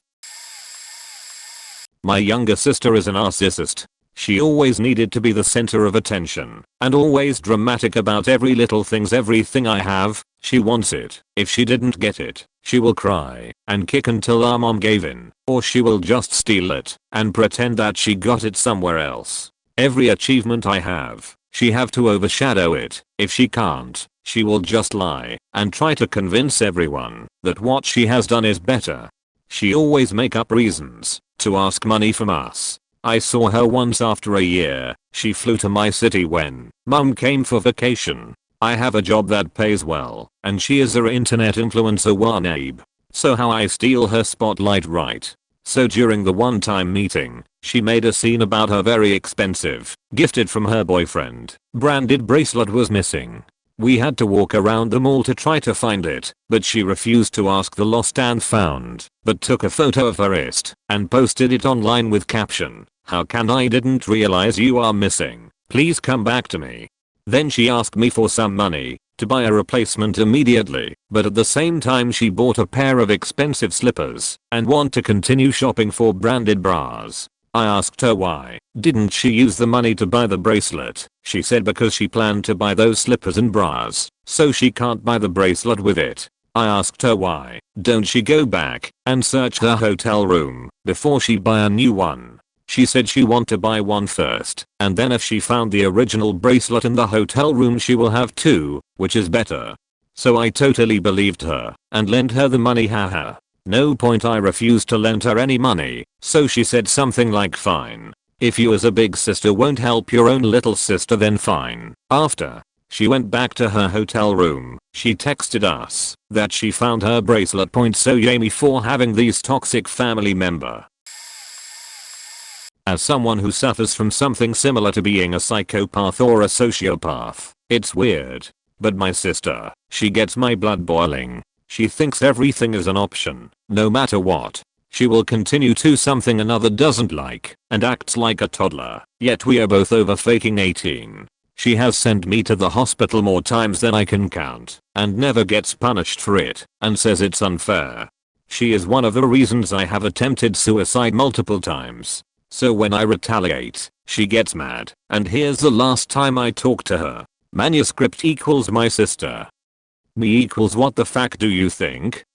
So this is late at night, when I'm about to close up my bakery, she comes in. This happened a few months ago. Manuscript, give me your wallet. Me, no, you psychotic bitch. I'm not letting you mug me. She pushed me to the ground, and after I saw her foot raise, everything went black.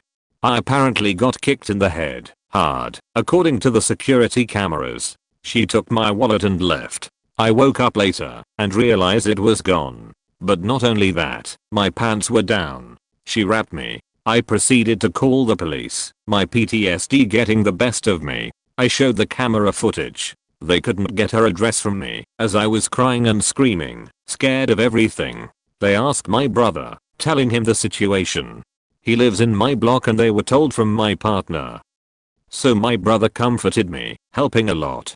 God bless his soul, because I don't deserve him. He has helped me so much. So they made me and my brother come to her house. They kicked down her door, finding a dead cat in her basement and her trying to kill herself. She failed and she was arrested for multiple charges. I pressed charges and they also asked me and my brother if she was always this horrible. We both said yes. Rot in jail, you faking demon. My sister is one and lucky me, she married someone who is worse than she is, and this is the most recent story. My mom was diagnosed with stage 4 cancer. While we were in the hospital she was shedding tears. Few weeks later I found out, when my mom was in the hospital, she has gone into her home, stolen all her jewelry, and cleaned out her bank account. My mother is a pensioner, so she only had 3k in there. My mum does not have many nice things. The one thing she had was a diamond ring that I see her admiring. I was so heartbroken when I found out it was one of the jewelry that had been stolen. Few months later, she stolen my dad's identity and made 6 to 8 new mobile phone contracts on the most expensive iPhone. Also, 15 years ago, my parents have a mortgage on the family home of about 70k. Her and her husband somehow remortgaged the family home to 350k. My parents found out and forgive them as they promised they will help settle the debt. One day I got a knock on the door, who is someone from the bank, and asked me if I know X name, which I don't. They told me that X is the person who owned the home, but he has been dead and the paperwork has just been signed. Not possible if you understand the forgery here. I broke the news to my parents and we packed up everything we own on that same day. By the next day the house is abandoned. To top this all off, I'm willing to forgive them and my whole family, but guess what? Psychopaths never think they did anything wrong. Not once they apologized for what they did. Instead it's a 360 flip. I recently purchased my first home, and I wanted the whole family to come together for dinner with my mum as she will be going into chemo and radiation again to treat the recurrent cancer. But I did not want to talk to her, so my younger sister invited her on my behalf. Her response was she will not come because I disrespected her and I should call and invite her myself. Oh, and she told all our relatives that my parents don't give a shit about her. She's struggle in life and my parents does not help her out. These are just a tip of an iceberg. I'm getting like panic attack just writing this up.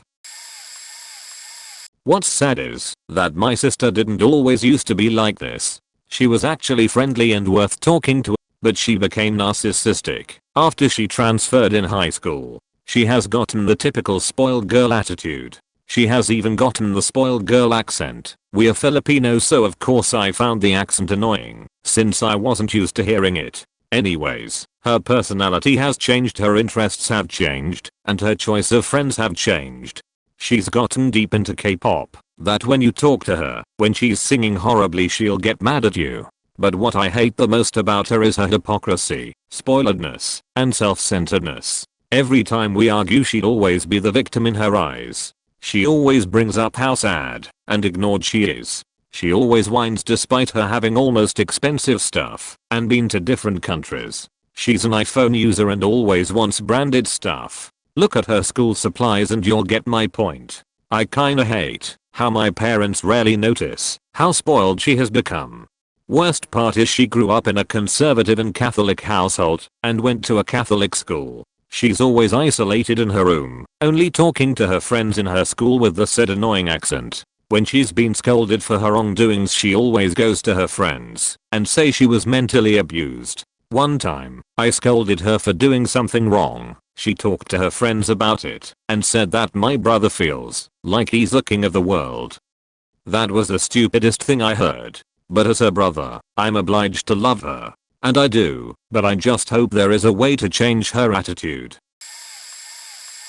Not my sibling, but cousin, and we grew up together. Lived together for short terms. We are born days apart, so we are treated like brothers sometimes. Oh god, it was a terrible misfortune that the family pretty much put me in direct competition with him since we were little. He's also our only child, so he fixated on me a lot. When I was like 9 he held me down and put a sock in my mouth for not helping him play a computer game. While we were living together one summer he raged at me cause it was raining on my birthday and that was my fault for having a shitty birthday. That same summer I also underwent surgery in my mouth. He choked me one night and pelted me in the mouth with rubber balls. I wore braces too, then held me in submission and forced me to cry. He was bored and wanted to see me cry. A year later, I don't know why, but I visited him again in a new city. Promised me he was gonna show me around and all these things we were gonna do. I was 14. Sounded fun. We stayed in his room most of the time playing the same video game over again. I wasn't even allowed to leave the room to drink water. A year later a different cousin asked him why he deprived me of water, and he said I deserved it because 2 years earlier I failed to reset his router. Where are the parents, you ask? Well, my mom grew up coddling her sister, his mom, and his dad was in jail most of his childhood. So feeling bad for them, she turned a blind eye to everything he did. Accused me of lying and complaining too much whenever I said I didn't want to be around him or he's harming me. Disciplined me for defending myself. My older sister was the same way. Pretty much got the idea implanted by my mom. So neither of them were any help growing up. His mom, well, it's obvious there's a trend of narcissism on my mom's side of the family. My cousin's mom was basically the source of his narcissism, and having grown up now I do feel bad for him. She was very physically abusive, extremely possessive of him, and demanding in the way he grew up and carried himself. If she sensed I was outdoing him, he would get hit or hassled. Since he couldn't bring home the straight A's the mom was entitled to, he was beaten, punished. Image was slashes everything to her. That said, she could give a fuck if he was hitting me or being a problem to others. She just wants him to look good, have good grades and make money. I'm 23 now. He moved away from his parents, who still live in Mexico with their luxury drug money. His mom's snobby and entitled as always. He's actually better nowadays, since I made tremendous effort to distance myself from him and most of my family. He's not attached to me and doesn't really attach to others much. Good on him. Plus his mom's not living with him, fueling toxic energy. He tries to avoid her. My mom is constantly pressuring and guilting me to hang around family more. Knowing what will happen, I'm practicing indifference to that. She's also oblivious to reasons I don't want to be around them, claiming either I lie or that I shouldn't hold grudges. I don't think that's what a grudge is. As for me, I grew up without being taught how to establish boundaries. I've tried to learn on my own, but it's very hard when you have such terrible conditioning at home. I had many abusive relationships with friends, but mostly family growing up. Those two aren't the only ones with NPD. Even family members that don't have it picked up on that behavior being that they were raised by and around it. I was in a relationship not long ago with a girl with BPD, which to sum it up is basically a self-destructive version of NPD. Got very abusive both physically and mentally. I stayed in a terrible situation nurturing my abuser. We lived together on our own and kept quiet about it for over a year cause I was used to that. Ended up anxious, paranoid and suicidal. As soon as I got out of that relationship I started going to therapy. That's where I put all these pieces together. I'm not depressed anymore, but I do have PTSD. It's been getting better though. Hopefully I'll learn how to set up boundaries, but for now I mostly have trust issues made worse by everything I just said lol.